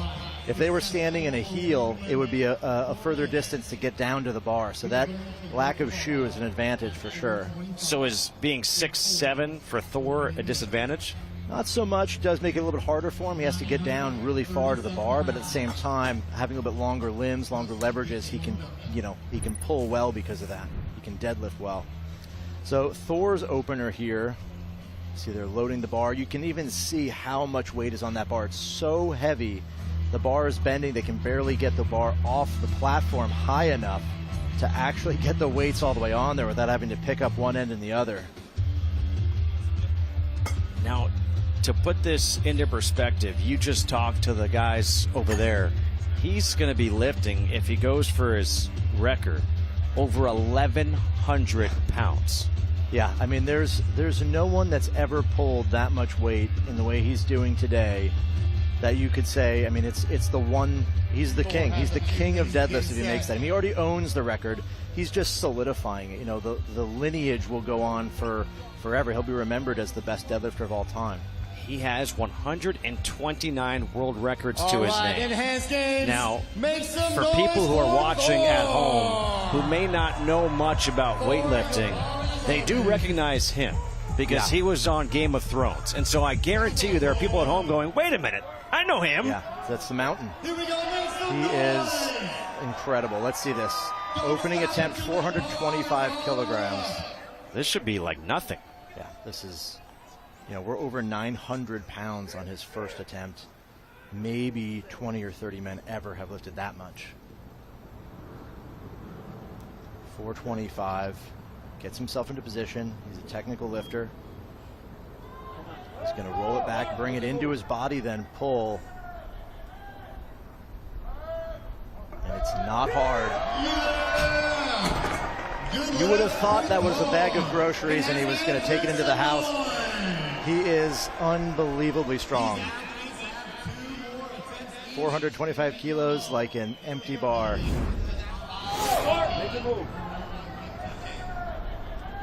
we go. Replay brings it in super close. Keeps it close. It's absolutely a no question lift. He probably could have done a few more reps with that easily, no problem. It is unreal.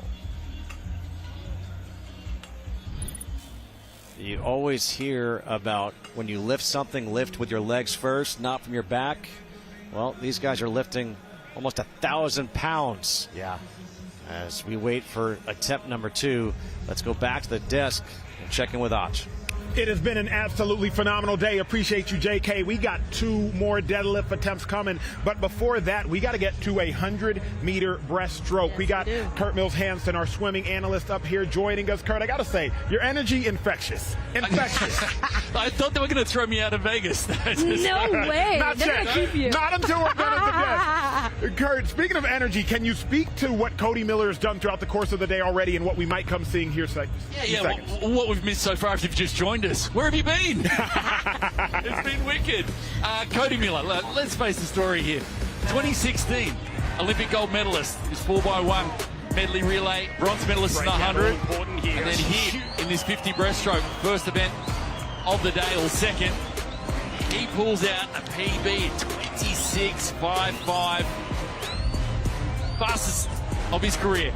Okay, now, Kurt, we got the 100-meter breaststroke coming up. If our viewers just turned it on, they don't know what enhanced is. They don't know what swimming is. They just fell down to earth. What should they be looking forward to? Well, we're looking forward to seeing what Cody can do in the 2 laps, for starters. But he's pumped up, and I think there's a few factors to enhance. Let's wind it back a little bit. Firstly, Hunter Armstrong, a natural, non-enhanced. He comes in, 2 races, a first and a second, walks away with one night, $375,000. He's set up. He can pay his mortgage. He can take care of his dogs back in Ohio. He's going to be okay. His next stop LA. Then you go, Colomé proud, just missed world records by a few hundredths of a second. And then we get Cody Miller to come back.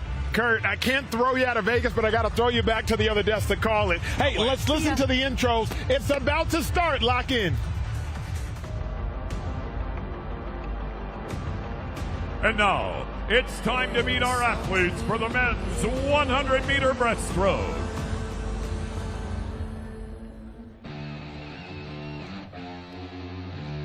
From Brazil, a pioneer of Brazilian breaststroke swimming and the first Brazilian man to break 1 minute in the 100-meter breaststroke, Felipe Lima.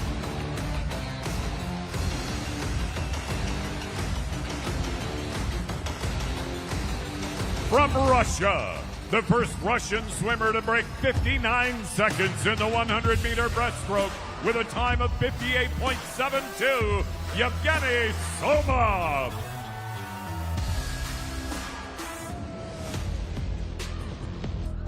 From the United States, an Olympic gold medalist and one of the world's premier breaststroke specialists, Cody Miller.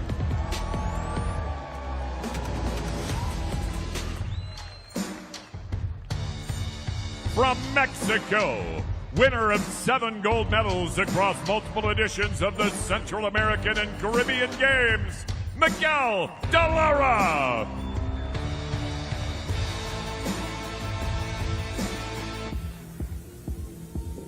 Ladies and gentlemen, your men's 100-meter freestyle competitors. All right, Kurt, we do it again. This time the 100-meter breaststroke for the men. And can Cody Miller go 50, 100? Well, I thought he was a better 100 swimmer than a 50 swimmer, and he just bashes out a 26.5 to kick us off this afternoon. 250,000 in his pocket. The confidence he's got now, anything's possible. You know, I think a lot of people, when they think about the enhanced games, we're thinking, okay, we're going to see records shattered. What you have to take in mind, you said Cody Miller had his personal best. He said it when? Prior to today? Well, back 8 years. Okay. So if you can set a personal best after taking 8 years off, that's the epitome of the enhanced games. Yeah, I think, and that's the appeal, certainly. And it's not just racing, but, you know, we're selling product as well. And that's a big part of it. And for those, like I said in the preview, those in middle age, maybe you've let yourself go. It's been 10 years. It's been longer. You've had a family. You've had kids. You're looking to get back to some form of semblance, normality. Look it up. Check it out. Who are you looking at? Cody Miller. Who else? I think Somov. And he's just a big X factor. He's going to be better for the 100. He's 7 years younger than Cody. And we've mentioned this with Brian as well, that enhancements are fantastic, but age is still a factor. And that's, you know, I think we all remember being in our 20s. It seems a little bit easier than being in your late 30s. But yeah, he's certainly a talent, that's for sure. Well, late 20s, 30s. How about the lane announcements? Because in lane number 1 is going to be a guy in his early 40s. Felipe Lima, the 41-year-old from Brazil. Yeah, the oldest that we've got. And this is a great epitome. 26.980, was runner-up in the 50. There is Yevgeny Somov, the only Russian to swim in 2024 Olympics. Cody Miller trying to go 1-2. And Miguel de Lara, the 31-year-old from Mexico. Yeah, if I had to pick, I'd say the middle lanes here. Miller and Somov. Somov in lane 2, Miller in lane 3. 2 laps. Take your marks. The world record 56.88. It's a nasty one as well. Petey's got some beauties, that's for sure. But the stroke a lot different here. You can see it a lot slower, more long, more length.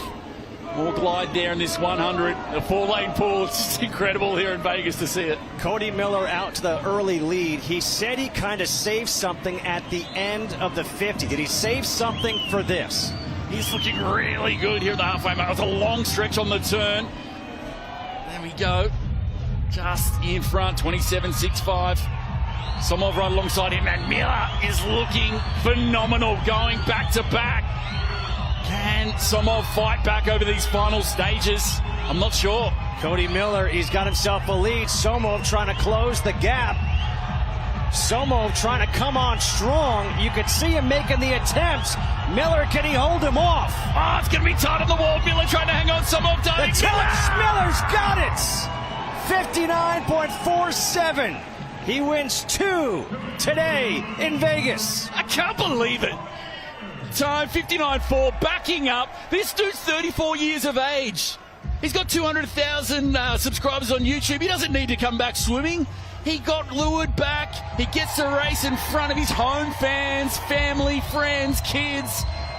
And now he's gone back to back, and he's our highest money earner, $500,000, $500,000 in one night of swimming, the biggest prize pool we've ever seen in the sport. He was aggressive off the start. He got after it. He knew his younger rival in Somov was going to make a challenge at some point, but he was brave, and that experience showed through. It was a heck of an effort by Somov trying to track him down. And Cody Miller at the end, I mean, look at how close Somov was making this. Yeah, he made a big challenge late, Somov. He thought he would, but I can't believe it. I can't believe if you would have told me 12 months ago that Cody Miller was going to be racing in Las Vegas and he was going to win $500,000, I would have been thinking you're crazy. What a show that he's put on tonight. He'd be so ecstatic with this. Well, Cody Miller has won twice tonight. He's got $500,000, and he is standing by with Sam. Cody Miller's done it again, everyone! He got that win, $250,000, taking your total to $500,000. Life-changing. Yeah, that's pretty cool, huh? Good night in Vegas. Come on, get louder, guys! I want to... Guys, there we go. I want to thank my coach, Ron, head coach of the Sandpipers. When I joined Enhanced, I was excommunicated from a lot of places, and he was the first one to support me. This city has always supported me, so thank you. Cody, this is huge. You're massive online. You're doing loads for the sport. Lots to celebrate. You're a local lad. Come on. You strike me as a guy who knows how to celebrate. What's the plans? I'm going to spend some time with my family. Maybe get a little wild later. I want to shout out Max, our CEO. He's given all of us worlds of support. Answers me immediately when I get out to him. So thank you, the medical staff, everybody. It's been amazing. Couldn't do it without him. There it is. Come on, Max. Come on, Max. Max, I've got to say, what have you got to say about Cody tonight? I am so proud of Cody. Cody won 2 events tonight, came back. Cody's a 2-time Olympic gold medalist. Coming back with the help of enhancements and do such a performance, $500,000 richer. Cody, I'm so proud of you. You're amazing. I love you. Well done, guys. Congratulations again, Cody. Back to you guys. Dreams are coming true. Records, history, personal bests are all being broken. Hey, when we return, attempt number 2 of the world's greatest deadlift showdown is here. Don't you dare run away, and if you do, you better sprint back. That's next here at the Enhanced Games.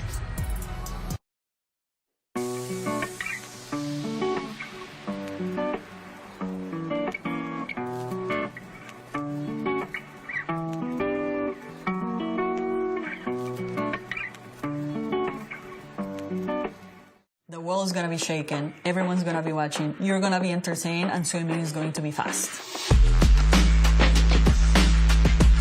One random Tuesday, I get a message that says, hey, want to join the Enhanced Games? My heart skipped a bit. Like, I'm not kidding. I thought I have closed the chapter, put the book in a drawer. They opened that little door again. I was like, flashback, like, what does this mean to me? Like, another shot at it? I could potentially go for a world record. I'm going to be part of the future of sport. People think it was hard for me to say yes because these and that. I'm like, you're all wrong. Honestly, it was one of the easiest yes I have ever said. I'm not kidding. My ultimate choice is to be a world record breaker swimmer. I want to be the best swimmer in the world. I choose to partake in the enhancements. I'm quite excited about them. The good thing about the enhanced games is they suggest a protocol, and once you receive it, you can decide whether or not you want to take it, or you can decide not to take some substances. You can not take any if that's what you decide. So that made me feel like I was in control of the decision. Out of every swimmer in the world, there's only 4 of us in the enhanced games. I am one of us. I have a lane. I have an opportunity. May 24th, something special is going to happen.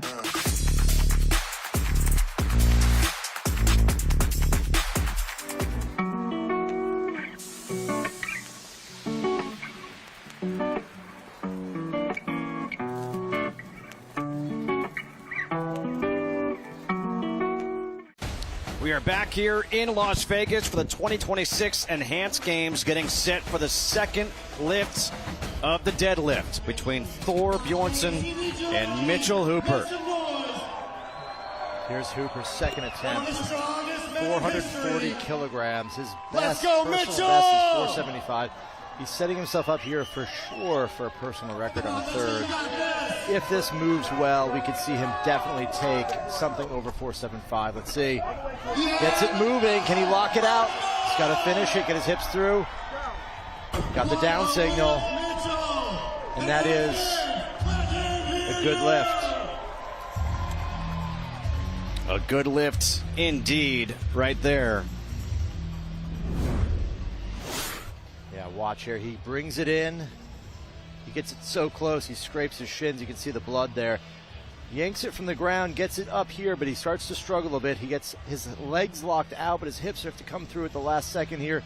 He just barely starts to get him locked out there. Comes up. He's fighting with it, fighting with it. This is the toughest part here for him. He's got to lock it out. Got the down signal, and there it is. Sigh of relief for Mitchell Hooper. And again, as they try to get this bar ready, they clean it down and they have to lift it. There was a little bit of blood on the bar. You can see the blood on the legs of Mitchell Hooper. Yeah, they're going to need to disinfect, clean it, make sure it's okay. For sanitized? Yeah, okay for Hafþór to lift on. 475 kilos being loaded. All right, for Thor's explain what Hafþór is putting on right now. So it looks like Thor's going 407. No, I mean like the belts and everything. Yeah, well, he's got a deadlift suit on, which is essentially a really tight garment that's going to give him some leverage, give him a better position. He'll be able to lean into it a little bit in the pull when he starts deadlifting.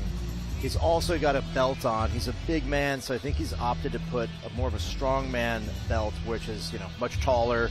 The standard belts you see in weight rooms and weightlifting and powerlifting are going to be about 4 inches. He's got something under there, and then he's going to strap in another leather belt on top of that. He's a lot of man, so you got to hold it in. He's getting the crowd fired up for him. 475, that's what's on right now. 475 is...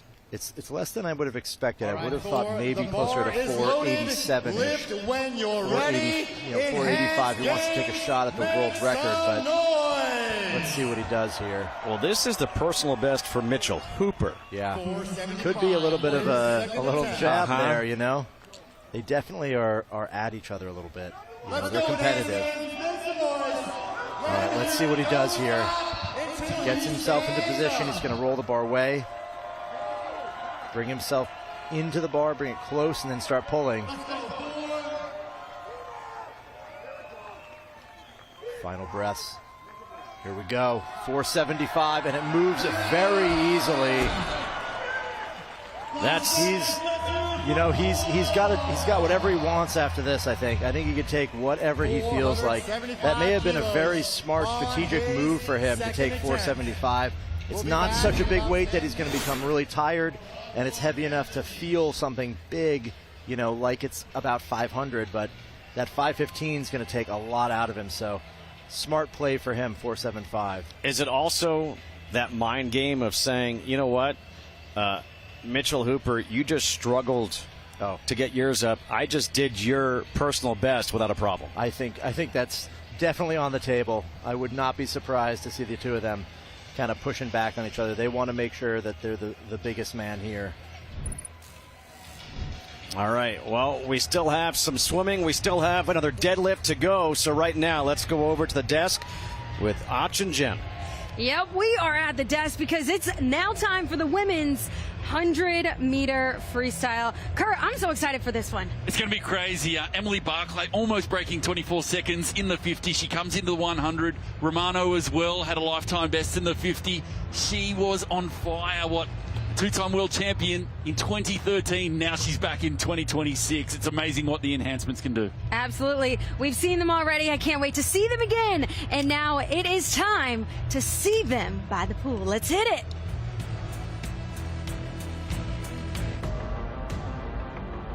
And now, the final women's swimming event of the night. It's time to meet our athletes for the women's 100-meter freestyle.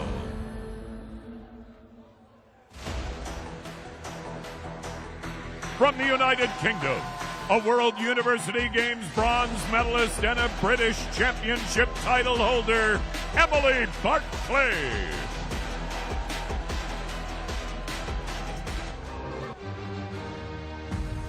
From the United States, a multi-NCAA champion while at the University of Georgia, she won 2 gold medals at the 2013 World Championships, Megan Romano.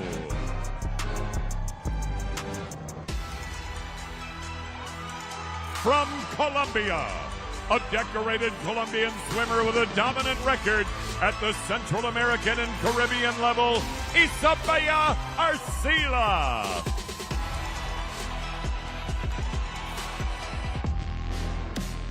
From Poland, a European Games finalist with a record of success at the Polish Junior Championships and the NCAA level, Natalia Fritzkowska.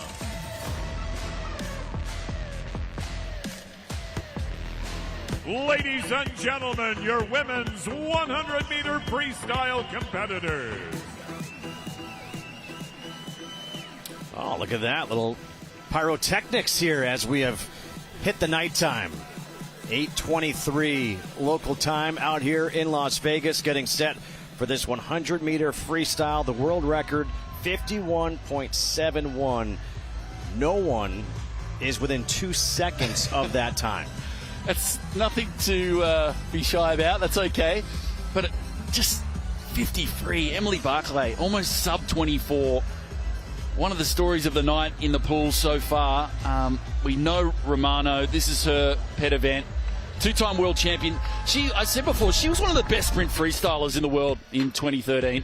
You see here, no risk, no story. She was part of those 4x1 and freestyle and medley relays. She had an ankle like 52.6. Like, she was bad. She had some serious speed. Didn't you talk to her and she said, I'm back for next year? She's back. She signed up for next year. She also told me as well, she's like, I was in Vegas a little over a year ago at a pool party. If you would have told me I was going to be back here at a different kind of pool party. Hey, you know, it's a pool party here. We've got the Killers coming up later. It is a pool party. A bit more money on the line at this pool party. But just as a refresher there, Barclay taking out the 50 earlier tonight and a red-hot 24.09. And Romano there with a lifetime best as well, 24.55. It's Romano, 35 years of age. Barclay, 28. For Arcia and Fritzkowska. This will be tough for the 2 laps, but certainly you think all eyes on Barclay and Romano in this one. Well, that will set up very well as we look at the lane assignments. Emily Barclay, the 28-year-old from UK, she will be in lane number 1. Confidence will be just soaring off the back of that 50. Megan Romano trying to chase her down to win the 50. She'll be in lane number 2. Isabella Arcila, the 32-year-old from Colombia, in lane number 3. 2-time Olympian, and Natalia Fritzkowska from Poland, 27 years old, in lane number 4. 2 laps for $250,000. If they can do something unbelievable and break a world record, that will be worth $1 million. Take your marks. So weigh here and set. All eyes on these 2 lanes closest to us to look out for. Barclay in 1, Romano in 2, and the strokes are very different here for the 2 laps than they are for the 1. Got to get into a good rhythm. See Romano here solid, just breathing every 2 strokes. Has that nice loping stroke coming down here the halfway mark. Romano starting to pull away as they go for the turn. And nice split there for Romano, 25.33. So she's out quick, getting after it. And Barclay having a good race, as you'd expect. Arcia, much better showing here in this 100 than she had in the 50. But it's all Romano here. How quick can she go? She's got a lifetime best of 53.9. Romano, the race to the finish just to see how fast she can go. Barclay closing the gap towards the end and the touch at 54.20. Romano takes first. Barclay with a personal best gets second, and Arcila will take third. Not bad, not bad at all. 54.20. That's what, 31 hundredths off her lifetime best that she set over a decade ago. Barclay with another PB, a second of the night. So they'll split the prize money. The result reversed from the 50 earlier. And not a bad night's work for either of them as well. 375 grand each. A quick start, especially towards that turn for Romano. But how about Barclay trying to close the gap at the finish? Barclay's been a huge surprise for me. Just remarkable. What a great night she's had. It's great to see our women competitors here. Men's games as well. Just the final 5 meters was really stinging out a little bit, but full credit to Romano for hanging on. Megan Romano, the 35-year-old, swam at the University of Georgia. As we heard Kurt say last year at this time, she was here in Vegas for a pool party. And now she's here for a different type of pool party where it pays much better. She gets paid to be here as opposed to having to pay to be at the last pool party. No, she'll be stoked. All Her right. partner, Melissa, is here as well and supporting her. And it's been a big journey for her and all 4 of these girls. As Coach Brett Hawke there, have been all together through this whole journey from Las Vegas back to Abu Dhabi, back to Las Vegas. So she deserves every cent. And let's go back down to Sam. Megan, congratulations, the winner of that race, $250,000. You are raised. I mean, look at the shape she's in. Unbelievable. Fantastic athlete, fantastic person. Tell us, I mean, it's been, what, over 10 years since you last competed on the world stage. Yeah. How are you feeling now? I mean, I've been saying all week, I don't think there's a blueprint on how to come back after 10 years. And I think I just made one. You should be so proud. You've made such an impact. But tell us about your enhanced journey. Did you ever think you'd get to this point to be making those times? No. When I started this, I think I took a big risk myself, but also the enhanced team. They took a huge risk. Just believing in me, and I mean, this journey has been incredible. I'm so out of breath. Listen, enjoy every single moment. It's great to see you back in the pool. Congratulations, and enjoy the rest of the night. Thank you, I appreciate it. Back to you, Jen. Thanks, Sam. I love seeing those moments and how inspiring they are. The Enhanced Games live on Rumble. As our premier partner, Rumble is where the next chapter of sports lives. Follow all Enhanced Games content at rumble.com.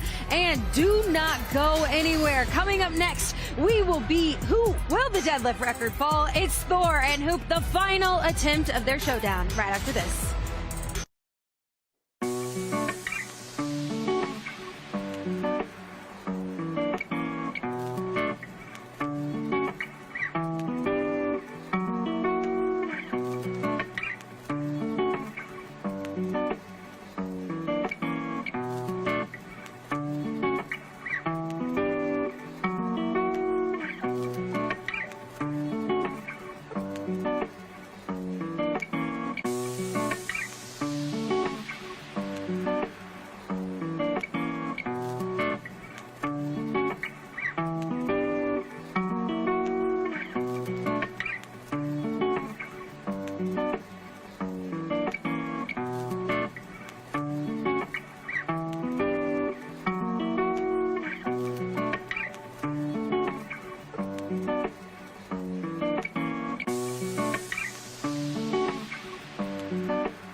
2 deadlifts already down. It's the deadlift showdown between Thor and Hooper. Is it time to break a record?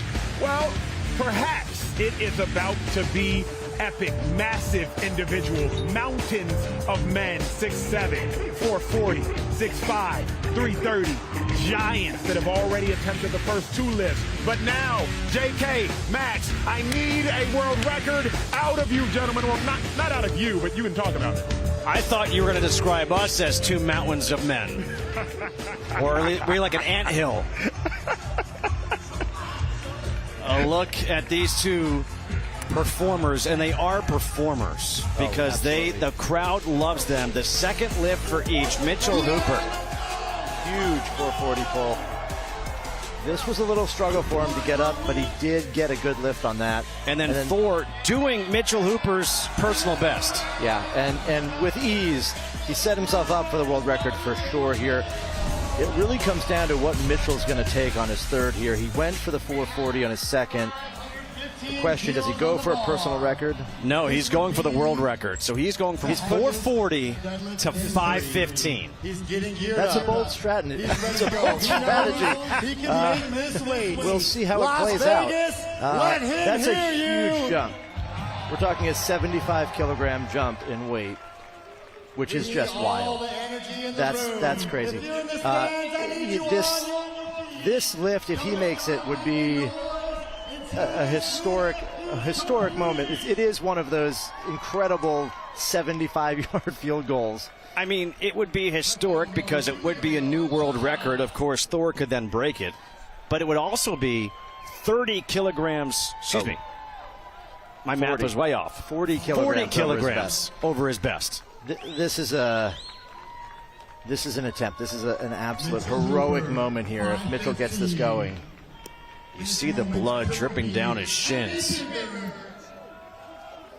Not one to shy away from a challenge. Don't forget, just a few years ago, this guy, nicknamed now the Moose, was a marathon runner. Here we go, 515 kilograms. Hooper taking a shot at it. Gets it almost off the ground. Oh, is he okay? Yeah, he's probably having a little bit of trouble there. You know, I'm not sure what happened, but maybe when he started pulling, something didn't feel good. Kind of threw him off.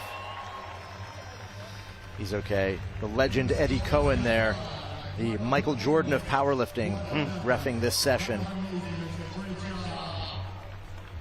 Honestly, you just want to make sure that Mitchell Hooper is okay. Yeah. You know, he got a lot closer with 515 than I ever have here. I mean, it comes off the ground. You know, he barely breaks it from the floor, but following through on that is just another battle.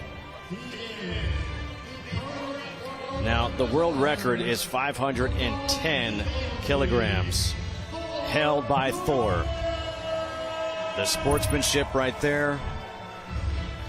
And they have put 515 on, so he's trying to break his own record by 5 kilograms. Yeah, this would be a big lift for him. Obviously, the world record, he's going to get paid $250,000 for this lift. If he can do it, it will be the first world record of the night.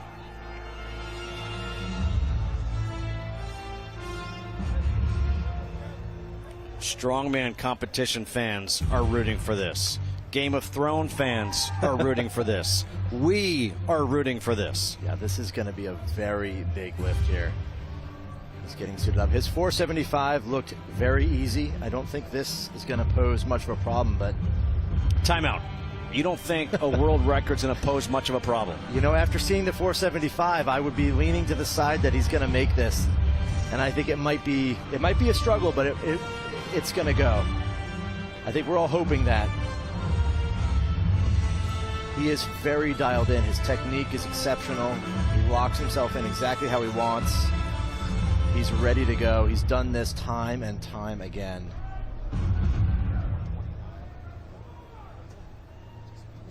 He has 129 world records to his name. People say he is the strongest man to have ever lived. And it was all because he quit basketball. Could not be any 515 kilograms. 1,124 pounds. No. Are those smelling salts?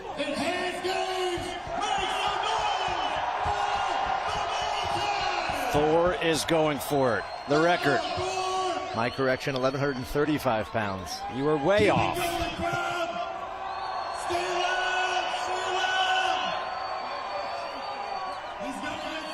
All of the strongest men ever before are dwarfed right now by Hafþór Björnsson. Can he make this? For another world record, would be his 130th, and it would be for $250,000. Once that bar starts moving, he's going. Here we go, he's fighting, he's got to pass his knees, he's got to finish this, he's got to lock it out. Oh, he just cannot. It's just a bit too much. And again, checking on him, think about what he's trying to lift right there. It's an absolutely monstrous weight. 515 kilos. He got it to his knees, but that's where things get difficult. He had to get into position to lock it out and get his hips all the way through, but he just could not. Yeah, that's always my problem too. Getting the 515 to my knees, yes, that's the hardest part. Get it to the knees, but you can never finish it. That's the problem. Look at this here. You can see a little twisting as well. His foot slips. He's just not in a great position. He's trying to get his knees under the bar. That's allowed in strongman, but he just can't quite get it where it belongs. There's that tattoo. Larger than life. He is larger than life. Just came up a little bit short on a new world record. What a phenomenal attempt from Björnsson. People describe him as a gentle giant. He is a giant for sure. The strongest man to have ever lived, just comes up short. Good sportsmanship here by Mitchell Hooper. Great job, gentlemen. That was and you can see Sam getting down. I think Sam is going to, stand on a stair to speak with Thor. Thor, the crowd love you tonight, didn't we, guys? Yes! We love you. You're a legend. You were so close to that new world record. How was it for you out there? Oh, hello. Yeah, first and foremost, I want to thank you all for coming here. I appreciate you all. I gave it my all, came short, but, sometimes things don't go your way, and that's okay. I'll keep going, and next time, hopefully I get it. But again, I want to thank you all for coming. Big shout out to Max, the CEO of Enhanced Games, for putting on such an amazing show for all competitors and everyone else involved. Thank you so much. Thor, a hell of an effort. You're an inspiration. Thank you so much. Back to you guys. This is what you have to love about sports. There's the thrill of victory, and there's the agony of defeat, and we are all witnessing it right here at the Enhanced Games. When we return, we still got the women's 100. Fred Curley is going to dazzle the world in the men's 100. We got the 100 butterfly and the 50 free. That's next after the break.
You know there's more. Stronger, longer. Live Enhance. Go to enhance.com to build your protocol. It's now time for the Final Four, the marquee events of the night. Both 100-meter sprint finals and 2 big-time swims. But before we get to all that, we got to check in with Sam up in the luxury suites. Sam, who you got coming up? Oh, guys, it is spectacular up here, very glamorous. I'm with Ollie Trina in the Cali Water Suite. Good evening, you having a good one? I'm having a great time. It's very entertaining. I mean, what a spectacle, you know? I mean, it's just, we've got everything here, guys. We've got food, we've got drink, we've got friends. Jay, to introduce us, who's here tonight? My lovely American friends, you know? I like to keep it international. This is Krista Allen, this is Bo Casper-Smart, Emil Hirsch, Hannah Stocking.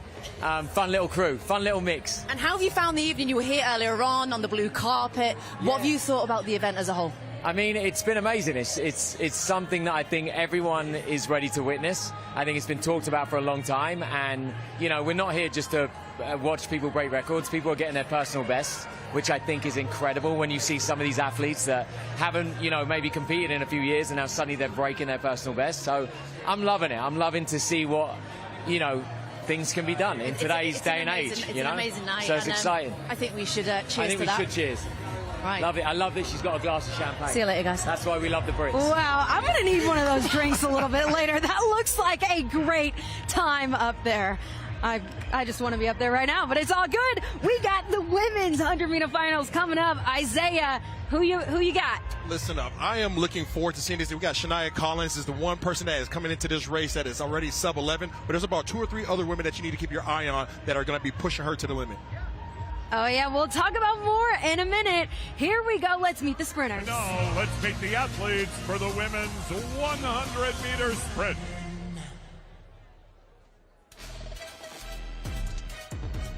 From Jamaica, winner of the Conference USA Indoor Championship in the 60-meter and silver medalist in the 100-meter at the Conference USA Outdoor Championships, Danae McFarlane.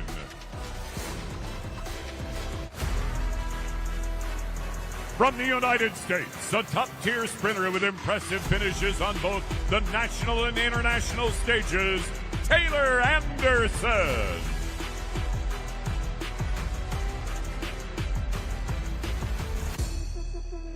From Barbados, a 2-time Olympian who holds national records in the 100-meter, indoor 60-meter, and indoor 200-meter sprints, Tristan Evelyn.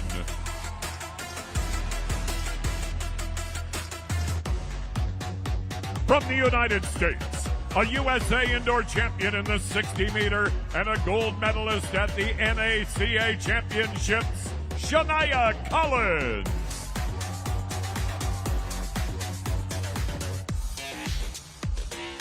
From Jamaica, a silver medalist at the Olympic Destiny Series and bronze medalist at the Lignano meeting, Shakoria Wallace.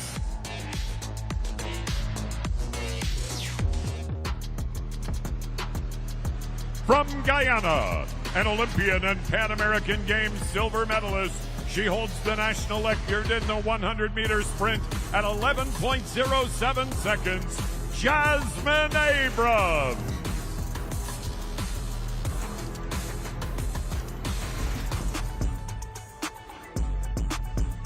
Ladies and gentlemen, your women's 100-meter sprint competitors. All right, you guys, we've got Brian here at the desk. Now, Brian, what do you hope for these ladies? You know, the thing I heard from these athletes is no matter where you're at in your career, whether you're trying to get back to where you were when you were 21 years old or whether you're in your prime and trying to be your very best, this is the best opportunity these athletes have had in their entire life. Someone's going to walk away with $250,000, probably more money than they've made in their entire athletic career. I want to remind the audience at home, if you win an Olympic gold medal as an American, you get $37,000.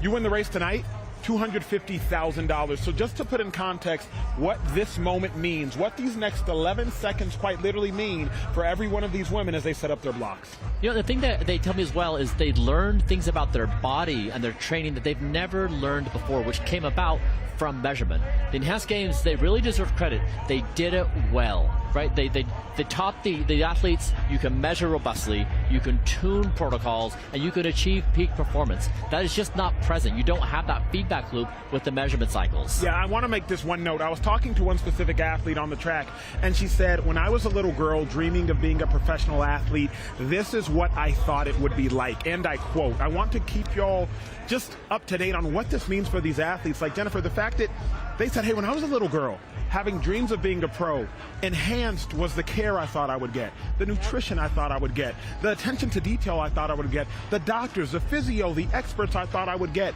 They didn't necessarily get that with USATF. They're getting that with enhanced, and that is so special. Absolutely. I've heard some of them say, I thought I was living the dream, but I'm actually living the dream now because they get all that support.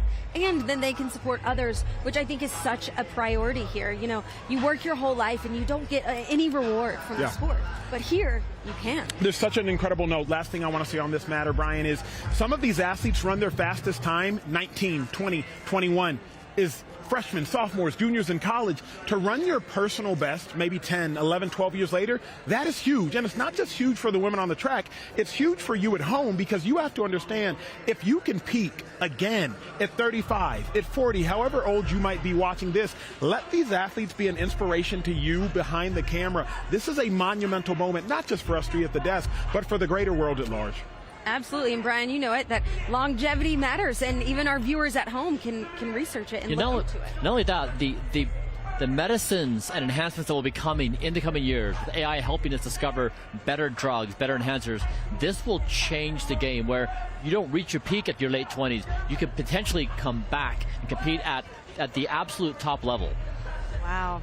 Well, I can't wait. Are you guys ready for the competition? I'm excited. I'm so excited. Brian, are you ready? I'm ready. All right, JK, Isaiah, take it away. All right, thank you so much, Jen. All right, well, Isaiah, here we go. This is the main event for the women, the 100 meters. And Shania Collins, when you look at this, is the only runner who has run sub-11. You absolutely are right. She talked about running a 10.92. That is her personal best. That is 23 miles per hour at peak speed for those that haven't gotten a ticket in the school zone before. Shania Collins is an absolute beast. She, like you mentioned, she's sub-11 seconds, but she's also an indoor champion, okay, as far as the 60 meters. Majority of the women here are really fast in that first 60 meters. There's a way for her to be able to substantiate herself from everybody else. How about Shakuria Wallace, the 32-year-old from Jamaica? Listen, Shakuria Wallace is the one that people need to be aware of. She comes from a prestige training program, the MVP Track Club out of Jamaica. They have put out a lot of great runners such as Shelly Ann Fraser-Price, Sharika Jackson, Asafa Powell.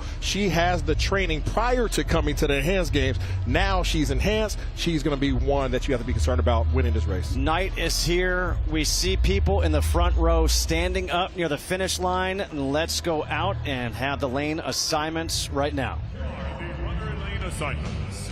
In lane 1, Danae McParley. In lane 2, Taylor Anderson. In lane 3, Tristan Evelyn. In lane 4, Shania Collins. In lane 5, Shakuria Wallace. And in lane 6, Jasmine Abrams. Those are the assignments for this 100-meter race. The world record time, 10.49 by Florence Griffith Joyner back in 1988. Here we are in 2026. We had a heat earlier. Tristan Evelyn, a non-enhanced athlete, won that. And Justin, I believe there's an opportunity to see at least 2 personal bests. Don't think that the world record's at risk here, but personal best, absolutely. Would you look at lanes 3, 4, and 5 as your main ones? Evelyn, Collins, Wallace? Very much so. Look at lane 5. Wallace, very powerful runner.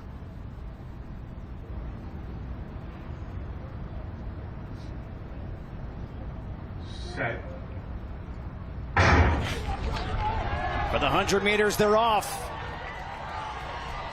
In lane 5, Shakoria Wallace comes up lame. Now in lane 3, it's Tristan Evelyn. Tristan Evelyn to the finish line.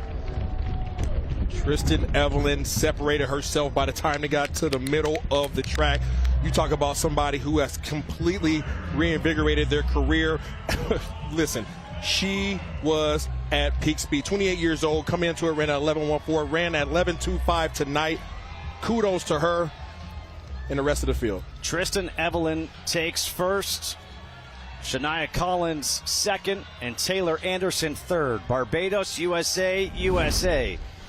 Let's check him out at the start here. You guys are going to see, look at the drive face. Digging, wins the first 20 meters, gets to the stand-up point right there in the middle. Now she's at top speed and simply just carrying herself all the way through. Kept the separation, kept the distance. Nobody was going to catch her.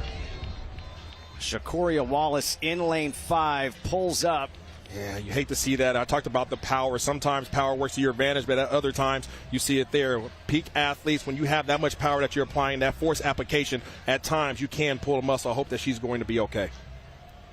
Tristan Evelyn, what it means for her, a non-enhanced athlete, second non-enhanced athlete we've seen win in these events today. And this is huge for her. When you go back and listen to her story, okay, she came into this enhanced games wanting the opportunities that haven't been provided to her before. Getting the science, getting the data, getting the performance training, the nutrition, all the things that she was missing so that she can be a peak athlete. This $250,000 that she just won tonight goes towards her being able to continue being at a peak athlete, and so that she can foresee herself being an even faster athlete in the future. Hunter Armstrong, now Tristan Evelyn, the non-enhanced athletes who have won tonight. Down to Sam.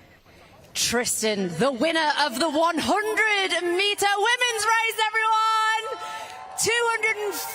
$250,000. Tristan, you're here as a non-enhanced athlete. Tell us, how was that run? I can't even put it into words. I'm just so grateful. You've been through such a journey. You've been to Olympics. You've broken records. Where does this stack up for you? This is everything. This is my childhood dream coming true. And when you first came into the Enhanced Games, were you confident? Did you know that as an enhanced athlete, you could go on to win tonight? Absolutely. I believe in my ability. For a lot of years, I've doubted myself. But this time, I wanted to be confident in who I am and in the work that I've put in. And I did that tonight.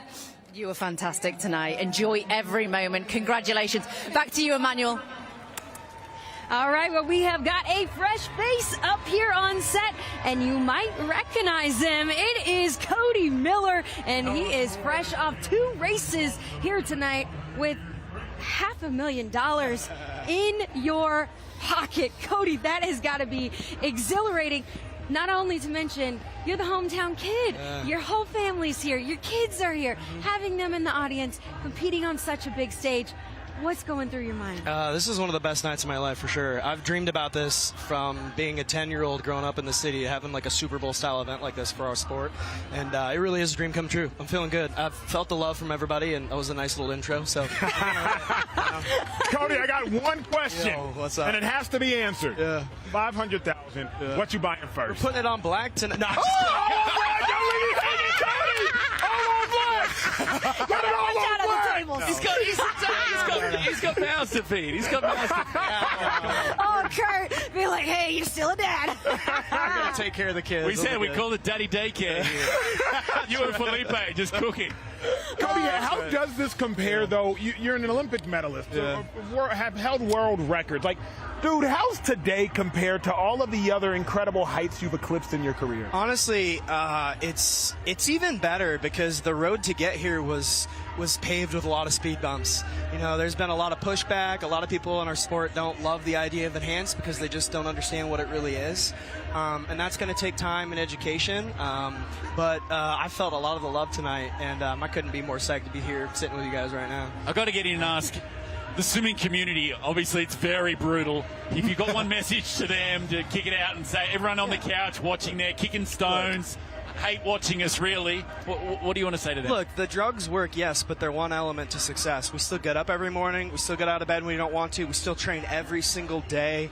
You know, good coaching, good diet, good habits, all those play an important role, just like the enhancements. It's a tool in the tool belt. It's just the world is changing, and we've done this. All my health markers are the best they've ever been, and we're doing good. And it's, you know, look, if you don't love it, then that's okay. I love it. It's so fascinating. And now it is time for the 100-meter butterfly finals. Coming up, what are we hoping for? Here we go. Let's see the athletes. And now, fans, let's meet our athletes for the men's 100-meter butterfly.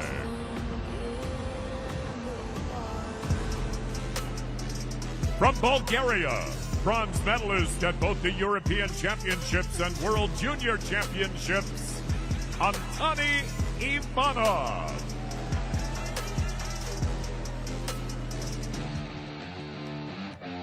From Germany, bronze medalist at the World Championships and the European Championships, along with 6 podium finishes on the World Cup circuit, Mariusz Kusz.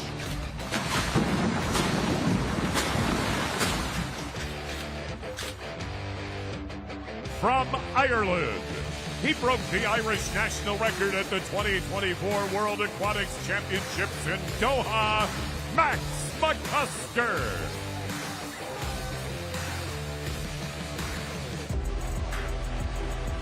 From Egypt, a 2-time NCAA All-American, Sohaib Khalid.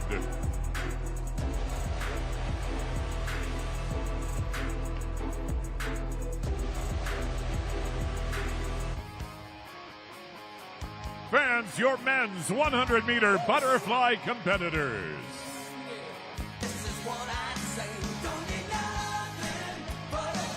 Kurt, the world record is 49.45, set by Caleb Dressel in 2020. Not one of these swimmers have swum under 51. Do you think we'll see somebody 50 tonight, in the 50? I hope so. That's for sure. Maybe Kusz could get there. You know, I think the big thing about this race, I don't know. Ask me who's going to win. I don't know. This is just one of these races. You come in here, you know, Ivanov's a great 200 flyer. Kusz was good in the 50 fly. He got third. He went 23.3. McCusker, you know, same 23.4. They're just so tight. Khalid is a bit of an unknown. Obviously, he only just joined us late, and the youngest was in the first race tonight, and he'll be in the penultimate race here as well. So this is a bit of a mystery. Yeah, this 100-meter butterfly is the most difficult of the events that we've had in swimming, the most grueling that we've had here in the enhanced games. What makes this so tough? Butterfly. It's just brutal. Go to your local public pool and see how many laps of butterfly you can do. And I'm talking about myself. If I can do one, it's a good day. It's not for the faint of heart, that's for sure. But those that can do it well can really motor. And these guys will go good, but I think they'll be the same. They all think they can win it. They all want 250 grand. They're the ones that have put their names on the line. They're the ones that have stepped up and decided to race and be a part of this enhanced games. And obviously 3 enhanced and 1 natty with Khalid as well. And that's a big part of it. And one of them's going to walk away with a nice paycheck. All right, so the lane announcements. Antony Ivanov, the 26-year-old from Bulgaria, an Olympian in 2020. Personal best 51.93. Mariusz Kusz in lane number 2, 32-year-old from Germany. Max McCusker, 26-year-old from Ireland, an Olympian in 2024. And Sohaib Khalid in lane number 4, the 22-year-old out of Egypt, a recent graduate of Auburn. With the lights on here in Vegas. Ivanov, Kusz, McCusker, lanes 1, 2, and 3. Take your marks. Yeah, so away here, just probably looking for some front end speed from Kusz. He'd be my tip, I'd say, there in lane 2, and he gets off to a good start. Second from the bottom. Really tight at the moment for second, but just outside of him. So Ivanov having a good first 50 as well, but it's all Kusz down this first lap. It's Kusz, McCusker, as they make the turn. Yeah, Kush, big lead, 23-3-5. Look at that push. So, Kush, well, he was great in the 50, former European short course champion, and world short course bronze medalist. Marius Kush trying to go wire to wire. Starting to get challenged a little bit now from McCusker, and then also Ivanov fighting back, but it's going to be... final touch. Kush is in there. Ivanov second, McCusker third. 4 for 4 in personal bests. That's the first time we've seen that tonight. The German turns it on. He's so 51-2. Good for him.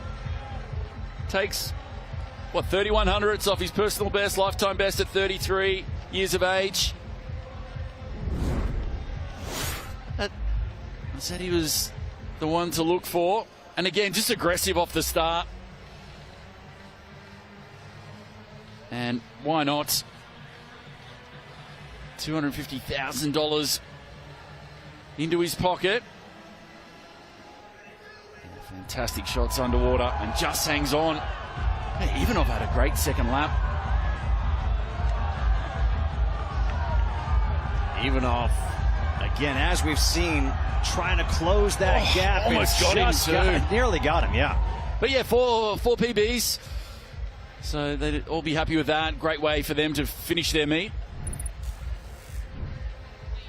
So Marius Kush, the winner at 51.28, a personal best for he and the 3 other swimmers as we go down to Sam. Marius, congratulations. A full slate of PBs there, but ultimately you got the win. You got the $250,000. How does that feel for you? Freaking amazing. Let's get it. Yes! You had so much energy. You jumped straight out the pool. I mean, this is life-changing, no? That's life when you enhance, baby. What would you say to those watching about the Enhanced Games? How has this changed you for the better? You know, at the end of the day, you look good, you feel good, you swim fast, so you make that choice. Well, you're looking great. Your PB was great. Congratulations, and enjoy the night. Back to you guys. And it's time for one more break before our last 2 events, and they are the biggies. The men's sprint finals and the 50-meter free. Keep it right here.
We are back at Enhanced Games, the Enhanced Games in Las Vegas. It's been a phenomenal day and night of action. We have had 14 personal bests. I repeat, 14 times or weights that have been lifted greater than any athlete has or been run or swam faster than they ever have. It has been a phenomenal evening, and it is time for the men's 100-meter final. This is what we've all been waiting for, and they will be anchored by Fred Curley, who is one of the greatest to have ever stepped on a track. The lane assignments as we sit here at Resort World in Las Vegas, an absolutely iconic setup, an absolutely iconic place for sport. You see lane 1, lane 2, lane 3, lane 4, Fred Curley. He steps into the spotlight, and do not miss, let me revisit lane 2, Emmanuel Matadi, who finished second in the first heat behind Fred Curley. I was born in Liberia originally. We had civil war. The mindset coming over from a country that is war-torn, either it makes you or it breaks you. Representing Liberia at 2016 Rio Olympic Games. And I was a flag bearer as well. It was an amazing honor. Now I'm here, 34 years old, about to be 35, getting old, but still running, still steaming through it. I give my life so much to the sport, and it became a point where it wasn't giving nothing back. I was like top 8 in the world going to the Olympic Games. And when it sounded like to re-sign with a contract, he said, oh, you're a little old now. I joined because I'm really trying to change the views of how people perceive performance enhancements. It's rare that you have a chance to be part of a group of people that might switch the direction of something. It's a big decision, so you actually got to think about it and really have real conversations with the doctors and based off your own blood work to say, hey, how possible is this for me, right? And how possible am I going to be affected by the side effects, you know? Just really have that meeting and learn what I have to take and just get her going and shoot and start running and racing.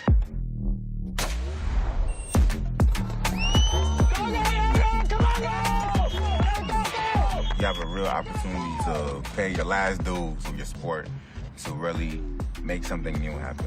Vegas, here I come. That is just one phenomenal story in a world filled with them. That's Marvin Bracey right there, locking in, getting his mind right. The athletes are spiking up. They are locked in. They are ready to run personal bests, if not national records. Be on the lookout for 2 individual athletes. That's Emmanuel Matadi, his personal best of 9.91. That's a record for his country. And Fred Curley, he called out Usain Bolt, but let's see if he can back it up on the track. Here are the intros. And now, our final track event of the night. It's time to meet our athletes for the men's 100-meter sprint.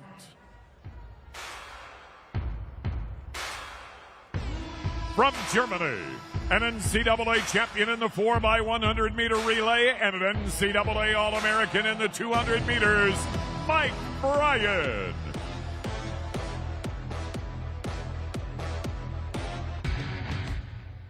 From Liberia, a 3-time Olympian and Liberian national record holder for the 100 meters, Emmanuel Matadi.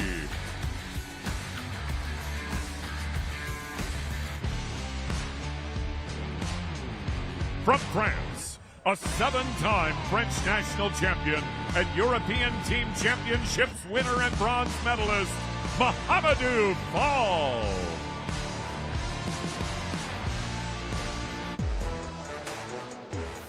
From the United States, a 2-time Olympian, 2-time world relay champion, and world champion at the 100 meters, Fred Curley.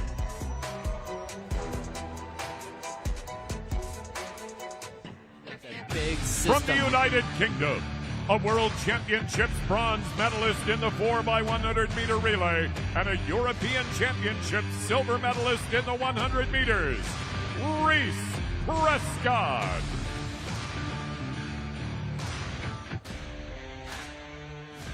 From the United States, a 2-time World Championship silver medalist and World Indoor Championship silver medalist, Marvin Bracey Williams.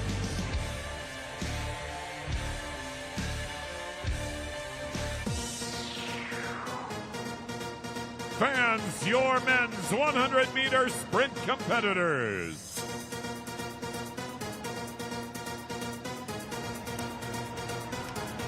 There they are. I mean, this is it. Ladies and gentlemen, this is the moment, quite literally, we have all been waiting for. Turn your volumes up, relax into your seats, lock in, and let's get it going. Join still with Brian Johnson. Brian, we got 2 events left. The fastest dudes on the planet are about to take on to the track again to sprint.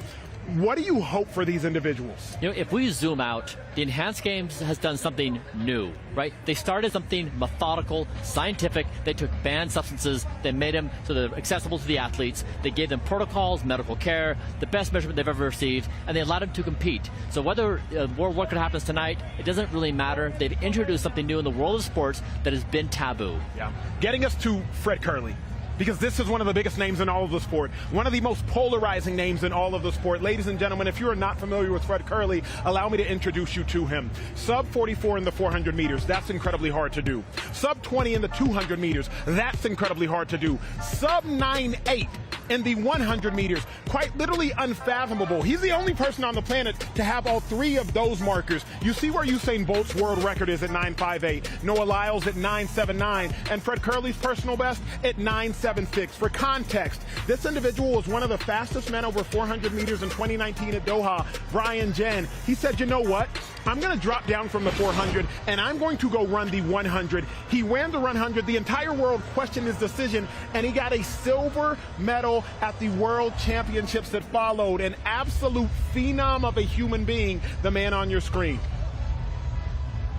Yeah, it's absolutely incredible. I mean, I just can't wait to witness this live in Las Vegas, right here at Resorts World. I mean, and all of those guys too, they're all world-class competitors. And you know, when you're competing against each other, you got to compete against good guys. You bring out the best. And I want to remind everyone of something Brian said earlier. These athletes spent about 4 months away from their family, maybe away from their loved one, from Fred's case, away from his kids. Like, this wasn't just, oh, take all these drugs and you're guaranteed to run fast. There is also a mental, a psychological aspect of sport. I would suggest that even transcends the physical, that even transcends the body. And what we are now about to see is the combination of the physical and the mental, the crescendo of these athletes' athletic careers in a stadium that is built for this moment. JK, do not let me down. You better not. I will do my best, because this, Isaiah, is the event. The event when you think about the Olympics, the track and field, the 100-meter dash. Matani said, almost time for the show. Be who you want to be. Well, Matani finished second to Fred Curley in the heat. We've got Mohamedou Fall racing in this final. He did not race in the heat, as well as Reese Prescott. What are you looking at? Listen, we have national champions, we have world champions, we have Olympic competitors. All these guys are used to being underneath the shining bright lights, but none of these guys are used to being under these parameters in terms of being able to have an opportunity to go win $1 million. These guys not only are going for the world record, but these guys are also competing against themselves. That's what people need to understand, what Enhanced Games is providing these guys the opportunity to do. Be the best versions of themselves. As long as you go out there and you compete against you week in and week out, that is the ultimate goal, and that's what we've been seeing all night tonight. Looking forward to seeing these guys perform their best. Again, if you break the world record set by Usain Bolt in 2009 of 9.58, you will get $1 million. Now, that record has stood for a long time for good reason. Usain Bolt, when you think of track and field, it's Usain Bolt. Like, you think of basketball, it's Michael Jordan. Right. This is what you're trying to chase down. And, oh, by the way, Fred Curley, he said that record's going down. So we'll see if he can back it up as we take a look at the lane assignments for this championship in the men's 100 meter.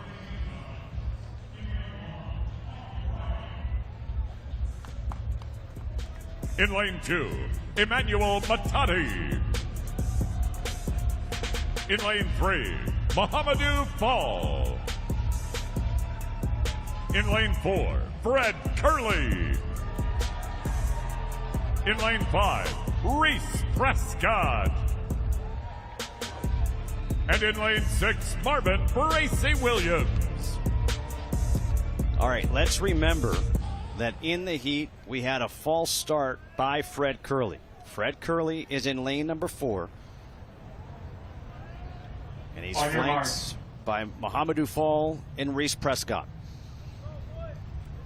The middle lanes are going to be absolutely in fuego. These guys, 2, 3, and 4, is going to be hot. They should all be right around each other around the 30 or 40 meter mark. The question is going to be who's going to separate themselves between 40 meters and 70 meters to be able to pull away at the end.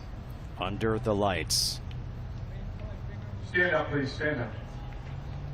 That was Mike Bryan had to retie his shoelace, so the runners all get out of their marks, relax, and they'll have to reset. Again, reset the mind, get yourself ready. A little bit of strategy. Now, he did not run in the opening heat, so this is his first time running tonight. Obviously running for all the gusto. Might have been a little bit of psychological games there. We'll see how it pans out for him.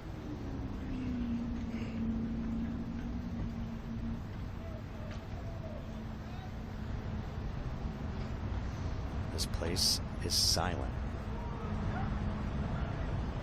Remind you that Fred Curley is less than 0.2 of a second off of Usain Bolt's record. Can he get it?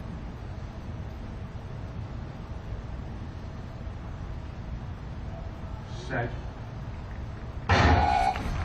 It's a false start. Second time we had one in the heat, and now we have one in the final. It's going to be interesting to see exactly who that was, to see what it looks like on the replay.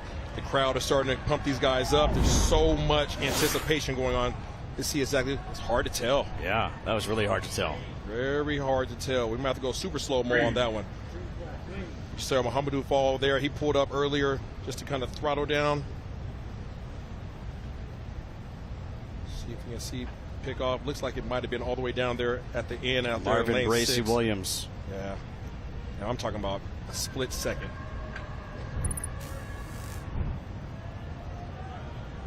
It was not technically a false start. It was just a flinch. So if you grew up with a brother, that's 2 for flinching. Absolutely. But the anticipation is continuing to build. Between the tying of the shoelaces, right? The first time they had to stand up, and now all of a sudden with the flinch, right? These guys are having to get into the blocks for the third time in this one race. And as a runner, you're thinking about the psychological aspect of it, right? You're thinking about trying to get out as fast as you can, your reaction time, and then you're thinking about your push right out the blocks, your drive phase. There's so many phases that you're being concerned about. Every time that you have to reset in the blocks is more time that you have to dedicate towards focusing on executing your mission. A bunch of swimmers have stuck around to watch this race. And now in lane number 2, Emmanuel Matadi having some trouble with his blocks.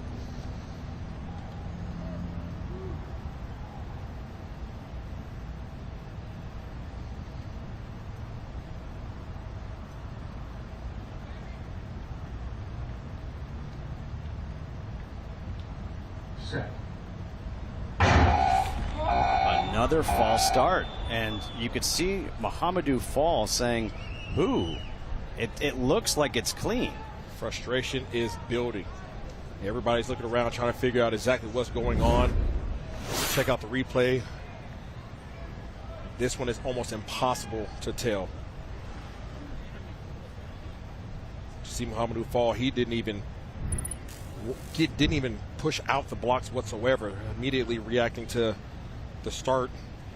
So with all these restarts, got to think a world record almost is out of play, because you got to guard against going for the false start. No, there's so much that you have to be concerned about, but immediately right off the bat, as soon as you have those 2 false starts, a flinch, whatever you would like to refer to it as, now you're thinking about holding back, to your point, right? I don't want to get out too early. I'd rather play it safe than anything, right? So now we're talking about, splitting seconds. We're talking about tenths of seconds being a determining factor whether or not you walk away with a pot full of gold or less.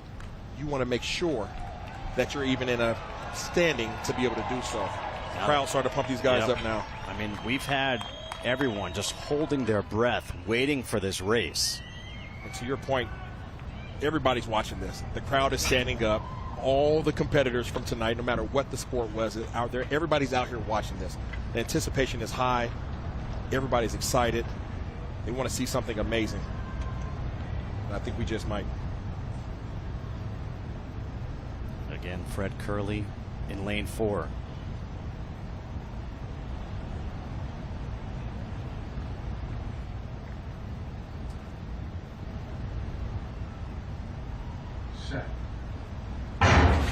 And it's a clean start. Curly, Matadi in 2 and 4, coming down the stretch. Curly is going to take it, and Curly's going to come in with a time of 9.98. Curly absolutely separated himself. He had somebody pushing him. Matadi was right there on his heels through the middle of the race. You see the disappointment there. He felt coming into this race that he had an opportunity at the world record. Final here is 9.97, it looks like. They're going to give it to him. Not the results that he was looking for in terms of the time, but the outcome in terms of his placement is still the same.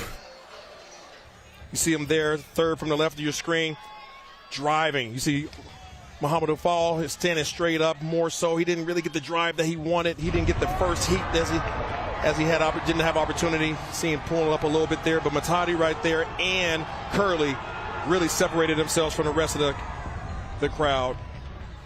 Strong race, but that stride, again, covering so much ground. For every stride that he takes, Matadi's having to take 2. And that's the difference when you start talking about these athletes that have the power and capabilities of them as well as the height. All the difference in the world. All right, Fred Curley is the winner at a time of 9.97, and he's standing by right now with Sam Quek. Fred, congratulations, winner of the men's 100 meters race, $250,000. But you look disappointed. Man, they got to do better than that. They need to train a little harder, get on that shit a little bit more, and go a little harder some more. You talk about that is no one like you. What makes you different? You saw that? A lot of false start, a lot of jumping, a lot of people don't want to run the heats and everything. They got to do better than that. Do you think if it would have gone off first time, you could have had a shot? I'm ready to run fast. And who's this? The dude about to race right now. Are you going to race? You still got more in the tank? Let's go. Well, he's off to race, guys. Back to the studio. What a race. Fred Curley takes the win and takes $250,000. Fred Curley just getting started. That's one of the greatest you will ever see. Hey, up next, the 50-meter freestyle. James Magnuson and the boys. Oh, it's about to go down. It's about to go down. Hey, it's we're all four at the desk. We've got the whole gang here. You know what I mean? Cody, on the far end, I talked to you off camera, and I said, look, bro, are we anticipating a world record? And what'd you say back to me? Absolutely, we're anticipating a world record. We might see 2 guys going to the world record. Why are you so confident? Well, Christian nearly broke the world record in the 100-meter freestyle, and he's not a 100-meter freestyler. His closing speed was outrageous, second fastest time in history. Ben Proud is the most consistent 50 freestyler in history. He's been under 22 seconds 104 times. No one else has ever done that in the world. I need to interrupt you because you said something I need the whole world to hear. At what point into the race are we going to know if a world record is going to fall? We'll see it at the 30-meter mark. It's going to be dependent on how fast they go out. Ben's the best in the world to the 25-meter mark. He needs a little bit of an edge because Christian is closing strong tonight. But we're going to know. I mean, it's going to come down to the touch, but we're going to see it. It's going to be fast. Hey, chill out before you take our jobs up here at the desk. You're too good at this mic. Here are the lineup for the 50-meter free. You see on the far end, Ben Proud, who Cody just finished talking about, and then James Magnuson. I mean, it's an absolutely stacked field. I just want y'all to take a closer look, not just at the athletes, but here's one of the most impressive stories. Around 12 years old, I realized that I was good at swimming. I had a feeling that I was born to be the fastest man in the water. I've been to 4 Olympics, many European championships, world championships.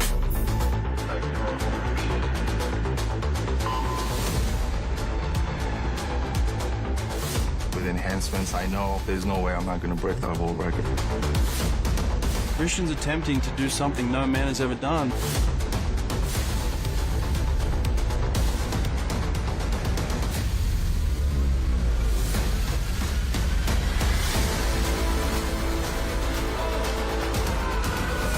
The sky's the limit for him, and he's the fastest man in history. That's superhuman.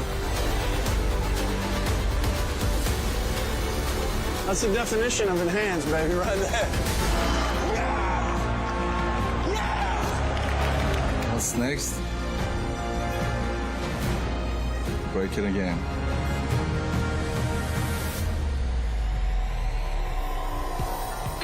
In 2009, Cesar Cielo set a world record that would stand for 16 plus years, mainly because the super suit got banned in international competition. Well, Christian Golomev swam faster last year in the enhanced super suit, and then earlier this year in jammers, Australian Cam McAvoy set a new mark at the China Open. I want to go to you, Brian, because I know there are the favorites, but then there's some individuals that might have an outside chance at winning this. You know, I would watch James. He has the most experience with enhancements. These athletes, they had a 2-month window to dial in a protocol. James has had much longer. So I would keep an eye on him. He's also dropped 40 pounds. He's much leaner, much stronger.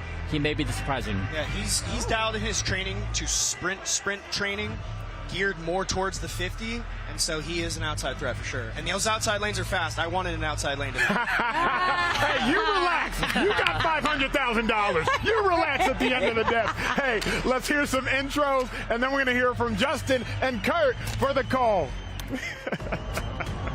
Fans, we've come to our final enhanced event of the night. It's time to meet our athletes for the men's 50-meter freestyle.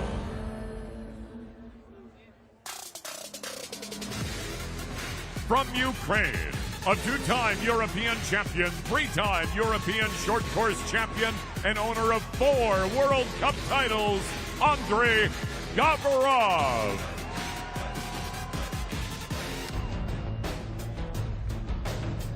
From Greece, a World Championship silver medalist and European champion, Christian Kolomeyev.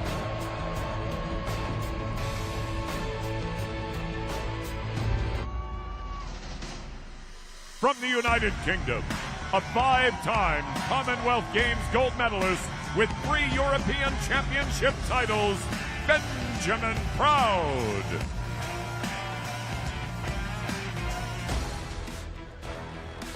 From Australia, a 4-time Commonwealth Games gold medalist and winner of gold at both the Pan-Pacific Championships and the Swimming World Cup, James the Missile Magnuson.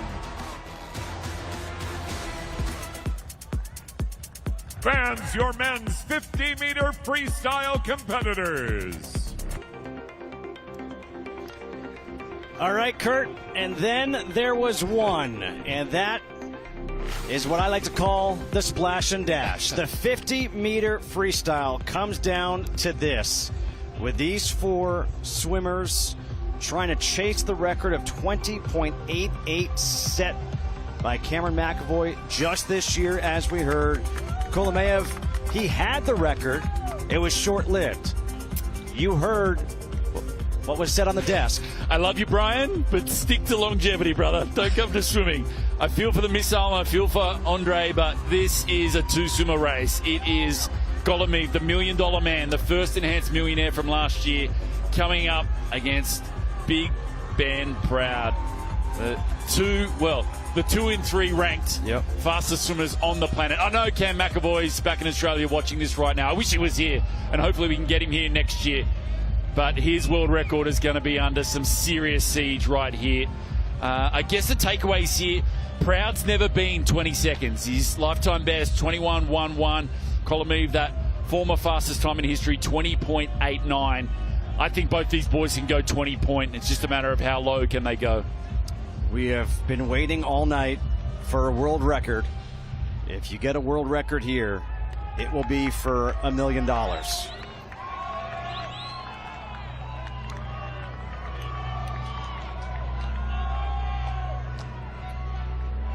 final moments before the final race. The men's 50-meter freestyle. In lane number 1, Andrei Gavarov, the 34-year-old from Ukraine. Great night, runner-up in the 50 fly behind Proud.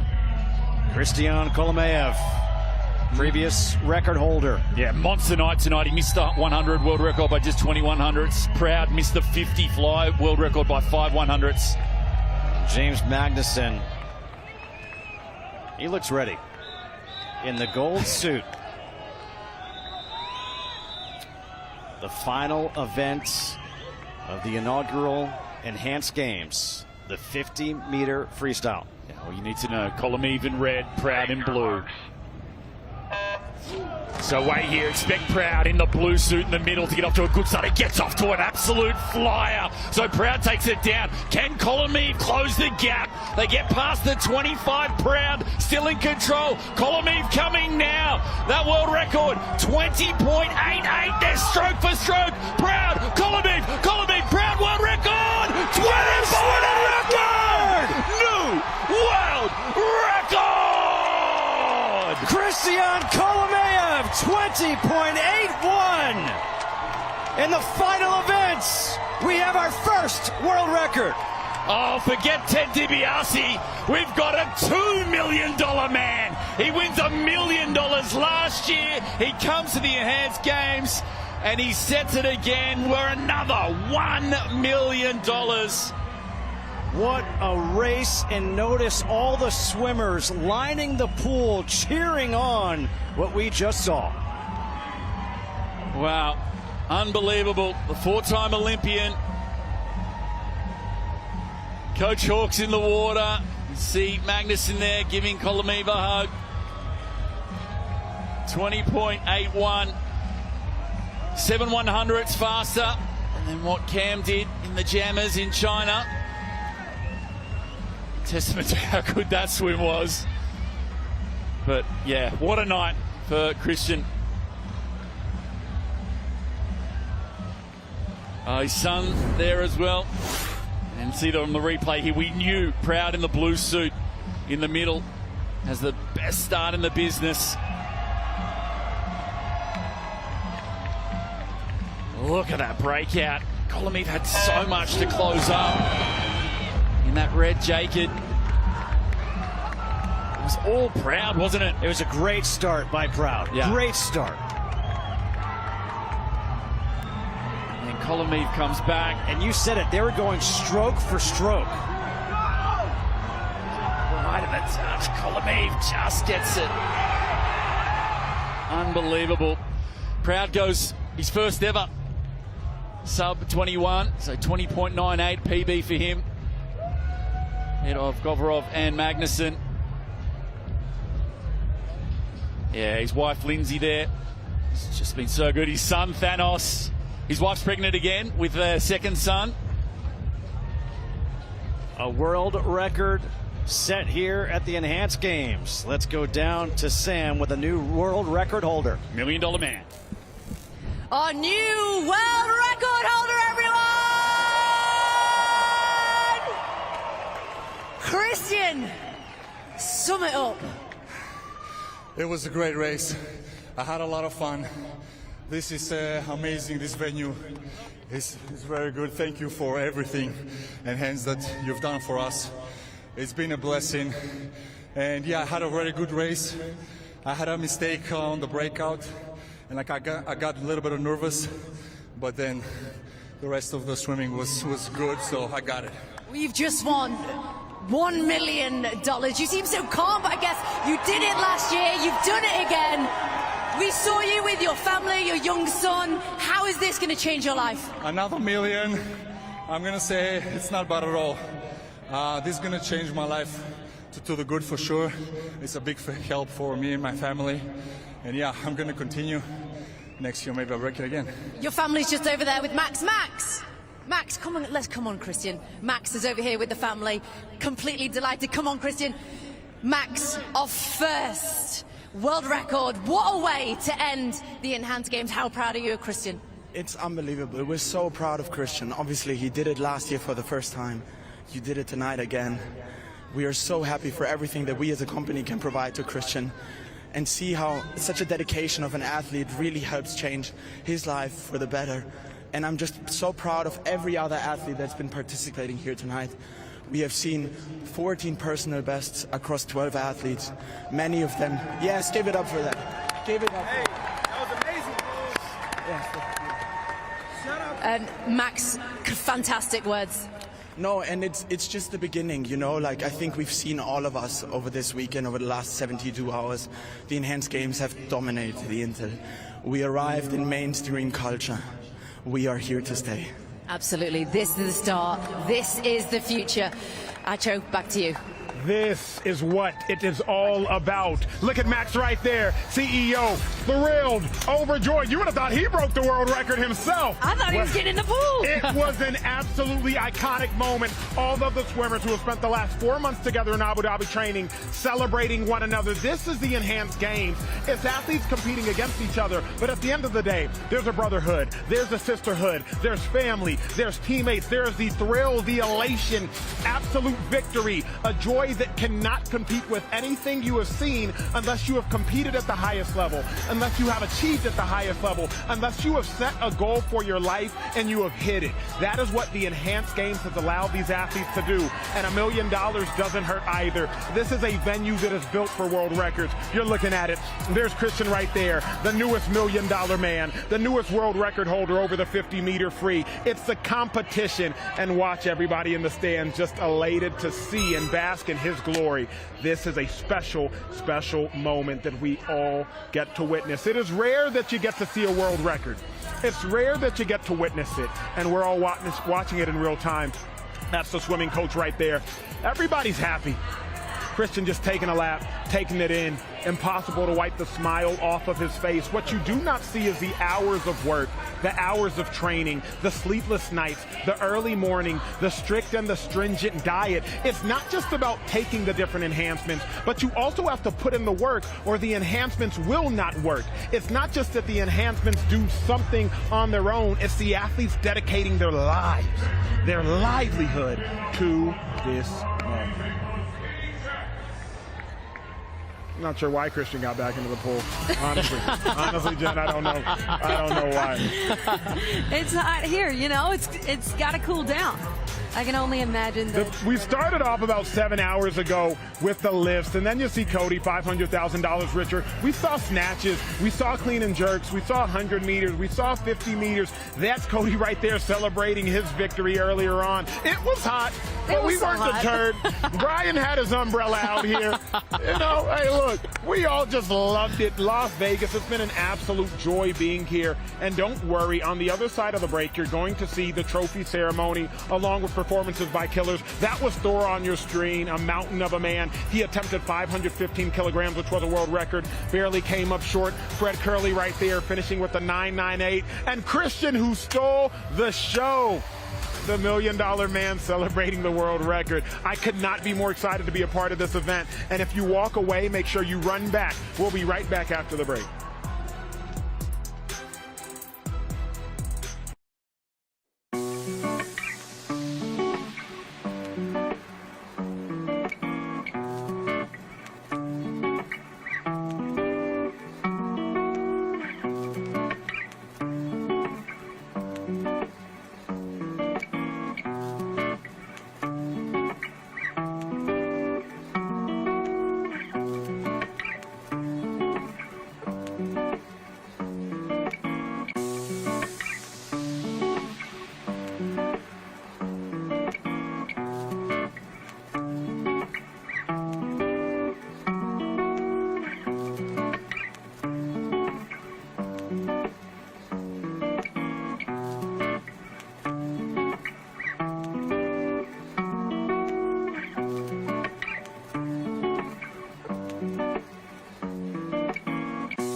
You know there's more. Stronger, longer, live enhanced. Go to enhanced.com to build your protocol. Look at that! The world record holder, the $1 million man. I mean, what an absolutely incredible night at the Enhanced Games. And we have Sam with his coach, Brett Hawk. Thanks, Jen. Yeah, we're with Brett and Kerry. Brett, how are you feeling? What a way to finish. I've tried to keep my composure all night. I've felt sick inside, but I've tried to be confident. And listen, that was just a phenomenal performance at the end, and we needed that one. Well, you seem so cool and calm and collected, but actually deep down you were nervous, Kerry. How have you managed to keep him calm? Because you're assistant coach, your partners. You know, I just let him do his thing. Him and Christian have such a great relationship and a great bond, and I'm so happy for them both. Did you expect Christian or Ben to go and do the job to get the world record, either of them tonight? For sure I did, yeah. I mean, this is a tough environment, though, and so you never know on the night. But in the lead-up, they both looked phenomenal, and I didn't know who was going to win in the end. But Christian, what a stud, and $2 million in 1 year he's won. That's amazing. It's not too bad. And you said you were enjoying the experience, but deep down it was a bit tough, or you didn't because of the nerves? Well, it's my favorite event is the last event, so I'm like, I've got to wait for that one. But look, everyone did fantastic. It's a very difficult environment, like I said. Some people are coming out of retirement for 5, 6, 7 years, you know, and racing for the first time. So all in up, it was a great event, and I'm really proud of the swimmers for sure. Well, as coaches, you did a fantastic job to get the athletes to where they needed to be, and a world record in the bag. Thank you so much for your time. Enjoy the Killers concert. Enjoy the after party. Acho is going to take you guys through how that race unfolded. Look at the results. $1.25 million given away right there. Christian Golomev with the 2081, a new world record. Ben Proud has a lot to be, well, exactly that proud of, with the 20.98 himself, sitting at the desk with my incredible friends, Max Ada on the far end, followed by my dog Isaiah, the wonderful host that is Jen, and I am Emmanuel Acho. It has been quite the evening. Isaiah, one word, one thought, one sentence that comes to mind to summarize this evening. Enhanced. Absolutely. Listen, I know a lot of people tuned in to see world records broken, and they were able to see that right there at the end. But the reality is, we saw so many personal bests tonight, and that would have not have happened had it not been for this platform. The ability to be able to have nutrition, to have scientists, to have performance, in supplements, or to have performance training, all the environment that allow for these athletes to perform at their best. Their lifestyle was enhanced. The exposure was enhanced. These guys have an enhanced life now because of this platform. Yeah, Max. Just the beginning. I mean, this is the beginning for a lot of them. Most people came into this with a short time to prepare, doing the protocol for maybe a couple of months, and now they're at this level. I mean, what will we get in the next couple of years? Jen, what's that sitting next to you right there? You know, this is the big old trophy. It actually weighs like 10 pounds. Don't put me down with a deadlift. I don't want to hold it over my head because it might fall. Golomev's going to get it, and he's going to get a special one because they get a little sphere on the top of it. So it's a globe on top. So you can go see it goes right there. But this thing, sturdy. Don't let it fall off the shelf. And Emmanuel, your word for the night. Just surprised at how incredible this entire event has gone. Yep. You know, when you build a sports spectacle like this in a stadium that is built for world records, to some people they were like, well, where's the world record? You got the world record. Yep. You got the personal best. You got the national record. You got incredible conversations by these incredibly talented men to my far end, and Jen just anchoring this entire thing. Well, with that being said, JK, Kurt, what's the word, fellas? How we feeling? We got a world record. We got it. Vegas, baby, Vegas. That's what I have to say. No, Kurt, honestly, the last event of the night, it lived up to the hype. You were so excited about this thing for the last couple of days. What do you take away from that performance? I want to say my 2 words first. So one word, not two, but transparency and money. They're my 2 words, firstly, just to get that through. If you want to come race here, Natty, you can race Natty. Look at Hunter Armstrong, $375,000. You want to come here and race Enhanced, take it up another level? Christian Golomev, Ben Proud. Golomev tonight, $1 million here, plus the extras, $1.5 million. Not a bad night's work, plus $1 million that he got from last year. It's the highest paid swimmer in the history of our sport now. $2.5 million in 12 months. Ben Proud, big money night for him as well. A victory in a second placing, so he gets $375,000. But We speak about Colomé, and I said it in the preview as well. This dude, he's 6'8", he's proprioception. He can hold a freestanding handstand for a minute. He has that ability to move into space. He's a phenomenal athlete, and that's why he's a multi-million-dollar man. All right, well, he made $2.5 million in the last year, which is what I think you got paid tonight. Ach, is that like half of what you got? Epic night, JK. I appreciate you, baby. Hey, this is the last time you will hear our voice. So on behalf of Jen Stalin and myself, Emmanuel Acho, here is Alan Roach for the closing ceremony. Ladies and gentlemen, this is the moment we've been building towards. Tonight, we honor champions, record breakers, and a new standard of human potential.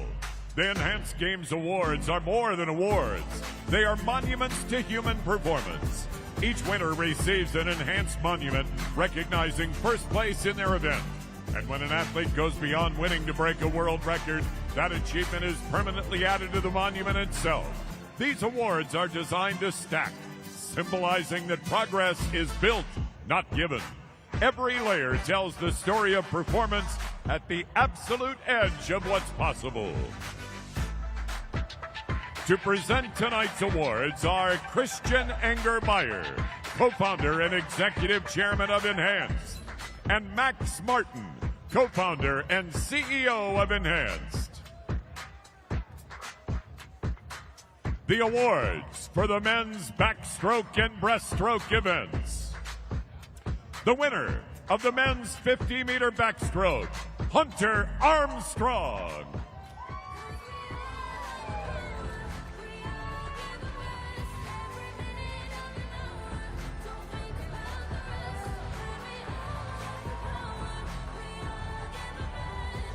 The winner of the 50-meter men's breaststroke, Cody Miller.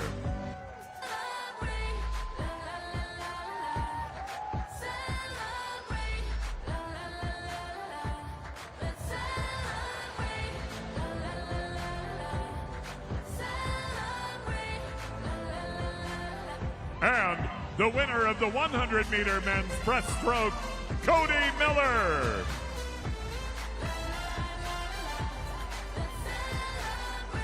Congratulations to the winners of the men's backstroke and breaststroke events.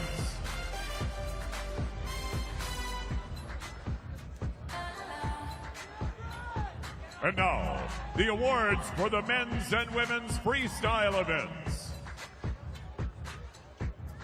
The winner of the men's 50-meter freestyle, Christian Kolomeyev, with a world record time of 20.81 seconds.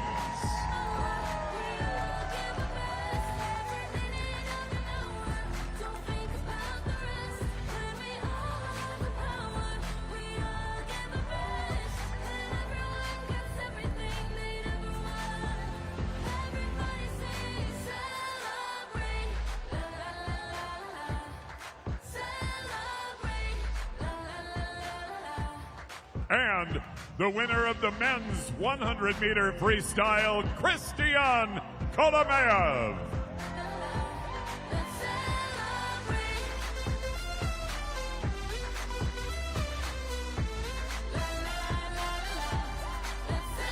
The winner of the women's 50-meter freestyle, Emily Barclay.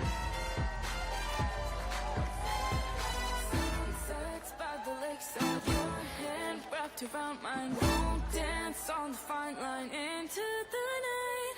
Oh my, this is crazy.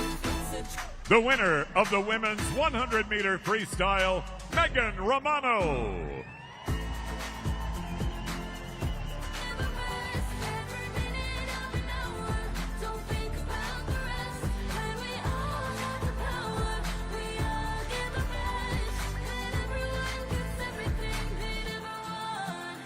Congratulations to the winners of the men's and women's freestyle events.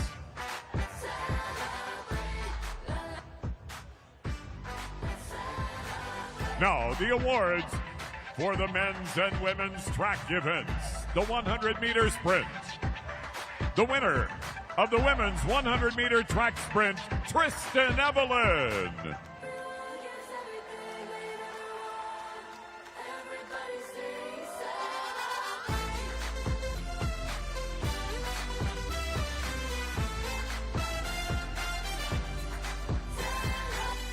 the winner of the men's 100-meter track sprint, Fred Curley.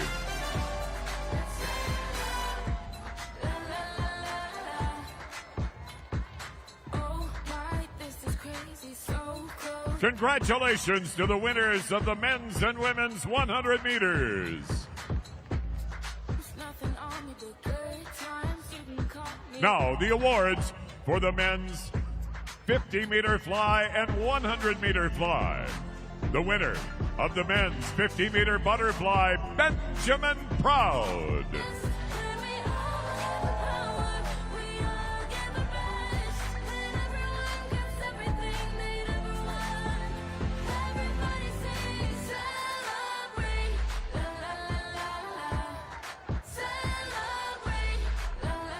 The winner of the men's 100-meter fly, Marios Kush.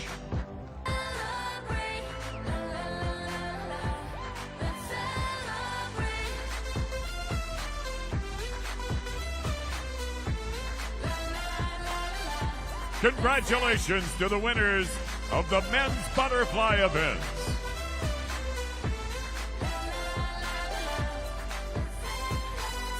The award in deadlift.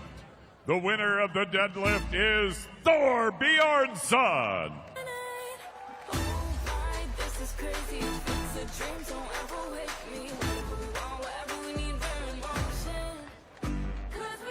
Congratulations to the winner of the deadlift.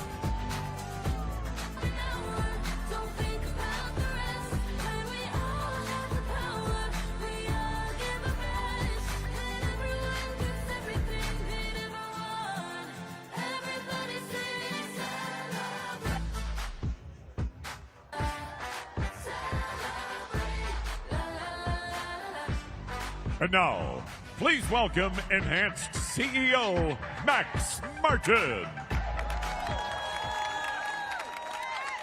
Good evening, everyone. Good evening. Can we give it up one more time for all of our incredible athletes that we hear on stage?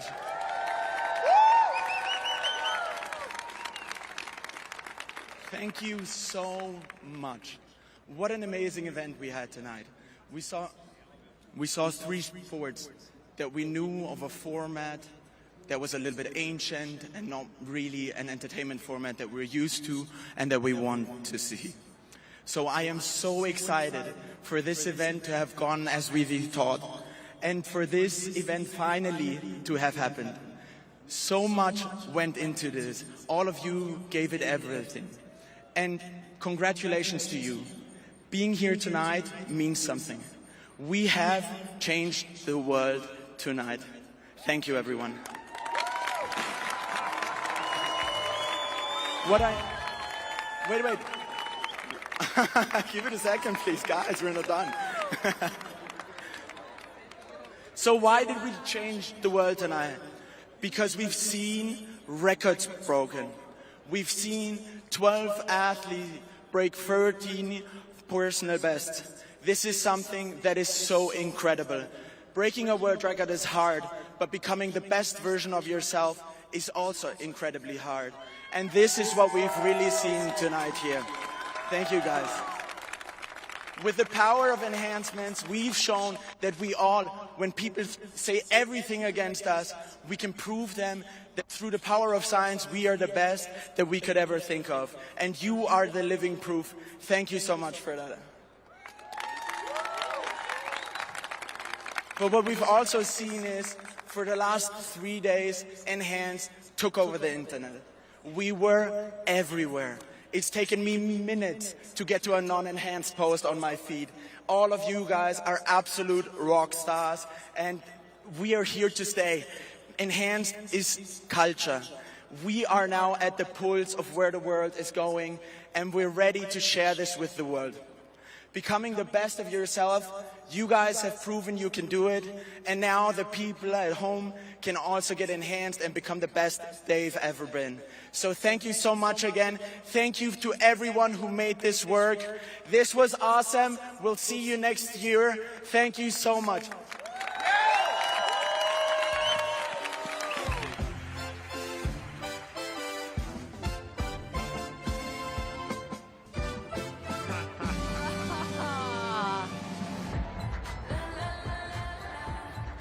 That's so cute.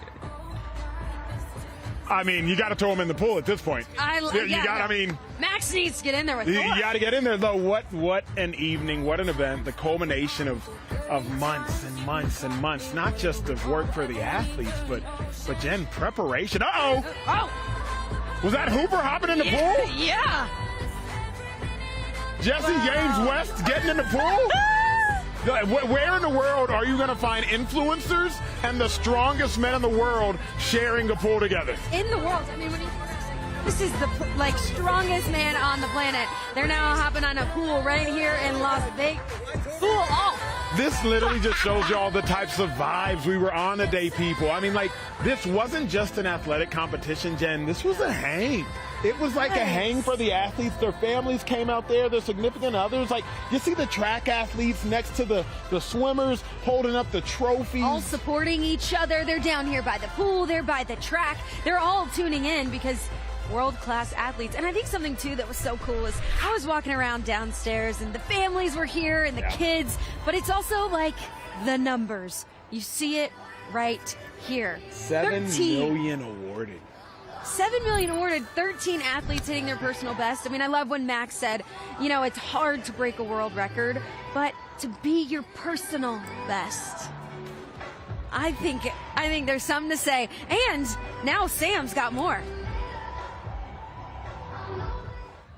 Holder, Christian, you've got the trophy, you've had the ceremony. Has it sunken in yet? I'm sorry? Has it sunken in yet? Yes, for sure. I mean, right now, I feel when I finished, I was like, oh, this is a dream, but it feels real. I did it. I worked really hard for this. It's a lot of hard work. So I'm really proud of my swim today, and yeah. And can we get a nice look at your trophy? The trophy was for first place, but you get the globe on top for breaking the world record. The first of many, hopefully. Yeah, I'm very proud of myself. Next year, I'm going to set another goal to break the world record again. And yeah, see what happens. We certainly hope so. Thank you so much for your time, Christian. I know you want to get off and celebrate with the family. Guys, the party is just getting started. You can see loads of people lining the stage, ready for the killers to come online. We've got athletes celebrating with friends, family. We've got some in the pool. It is going off tonight. The energy is unbelievable. What a night. Thank you, guys. I'll see you on the other side. You couldn't have picked a better location. You couldn't have picked or built a more spectacular venue.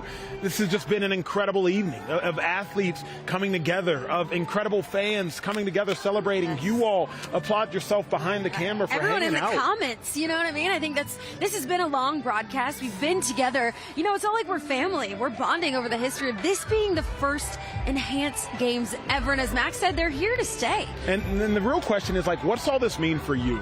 For you watching, what does what you just witnessed mean for you? Obviously, these are incredible athletes, some of the most talented physical beasts that have ever existed. But for you at home, how can you, via Enhanced, become the best version of yourself? A personal best for you might not look like lifting 1,100 pounds, but it might look like living a more enhanced lifestyle. It might be cutting down that mile time. It might be enhancing that bench press. It might just be living a healthier lifestyle. So don't just watch the Enhanced Games, but find a way in your own way to become a part of the Enhanced movement and what we're doing here. Absolutely. You can go to their website, enhanced.com, but also you can check out their social medias. I mean, their social media is so incredible. It's Enhanced Games, and they have all of the athletes' personal stories. We see the One More Shot features and learn more about who these athletes are. People, oh my gosh. I'm surprised you didn't make a bigger wave. I really need the full cannonball. Is that the next Enhanced Games? The cannonball competition. Man. Oh my yeah, he threw him in there with his camera. I hope it's not expensive. I would be scared if Thor picked me up or any of those guys. Hooper picked me up, threw me in the pool. I might be terrified. Yeah, I mean, to Jen's point, if y'all want to learn more about these stories, I spent this morning while I was just working out, Jen, just looking into some of these One More Shot videos. You can check them all out on YouTube. They're there. The athletes are incredible, but it's their stories that'll really move you. They can impress you with their times, but they can impact you with their journey. journeys. Don't just be impressed by watching the deadlifts. Don't just be impressed by seeing the world records. Truly be impacted by their stories, because then it's their stories that will lead you to figure out how you can create a story of your own. Absolutely. I always refer back to, what's your why? Why do you do something? Why are they here? You know, who are they and why? You know, who motivates them? And that's always where I'm fascinated, is because I just want to know your why. And they genuinely share that, and hearing their whys makes you invest in who they are as athletes and who they are here in the Enhanced Games and why they chose. And if we can spend these last 30 seconds really just saying thank you to the viewers. This was something new. This is something foreign. This is something a little bit strange to you. Maybe you tuned in because you were hate watching. You were still watching. Maybe you tuned in because you wanted to just be invested. But honestly, kudos to y'all. Y'all could be doing anything on this beautiful Sunday night. It might be Monday morning, depending on where you are in the world. But thank y'all for hanging with us. Jen, myself, it's been a fantastic time. Fantastic. Being able to serve y'all so much. This has been a pleasure. Absolutely incredible. Hey, we got the killers next. Y'all take a listen. Get ready. One of the biggest rock bands in the world is here tonight. With multi-platinum albums, global tours, and iconic hits like Mr. Brightside and When You Were Young, please welcome Las Vegas' own, The Killers!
She's taking a drag and they're going to bed, and my stomach is sick and it's touching his chest. Now he takes off her dress. Now let me go.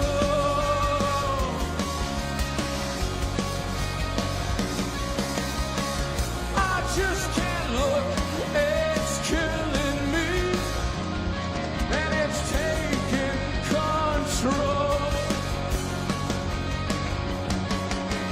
Jealousy turning saints into the sea, swimming through sick lullaby, choking out your alibi.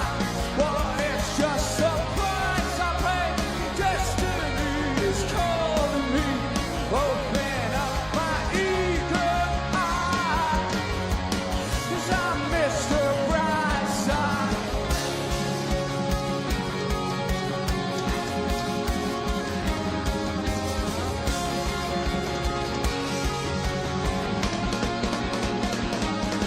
Well, I never,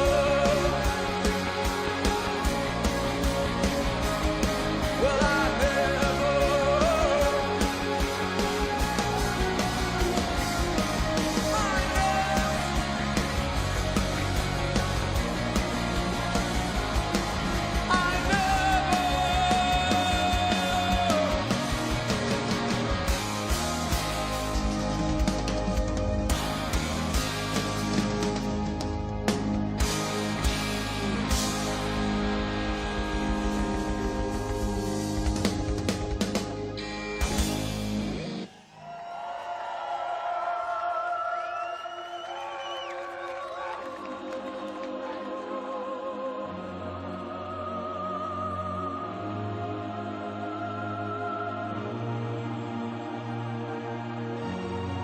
We're the Killers, and we're brought to you by way of fabulous Las Vegas, Nevada.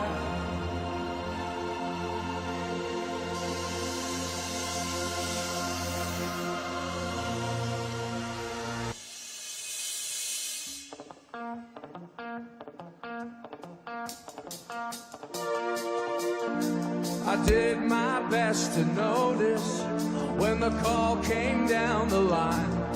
Up to the platform of surrender, I was brought, but I was kind. And sometimes I get nervous when I see an open door. Close your eyes, clear your heart. Come on! Cut the cord. Are we human? Or are we dancers? My sign is vital. My hands are cold. And I'm on my knees looking for the answer. Are we human? Or are we dancers? Come on!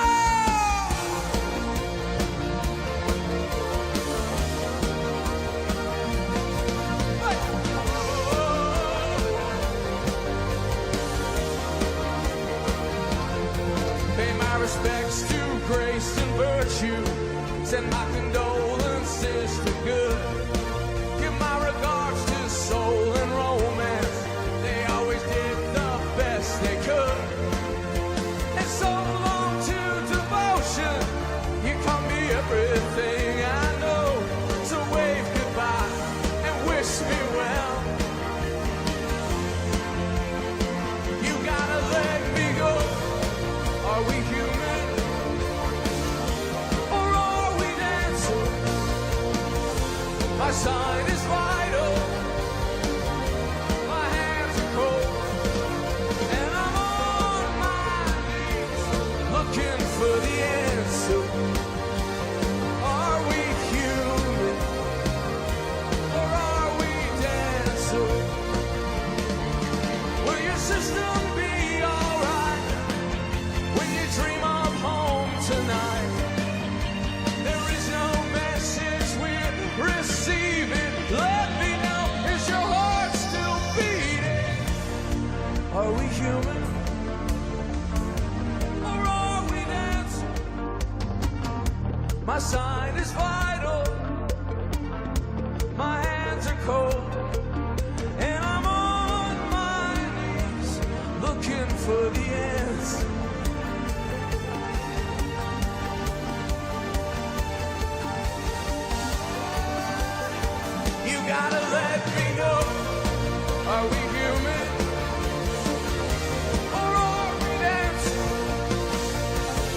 eyesight is vital.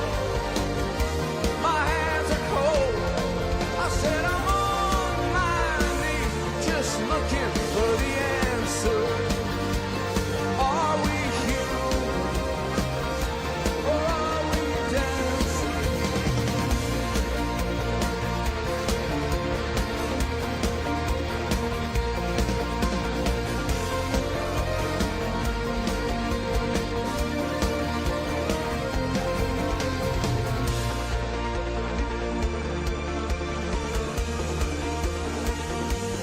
Are we human, or are we dancing?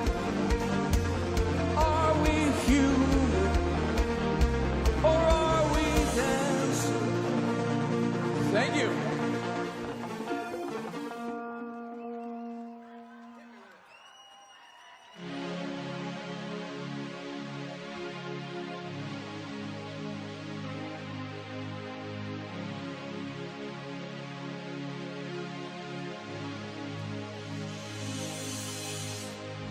On the corner of Main Street, just trying to keep it in line. You say you want to move on, and you say I'm falling behind. Can you read my mind? Can you read my mind?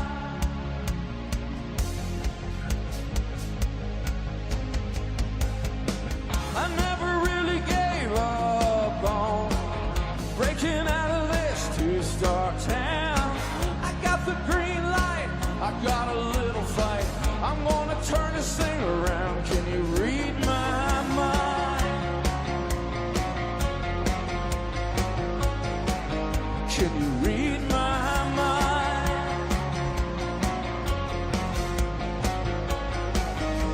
The good old days, the honest man, the restless heart, the promised land, a subtle kiss that no one sees, a broken rest and a beg to peek. Well, I don't mind if you don't mind, 'cause I don't shine if you don't shine before you go. Can you read my mind? It's funny how you just break down. You're waiting on some sign. I pull up to the front of your driveway with magic soaking my spine. Can you read my mind? Can you read my mind?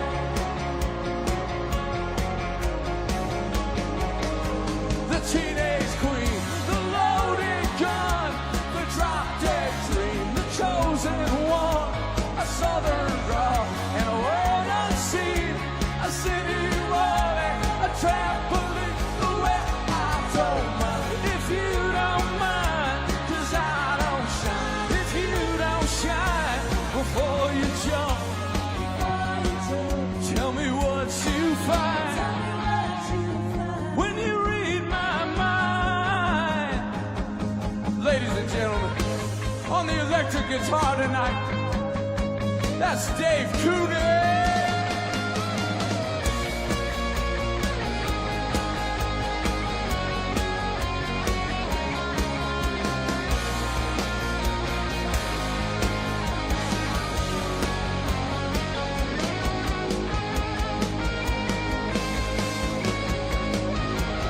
Slipping in my faith until I fall. He never returned that call. Woman, open the door, don't let it sting. I wanna breathe that fire again. I wanna breathe that fire again. She said, I don't mind if you don't mind, 'cause I don't shine if you don't shine. Put your back on me, put your back on me, put your back on me.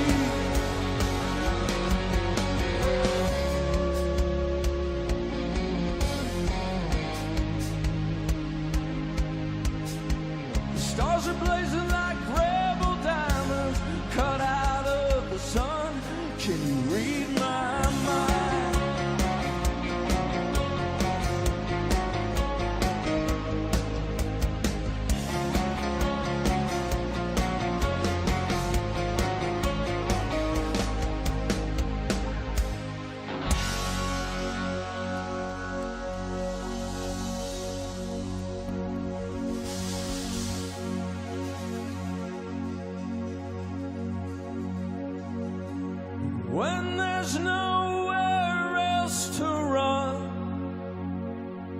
Is there room for one more song? One more song. If you can hold on, if you can hold on, hold on.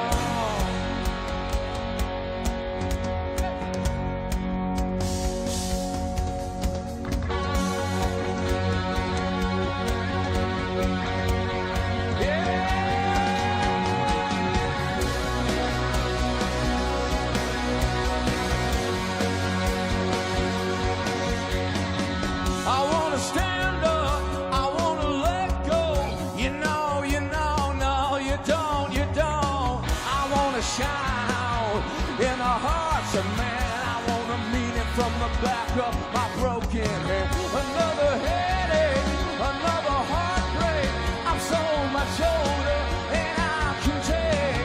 And my affection, well, it comes and goes. I need direction to perfection. No, no, no, no, help me out. Yeah, you know you gotta help me out. Yeah, oh, don't you put me on the back. You gotta help me out, yeah. And when there's nowhere else to run, is there room for one more song? These changes, they ain't changing me. See, I'm the cold-hearted boy I used to be. Yeah, you know you gotta help me out, yeah. Oh, don't you put me on the back burner. You gotta help me out, yeah. You're gonna bring yourself down, yeah. You're gonna bring yourself down, yeah. You're gonna bring yourself down.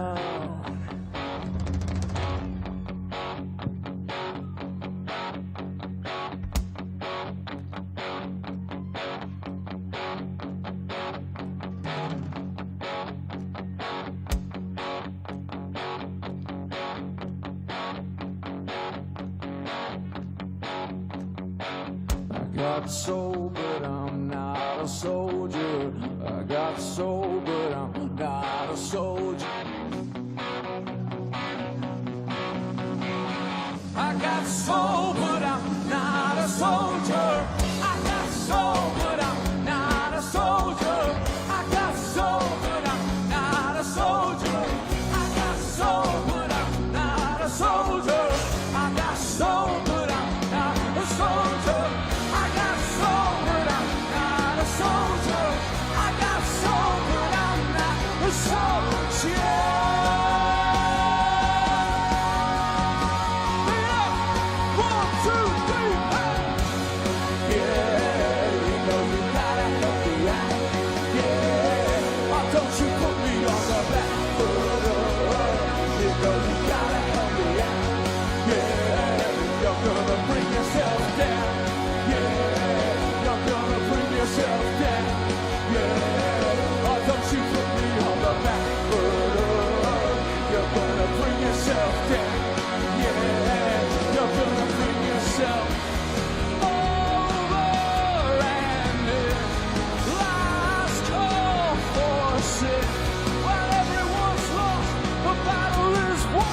With all these things that I've done, all these things that I've done.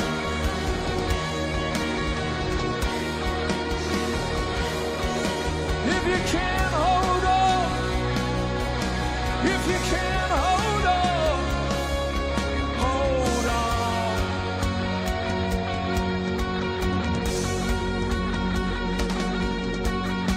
I got soul, but I'm not a soldier. I got soul, but I'm not a soldier. I got soul, but I'm not a soldier. I got soul, but I'm not a soldier. I got soul, but I'm not a soldier. I got soul, but I'm not a soldier.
They say the devil's water, it ain't so sweet.